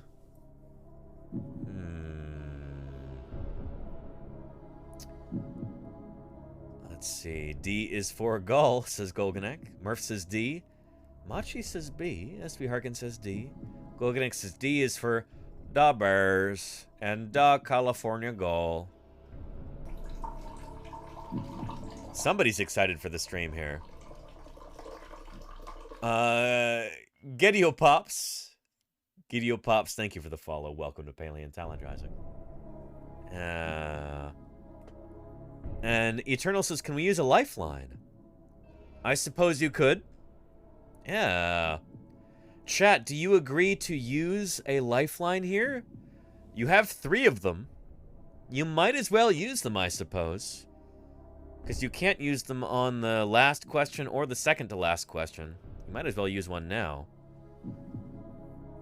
Should we do maybe a 50-50? What do you think, chat? Let's hear some, Eternal says 50-50. Paper Cut says do it. Let's get one more answer. Use it, says Machi. All right. Let's go ahead and do a 50-50 here. You ready? Hold on to your butts. Here we go. Ooh. It is either B or D. What do you think, chat? Is it Allosaurus or is it Larus? We talked about this last week on Thursday Birds Day. I'm seeing some D's. I'm seeing a B. Another B.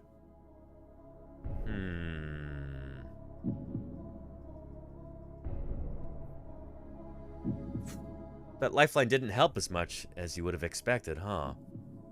Tricky. Tricky, tricky, tricky.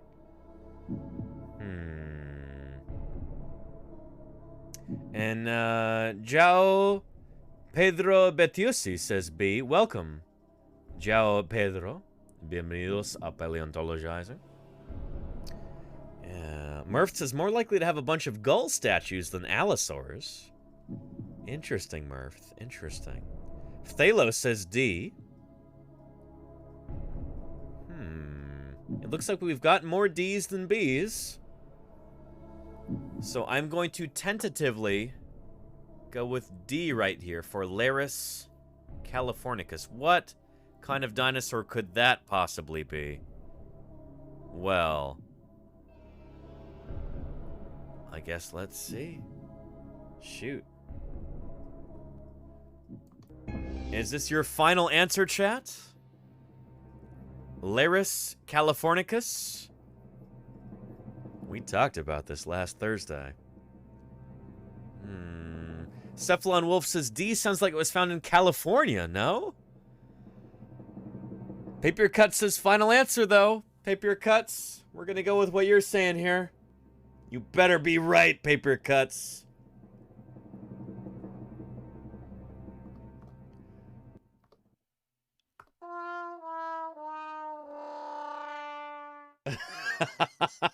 I'm just kidding. You were correct. Very nice. Very nice indeed. Yeah. Of course. You all know. I would never, ever play a joke on you, right? We just don't do that kind of thing here on Paleontologizing, because that would absolutely be...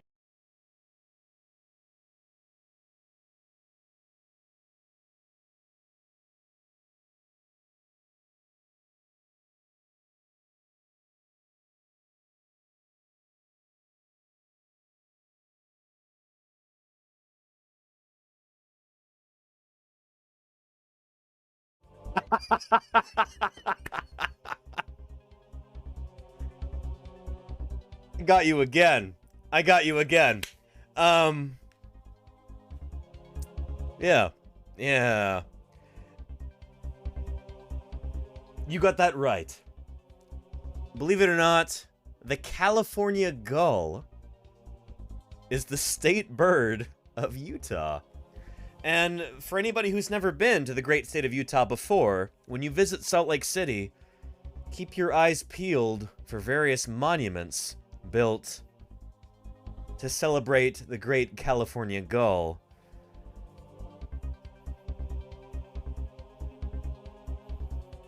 Let me show you a video about this. This is not a joke. Earnestly, I promise you. Or at least it's not a true story, but it's also not a prank or anything. It's not a joke. Yeah.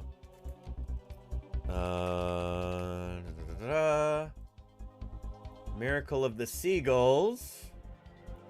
Hang on. So, legend has it that when the Mormon settlers were there in Utah, when they were settling in the Great Salt Lake, that there was a massive plague of black crickets that descended upon them and started eating all of their crops. And, take a look. This is like an old dramatization of this. Oh no, crickets!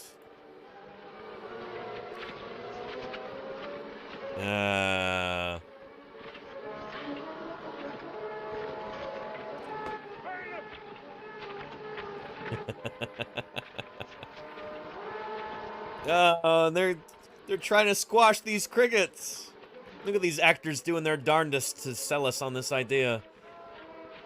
And they're smashing them, they're smashing them.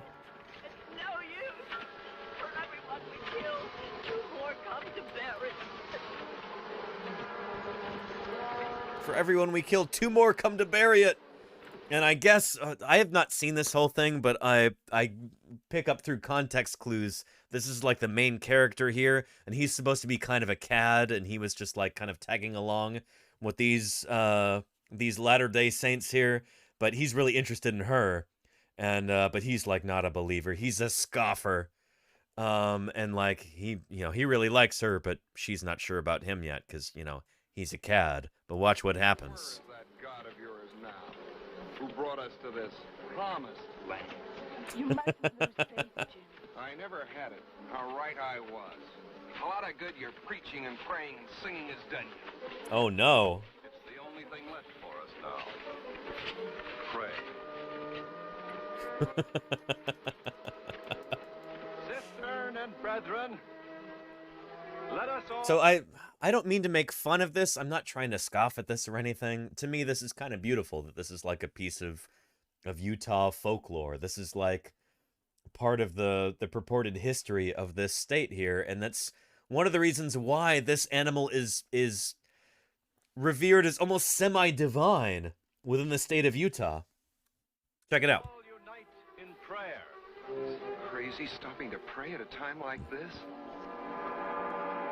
Anyway. Fool. Almighty God, Anyway, they all pray and pray. we have worked hard and endured much, O Lord. Yeah, they pray for deliverance. Thy gospel. Judith, you look so tired, so worn. Pray, Jim, pray. Look what happens. Sister in, yeah. That's I don't know. Yeah. Garments, Lord. Yeah, they should have eaten the crickets. That's a good point, Golganek. Protein. Save this land. Don't And hang on a minute. Wait. That's not... What does he say? In the days of, even as thou didst rid the land of Egypt of its plague of locusts. Didn't Moses send the locusts? Isn't that the point of that story? In the days of Moses. Save this land. Anyway. Don't let these people starve. Yeah, anywho. Not for myself, but for her. In Gojo, Pedro, yeah, 26 grams of protein. It's a lot of protein. We ask it in the name of thy Son, Jesus Christ. Anyway, look at what happens in this old newsreel. Amen. Amen. Dinosaurs descend from the sky.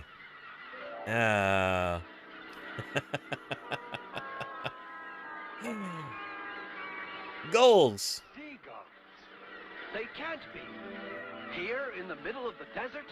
Which is really, really funny because gulls live in many, many different habitats. And there's a huge population of them that live near the Great Salt Lake in Utah. They've lived there for thousands of years. So it's not uncommon at all to see gulls in Salt Lake City. Just like it's not uncommon to see gulls in parking lots in Wisconsin or Kansas. You know, there's gulls all over North America in various places. Sometimes very, very far from the sea. So yeah, they're going after the mammals, says Machi. They're coming down. Look.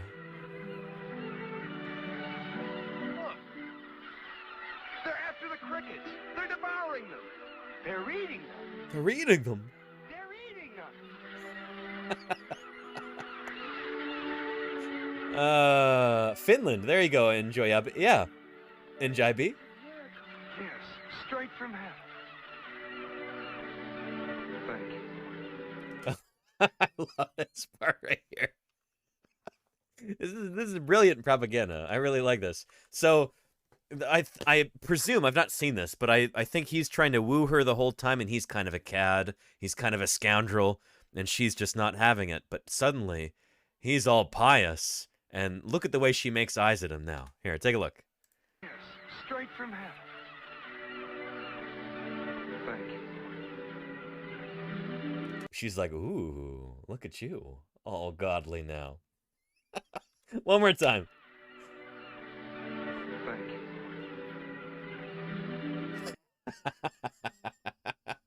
That is the great miracle of the gulls.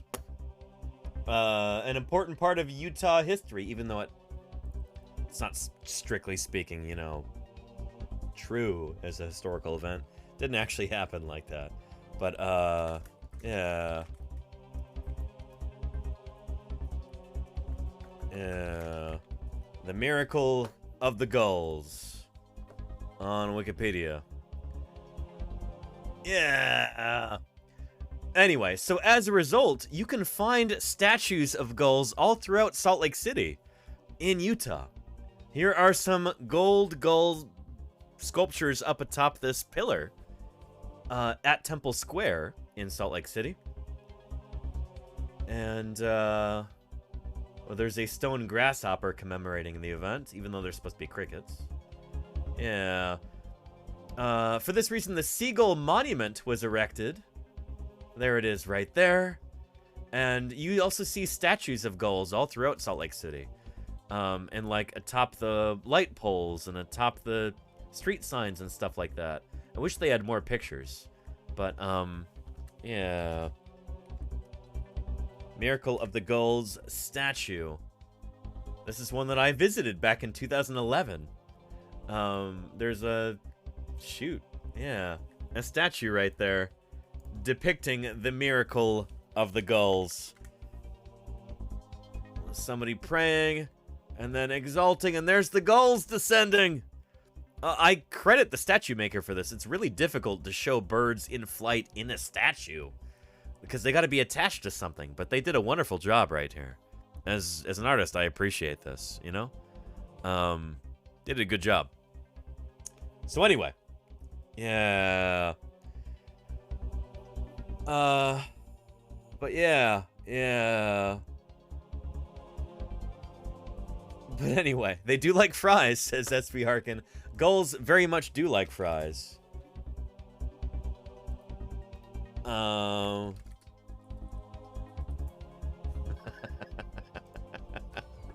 As you can see right here.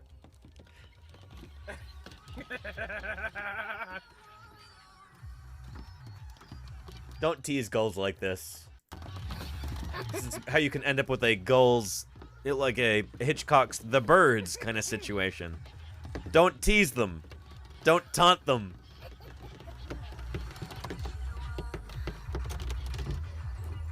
Anyway. Yeah. Yeah. Oh, goodness. Anyway, chat, let's continue with our next questions here.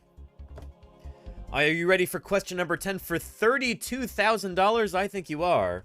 Let's go ahead and let's do it. Ooh. Featured in the 1997 film The Lost World Jurassic Park, albeit briefly, this dinosaur had the longest neck of any known animal ever. Which animal had the longest neck of all time? Featured in The Lost World Jurassic Park. Was the answer A, Zygongosaurus, B, Omesaurus, C, Mamenchisaurus, or D, Datusaurus? I'm seeing a lot of C's in chat. So far, nobody claiming counter to that, so we're going to go ahead and go with C, Mamenchisaurus. Is this your final answer, chat?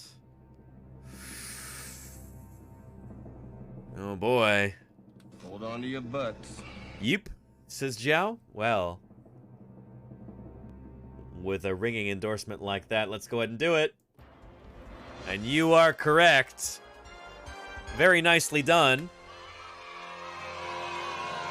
Mamenchisaurus. That's it right there. Yes, indeed. We just talked about this earlier this week. Mamenchisaurus. Let's see if we can find it in the news. There was a... Yep, there we go. From the NHM in London. Look at that neck. Just insane. New fossil analysis reveals dinosaur with the longest neck of any animal ever. There it is. And it was indeed featured. Oh, it's Mamenchisaurus, by the way. Mamenchisaurus Sino-Canidorum, which means the Mamenchi lizard. That's a place name in China. Sino-Canidorum means named after China and Canada. Named after the Chinese and the Canadians. Very cool. Mamenchisaurus Sino-Canidorum. And, the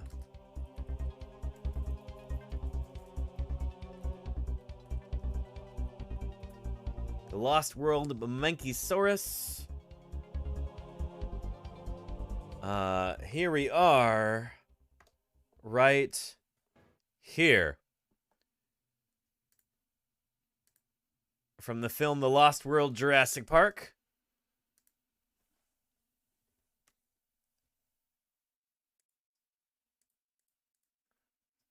Anyway.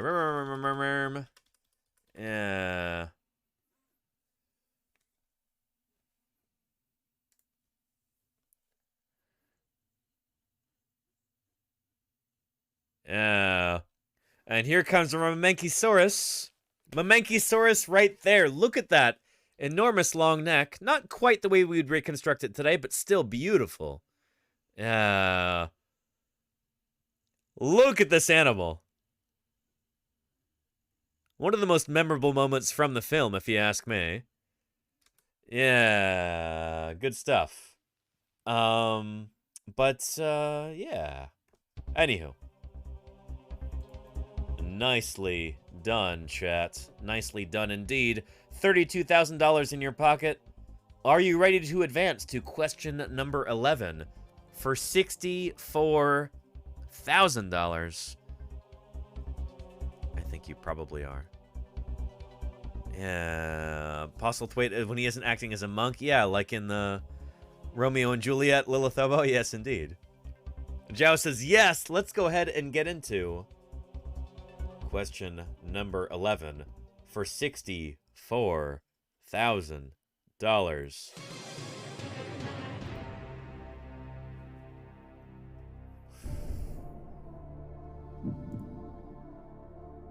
Here's a tricky one here. A brave dinosaur indeed, this now famous pigeon, who served in World War I, saved the lives of nearly 200 American soldiers of the Lost Battalion.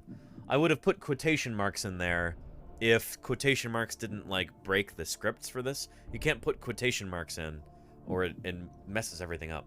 Or else I would have. Is the answer A, Balto? B, Boxcar? C, Cher Ami? Or D, Glamorous Glennis? What was the name of this famous pigeon here? Balto? Boxcar? Cher Ami? Or Glamorous Glennis?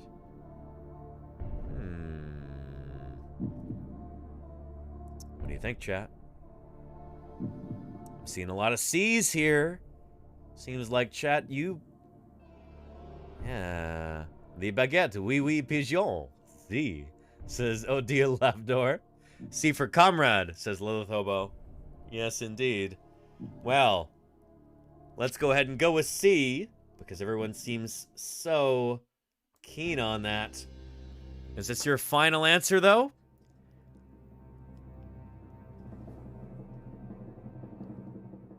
Let's say yes. And of course, you're correct. Very nicely done. Oui. Oui. Yes. Can I find you a quick video about this?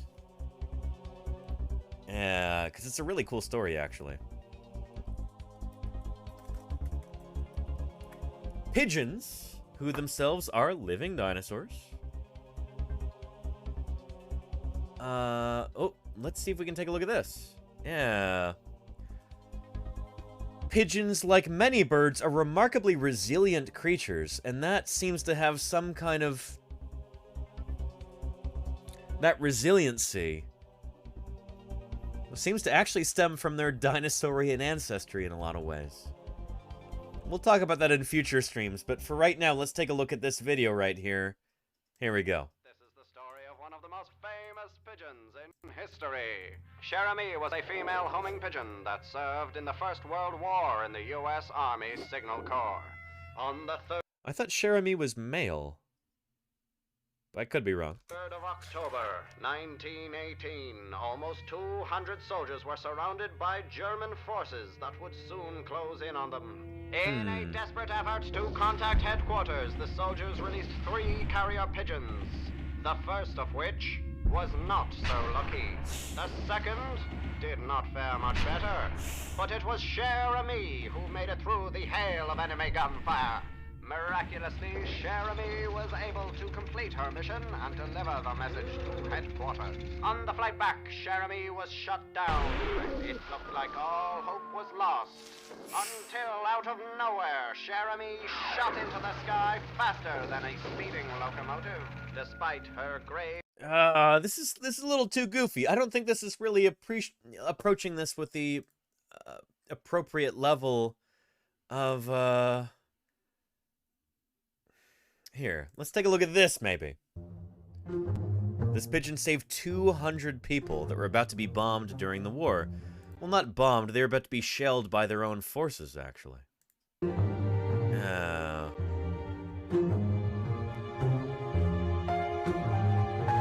This is also not great. I mean, come on. Let's take a look at this.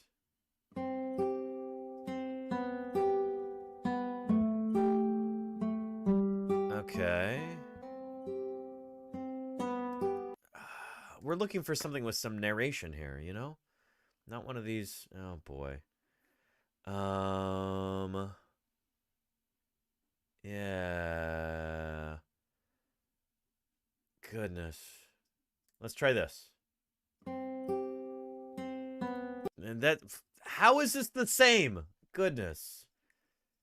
Let's just do this one. Oh, boy. Does the name Cher Ami sound familiar to you?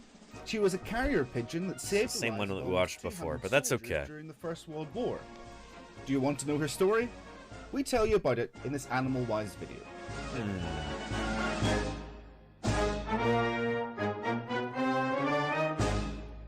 It seems like there's an open niche here. Somebody needs to make a really decent, like, respectable video about this remarkable bird. Because these are all a little bit goofy. The terrible situation. Our story takes place in October 1918, when a group of over 500 US soldiers were completely surrounded by German enemy troops. They were facing a desperate situation since they were located behind enemy lines without food or ammunition to defend themselves. And João Pedro Betiusi says here in Brazil, pigeons have the same reputation as seagulls in the USA. Yeah, João, pigeons also here in the US do not have a good reputation. They are seen as vermin, as pests, as, you know, candidates for extermination. Which, to me, that makes me very, very sad. These are remarkable animals. They are incredible, beautiful creatures. And this kind of highlights that. Yeah. A scout says pigeons equals flying rats. Yeah, I disagree, but that's the idea, yeah. They had sent several messages via carrier pigeon, but none were able to reach for support. They had all been shot down by the Germans as hundreds of soldiers were dying. The situation seemed hopeless. Their last... They only had one carrier pigeon left, Cher Ami, which means dear friend in French. Yep. By this time, US Army reinforcements had arrived, but they began to shoot at the cornered battalion, thinking they were German troops. Cher Ami was the last hope for the soldiers caught in the situation. They wrote a message tied to Cher Ami's leg explaining where they were located and warning that their own artillery was bombing them. Yep. Cher Ami's journey. The pigeon flew at great speed trying to reach her destination, but as soon as the Germans saw her, they opened fire. She was hit by enemy... These are the wrong guns. They didn't have... What's that, what, an AK right there? You can talk about the iron sights, and that's like an M16 with the... Anyway. Again, there needs to be like a decent video about Cher Ami, because these are all... They don't do her justice. Bullets and fell to the ground. Although seriously wounded, she managed to take flight again and make the long distance to reach her destination. She finally managed to deliver the message and was able to save the lives of almost 200 soldiers. Yep, 194 soldiers to be exact. Cher Ami was wounded in the chest and lost both a leg and an eye. The army medical team quickly intervened to treat her and managed to save her life. Once recovered, she was sent back to the United States with a prosthetic wooden leg they had made for her. Recognition of Cher Ami. Upon arrival in the United States, Cher Ami received the Oak Leaf War Cross Medal. That makes my heart smile. Holy cow. Not only awarded for saving the lost battalion, but for having delivered a total of 12 important messages during World War I. Sadly, Cher Ami passed away in June 1919 due to injuries sustained during her last mission. Yeah. At that time, she was awarded a gold medal from the organized bodies of American racing pigeon fanciers as thanks for her war service. Yeah, I don't think they did send her back. I think that other video was wrong, SV Harkin. Yeah. She was also sent to a taxidermist to preserve her body. Yep. She is currently in the Price of Freedom exhibition at the National Museum of American History. A member of chat was pointing this out next to... alongside Sergeant Stubby, another great animal war hero. There you go. Yes, indeed. If you still do not know the story of Stubby, the dog who was promoted to sergeant, we explain all in this video. That's pretty neat. That's pretty neat. I mean, again, war is hell, and warkind is a scourge upon humanity and upon all the earth, and should be... Yeah. But the story of Cher Ami kind of shows the resilience of dinosaurs and their hardiness. These are incredible, incredible creatures. Even the lowliest among them. Yeah. Here again is a page on Cher Ami from the Smithsonian Institution. Cher Ami was a registered black check cock carrier pigeon, which I think means he was male, right? One of 600 birds owned and flown by the U.S. Army Signal Corps in France during World War I. He delivered 12 important messages. See, I thought he was a he. Anyway, if you'd like to learn more about Cher Ami, here is his page on the Smithsonian website, and you can go see him at the Smithsonian in Washington, D.C. May there never be another war to ravage the surface of the earth like that of World War I, and may pigeons be never employed to do man's dirty work like this again. Salute to Cher Ami. May this never occur again.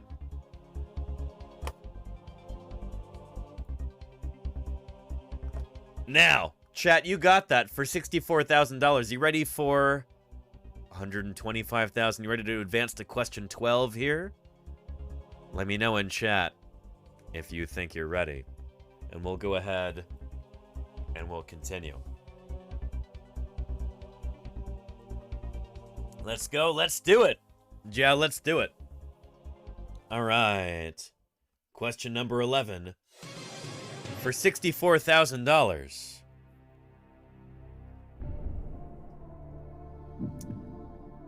Pulled last minute before the sale because of legal issues, the Tyrannosaurus specimen scheduled to be auctioned off in Hong Kong in 2022 was nicknamed A. Stan, B. Shen, C. Shaanxi, or D. Sue. What do you think, chat? What do you think? Seeing some B's in the chat. And an XD from Lilith Hobo, unrelated.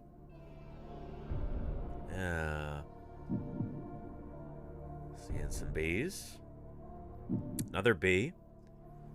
Another B, another B. B is for family-friendly channel. There you go, Golganek. Appreciate you, Golganek. Yes! A Mac Morvan, it says D, however. Huh.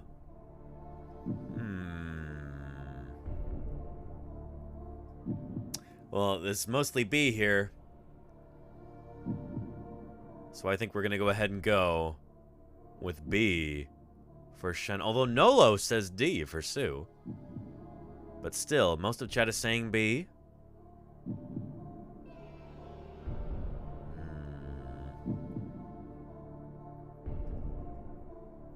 You're also running out of time to do any lifelines here. Tricky question, says Joe. It is a tricky question. They get harder. They get harder as you get closer to the $1 million.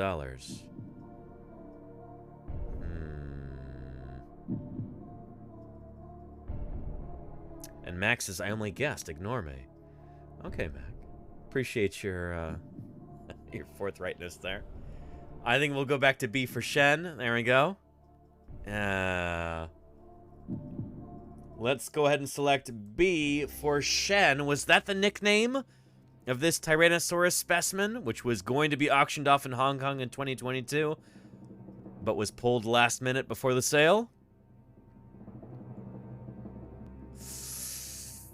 $125,000, that's a lot of money. Onto your butts. And you are correct, chat. Very nicely done. Unfortunately, this is a really lousy kind of topic to be discussing, but indeed, Dinosaur auctions are such a disgusting, repulsive enterprise in the first place. It pains me to even talk about them, but I did talk about them.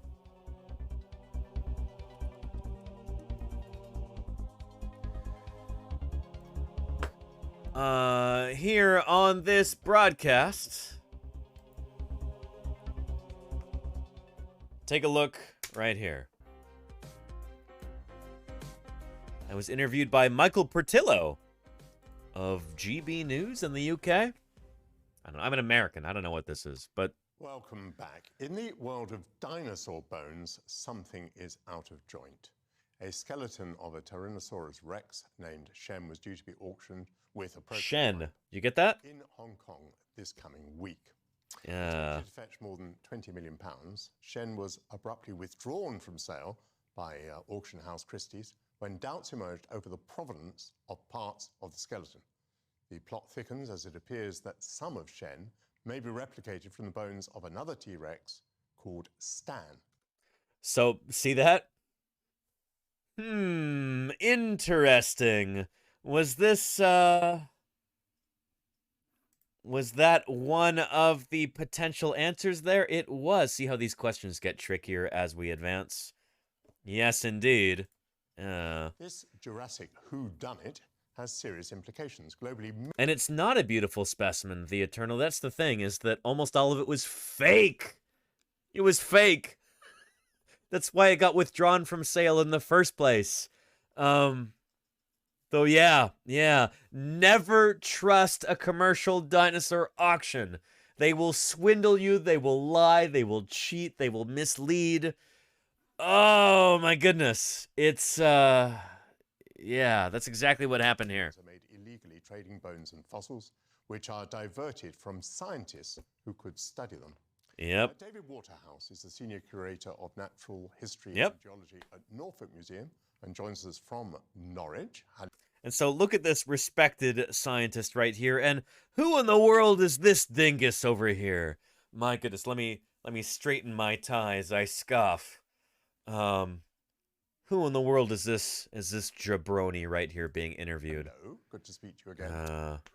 Yeah, nice to see you, Michael. And from Northern California, dinosaur paleontologist Danny Anduza, who hosts Paleontologizing, which can be viewed on Twitch. On what? What did he say? My goodness.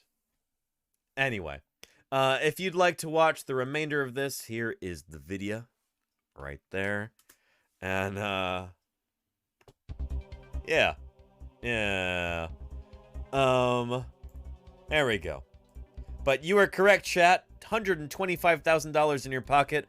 The nickname that they chose was Shen. Which the few like scraps of bone that they actually had were from Montana in the US. Shen, I don't know. I've lived in Montana for a long time. I lived there for close to a decade. I'd never met anybody named Shen when I was in Montana. Not a traditional Montana name, because it was being auctioned off in Hong Kong. They gave it that name because they thought it would help it fetch more money at auction.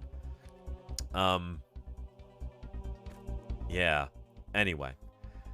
Word of the wise, do not purchase fossil specimens, anybody. And if anybody does try to do that, shame them for it. If you ever try and buy a dinosaur at auction, you are a gigantic dingus. Just an absolute rube who was born yesterday, just fell off the turnip truck. You are a contemptible moron. Do not do that.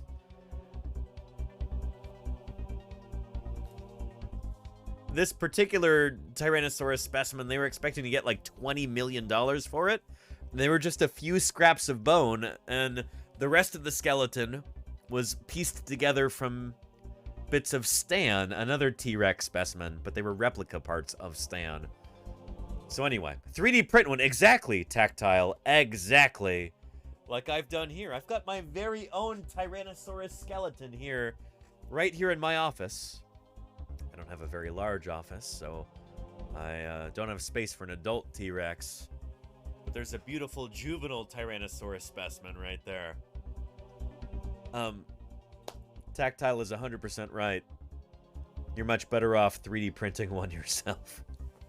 And you'll learn a lot about their anatomy, too. More so than you do if you spent millions of dollars buying a mostly fake dinosaur skeleton in the first place, while keeping real dinosaur fossil elements from being studied by scientists. It's bad for everybody, so just don't do it, you know?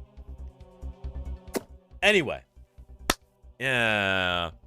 And what if one is buying it to put in a museum? Well, usually, Scout, it'll be scientifically worthless if you go to put it into a museum because it's not been dug up with proper data collection methods. It might as well be a paperweight. It's basically been destroyed in the process of excavation. Unless you're out there collecting very careful data while you're digging up the dinosaur, then it's basically useless. Dinosaurs are not important as showpieces, they're important as bits of information, collections of data about the ancient past.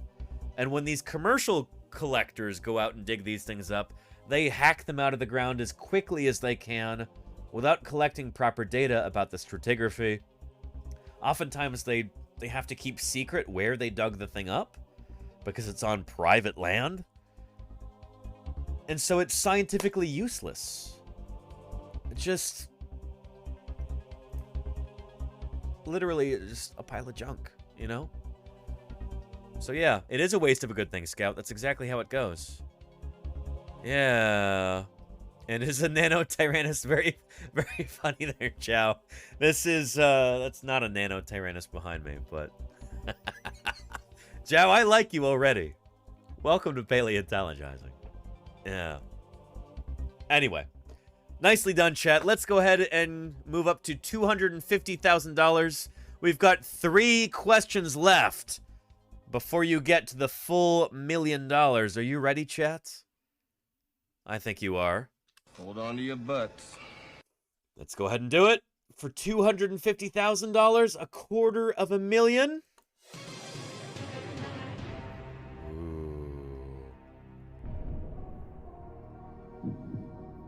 In a 2017 paper, researchers concluded that Sinosauropteryx lived in open, well-lit habitats based on... Is it A, its light color?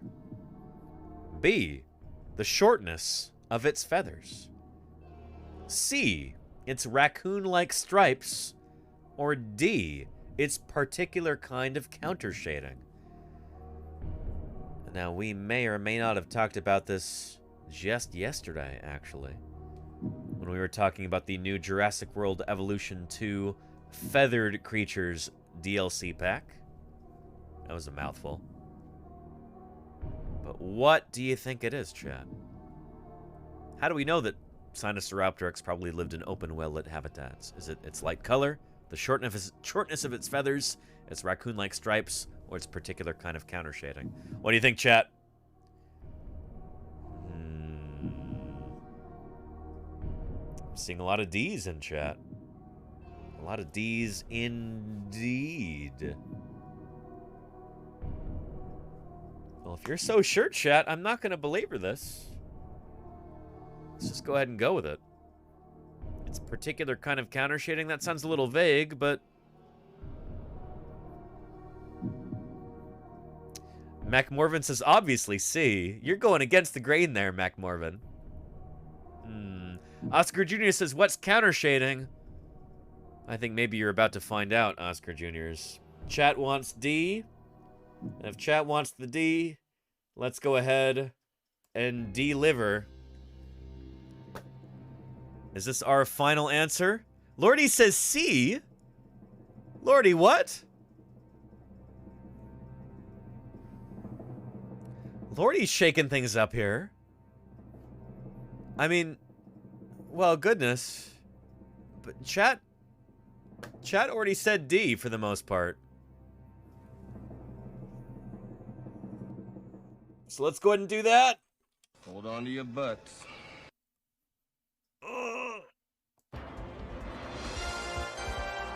And you got it, chat. Holy cow. $250,000.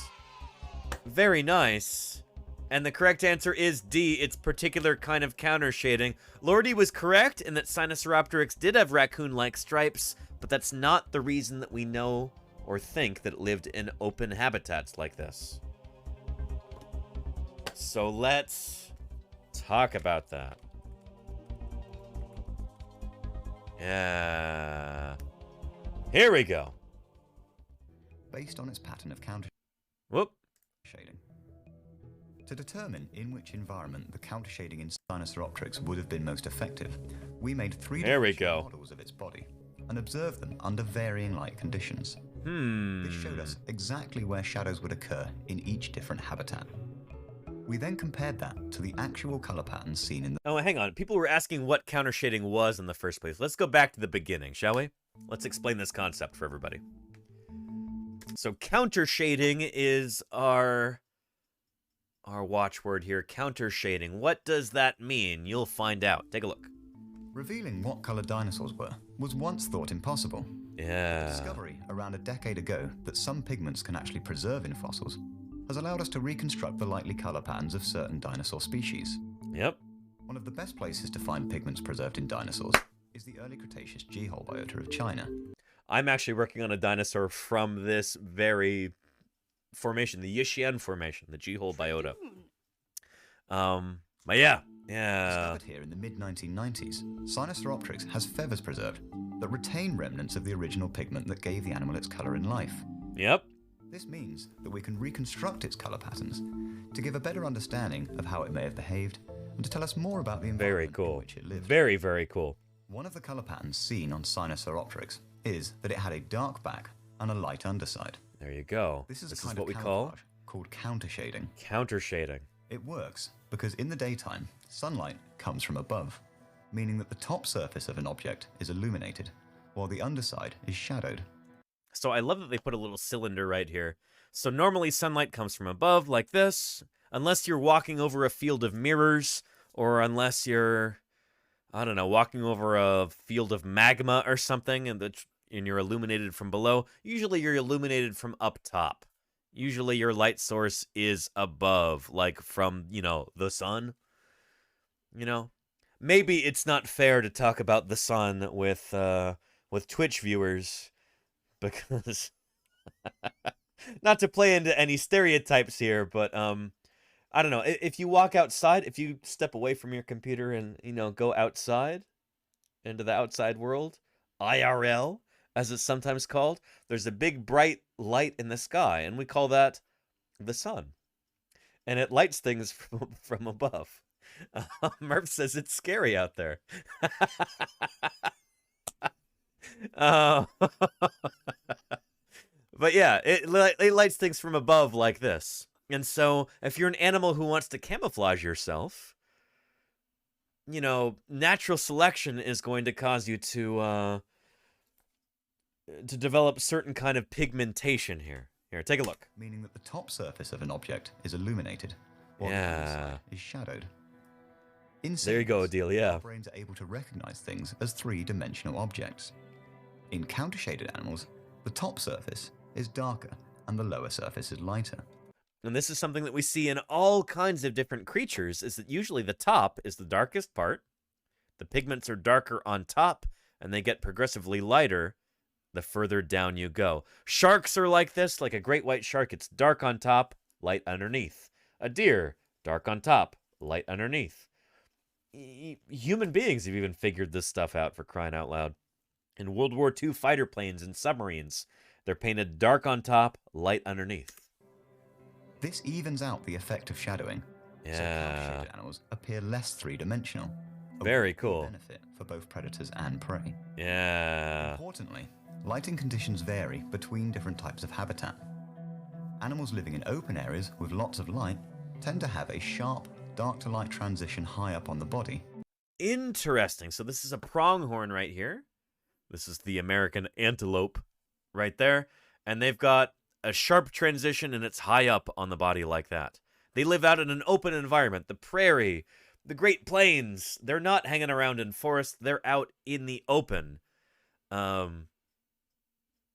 Maybe much like an IRL Twitch streamer. and maybe unlike a typical Twitch viewer. I'm sorry, I should stop with this. But yeah, they're outdoors, out in the open. High transition, or sharp transition high up on the body. Yeah. With lots of light, tend to have a sharp, dark to light transition on the body. While animals living in closed areas, such as forests, tend to have more gradual transitions positioned lower down. Yep, so they've got kind of a gradual transition. It's like a smooth gradation. Smoother, at least, than that stark transition higher up on the body, like in open environment animals. Check it out. Check it out. That we could determine the likely habitat that Sinosauropteryx was living in 130 million years ago. There you go. Based on its pattern of countershading. Yeah. To determine in which environment the countershading in beautiful experiment they devised here. Really, really cool. We made three-dimensional models of its body and observed them under varying light conditions. Yeah. This showed us exactly where shadows would occur in each different habitat. This is so cool. We then compared that to the actual color patterns seen in the fossils. The countershading transition was abrupt and high up on the body. Hey Codmos, how you doing? To negate Welcome, the welcome. shadows cast Let's by direct. protect our fossils, because if they're removed, America loses them forever. And thank you, Mr. Charles, for the Prime sub. I appreciate that very sincerely and earnestly. I am grateful. Thank you, Mr. Charles, for your support. And Mommy Does. Look at those raiders coming in. Mommy Does. With 2 raiders. Thank you for your raid, Mommy Does. I really appreciate that. We're talking about evidence of countershading in this dinosaur Sinosauropteryx and what it can tell us about how this animal, well, like what kind of environment it actually would have lived in.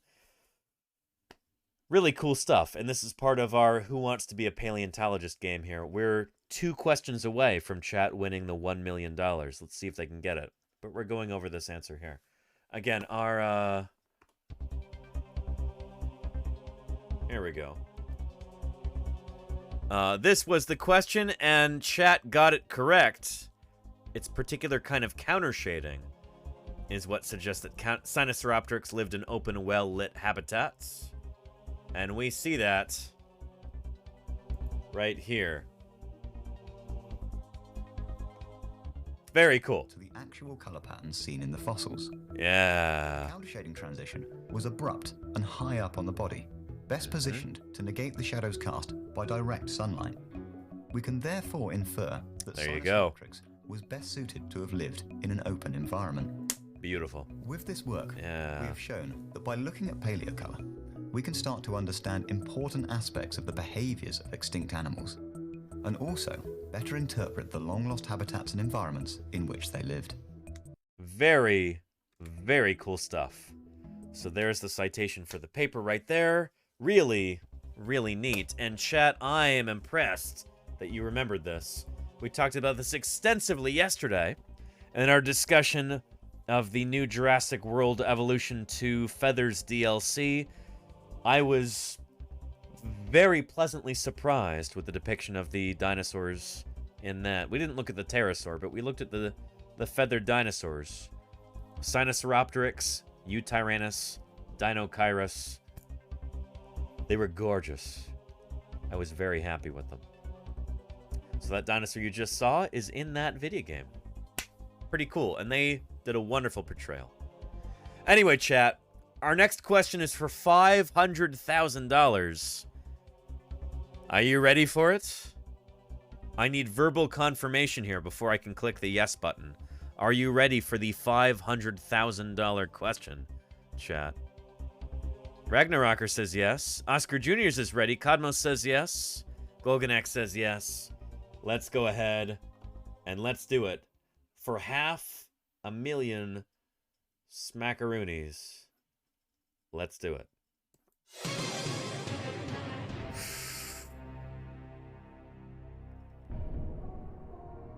Ooh, this is something we were talking about on Tuesday. For $500,000, your question is: the skin membrane stretching between the arms and legs in bats, flying squirrels, and sugar gliders is called the A. aileron, B. Wing. C. Patagium. Or D. Flugellum. What do you think, chat? What do you think?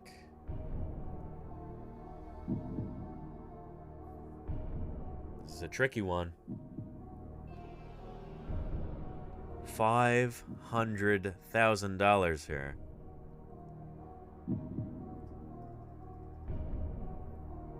I'm seeing an A for aileron, 2 A's. D, says MacMorvan. I'm seeing some C's. Another C. Another C. Another C. Oscar Jr. says flugellum sounds more like flagellum. So it sounds more like a hair-like structure. Interesting. Mammals are hairy, oftentimes, but I'm seeing a lot of C's here. Lenina says C. That counts for a lot there. Be More Nibbles says C. Asazi says C. Thalos says C. SV Harkin says not A or B. Heptacularaptor says C. Ooh. I think chat has pretty solidly settled on C. Golganak says C with a 100 emoji there. We're gonna do Patagium here. You better hope this is correct, chat. It would be a real shame to lose it right here on question 15. Just one question before you get to the final one. But let's take a look. Let's select Patagium for C. Is this our final answer?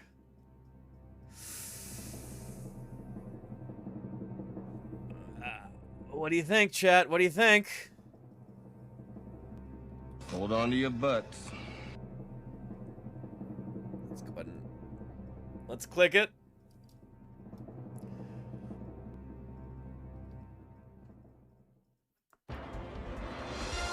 And you are correct. Of course you're correct.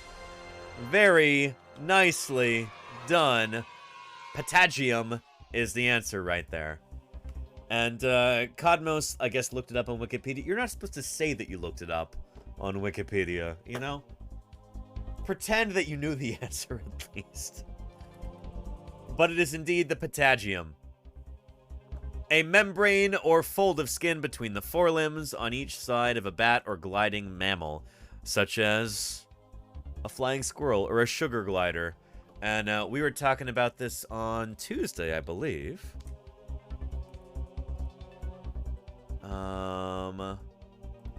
Let's see.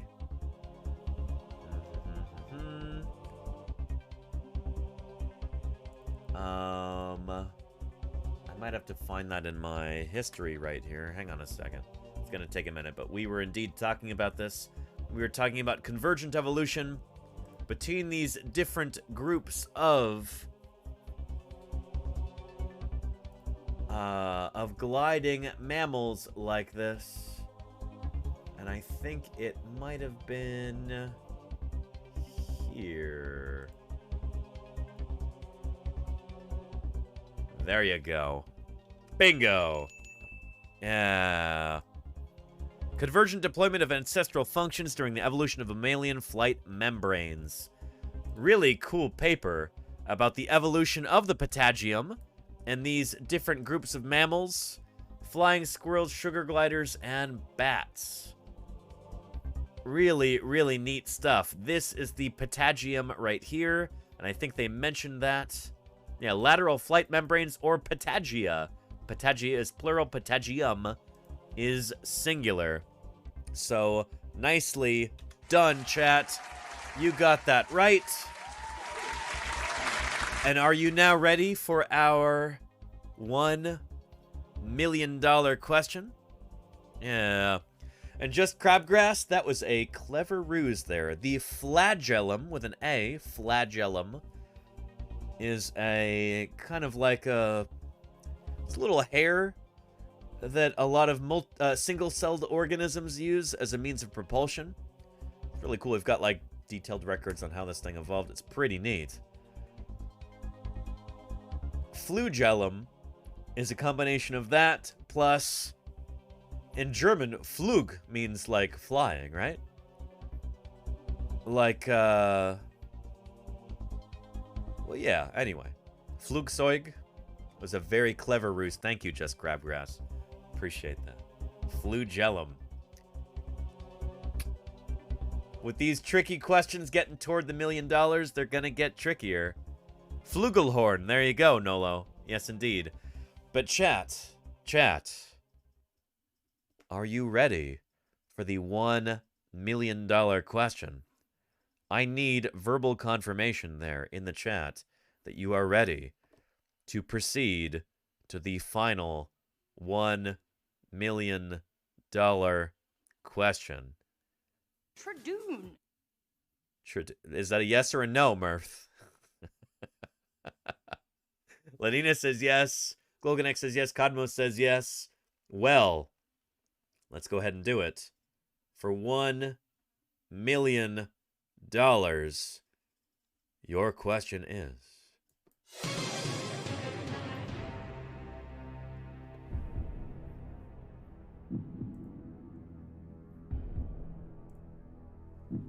The big 1 mil.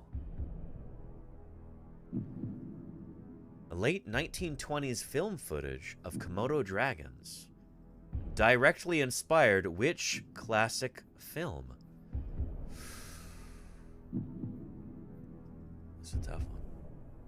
Is the answer A, King Kong, B, Godzilla, C, The Beast from 20,000 Fathoms, or D, 1 million years BC?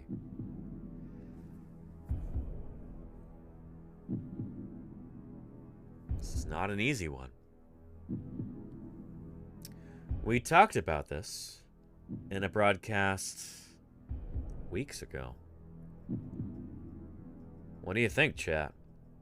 What do you think? We've got an A from Machi, D from Codmos, A from Heptacularaptor, D from Drucifer, D from the Eternal, D from Shaggy Rex, B from SV Harkin, A from Lenina, D from Asazi, A from Mommy Does.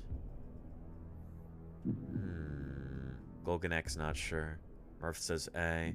Nola says B. Just Crabgrass says D. Lifeline. You can't use a lifeline on the last question, Scout. That's the $1 million question. You can't do that. Ooh. This is tough, isn't it? Thalos says A. Scout says lols.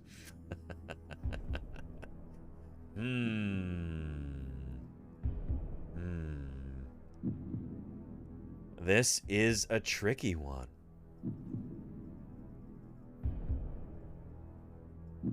I must go with chat's A, says Golganak. Interesting. Moonrise Rabbit wonders if it's C. Just Peaches wonders if it's B.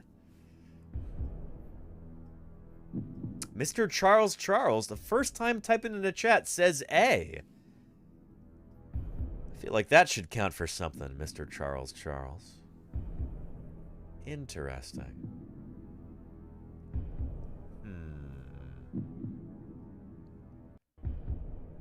You certainly don't want to go wrong on this one, chat. You've come so far.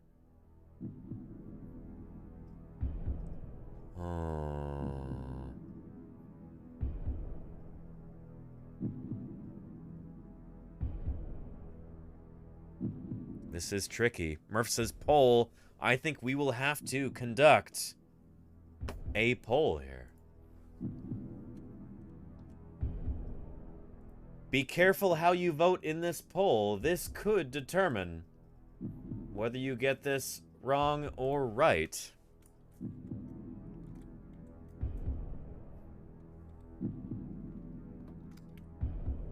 Is it A, B, C, or D? And let's make that a 2-minute poll. You've got 120 seconds to answer this. I'll show you the answers again in a second. Or rather, I'll show you the complete question with the potential answers. Let's start that poll now. And there it is on screen. A, King Kong. B, Godzilla. C, the beast from 20,000 fathoms. D, 1 million years BC. What are you thinking, chat? Love and Justice. I've not seen that name here before. Welcome, Love and Justice. Love and Justice says B. This is a tricky one. We did talk about this extensively in a previous stream. What do you think, chat? What do you think? Tricky.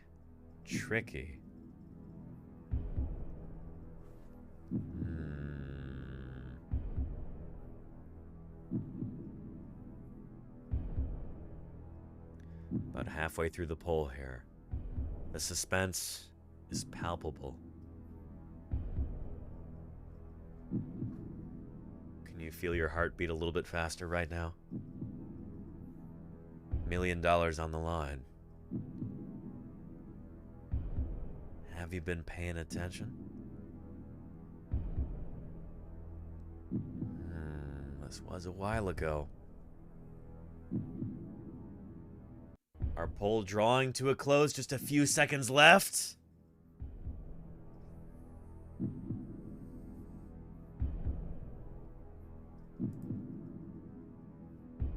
Holy cow.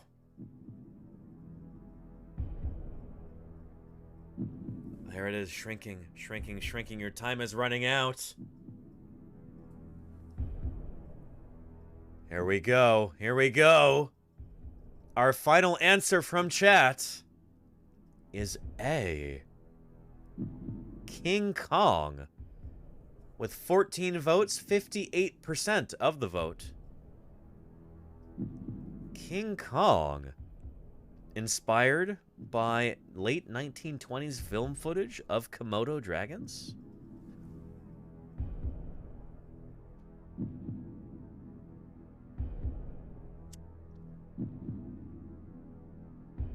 That's what the poll says. If that's what you say, chat, then we will go ahead and go with that for $1 million. A, King Kong.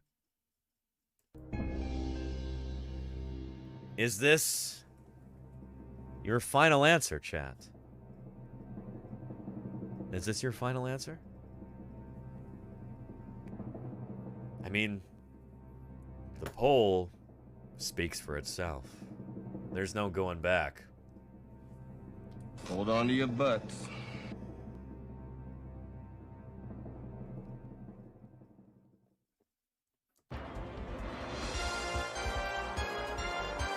Congratulations, chat. Very nicely done. $1 million in your pocket now. Congratulations. Very nicely done. Now, hang on a minute here. Murph. Thank you. Holy cow. It's the last time I'll play with a dinosaur. Murph, thank you so much for the 20 gift subs there. Extraordinary. Really, really appreciate that. Murph, there are now 20 20. That's as many as 2 10s, Murph. And that's wonderful. Thank you so much, Murph, for your generosity. I may not have won $1 million, but I feel just as wealthy with all that support. Thank you so much, Murph. Thank you very, very much. Appreciate you. Let me show you in why King Kong is the correct answer for this.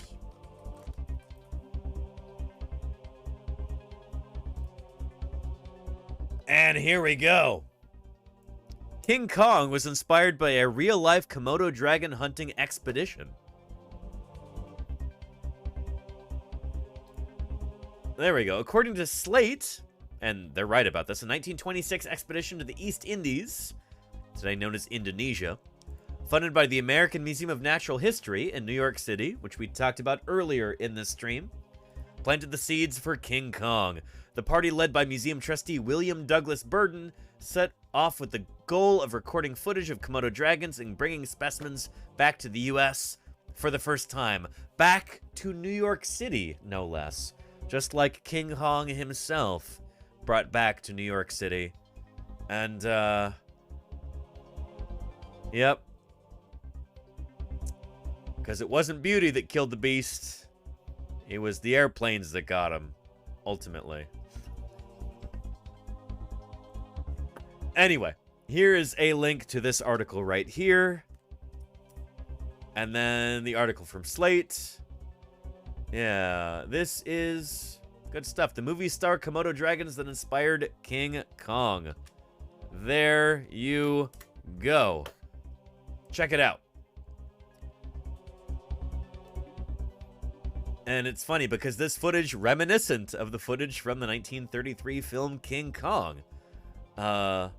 Important stuff. Really, really interesting.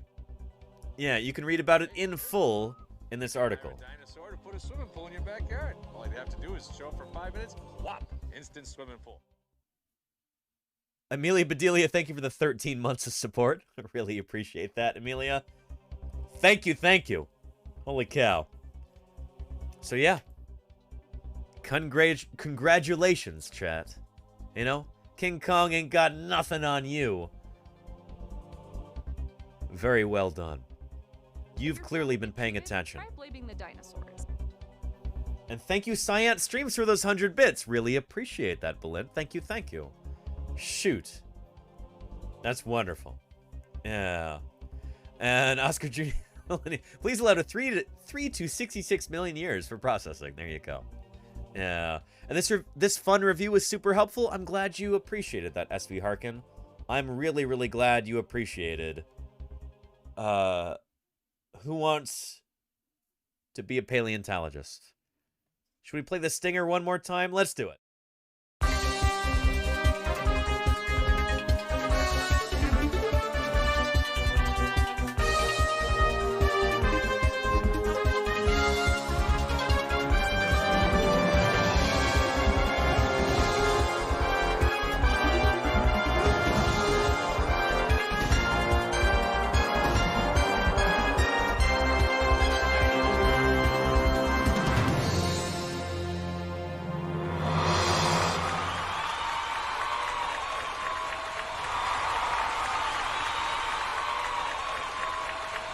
Well, chat, a fine job you've all done.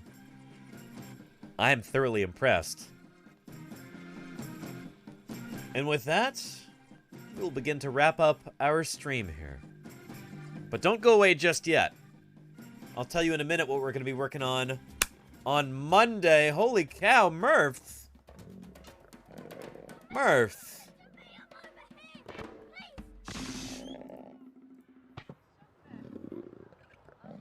Murph just got us to our sub goal. Murph. Holy moly. I appreciate that tremendously, Murph. Holy cow.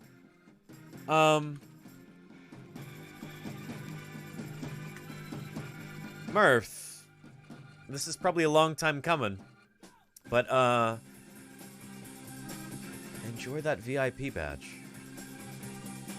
Thank you so much for your continued support of this channel. Thank you for helping keep me here on the air. There are now 40 people in chat who will not have to watch any ads for the next 30 days. Thanks to your generosity, Murph, and I am deeply, deeply grateful. The man who told me to live every week like it's Shark Week, and that nothing's impossible except for dinosaurs. Don't give up on life, sir. Wow. And Hustino, thank you for those 27 months of support. I appreciate that very, very much. Thank you, thank you. Good stuff. Mirth, thank you very, very much. Yeah. And Ragnarocker says, before you end the stream, I got a quick question. Would you rather work at InGen as like a paleontologist consultant or visit Jurassic Park as a guest? Definitely hire me at InGen as a paleontologist consultant. 100 million %. Yeah. Why, do you know somebody on the inside there, Ragnarocker? Yeah. Thank you, Murph. Appreciate you more than you know. We are going to go ahead and wrap things up here, but don't go away. I'll tell you in a minute what we're going to be working on Monday. But let's set up this raid to Science Streams right here. Let's go ahead and do that with a Deinonychus, aka Velociraptor of Jurassic Park fame. Actually, Deinonychus. See, I could set things straight if I were a paleontological consultant for InGen, if such a thing existed, you know?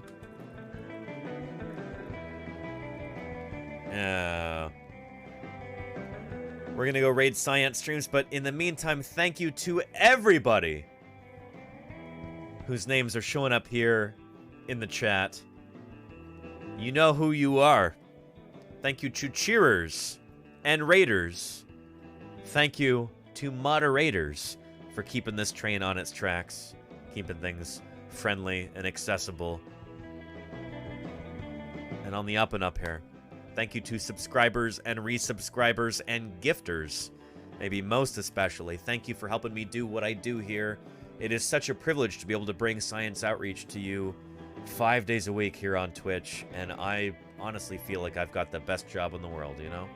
So thank you so much to everybody who supports this channel financially. I am deeply, deeply grateful. Oh yeah. And you're right about that, Ragnarocker. You're right about that. Yeah. Fantastic. Holy cow. Without further ado, we are going to go raid into Science Streams over here. We're going to go watch a real-life research scientist talk about science live on Twitch. Oh, and we're talking about T-Rex lips on Monday before our timer runs out. T-Rex lips on Monday. Let's raid into Science Streams. I'll see you later. Bye-bye, everybody. Take care.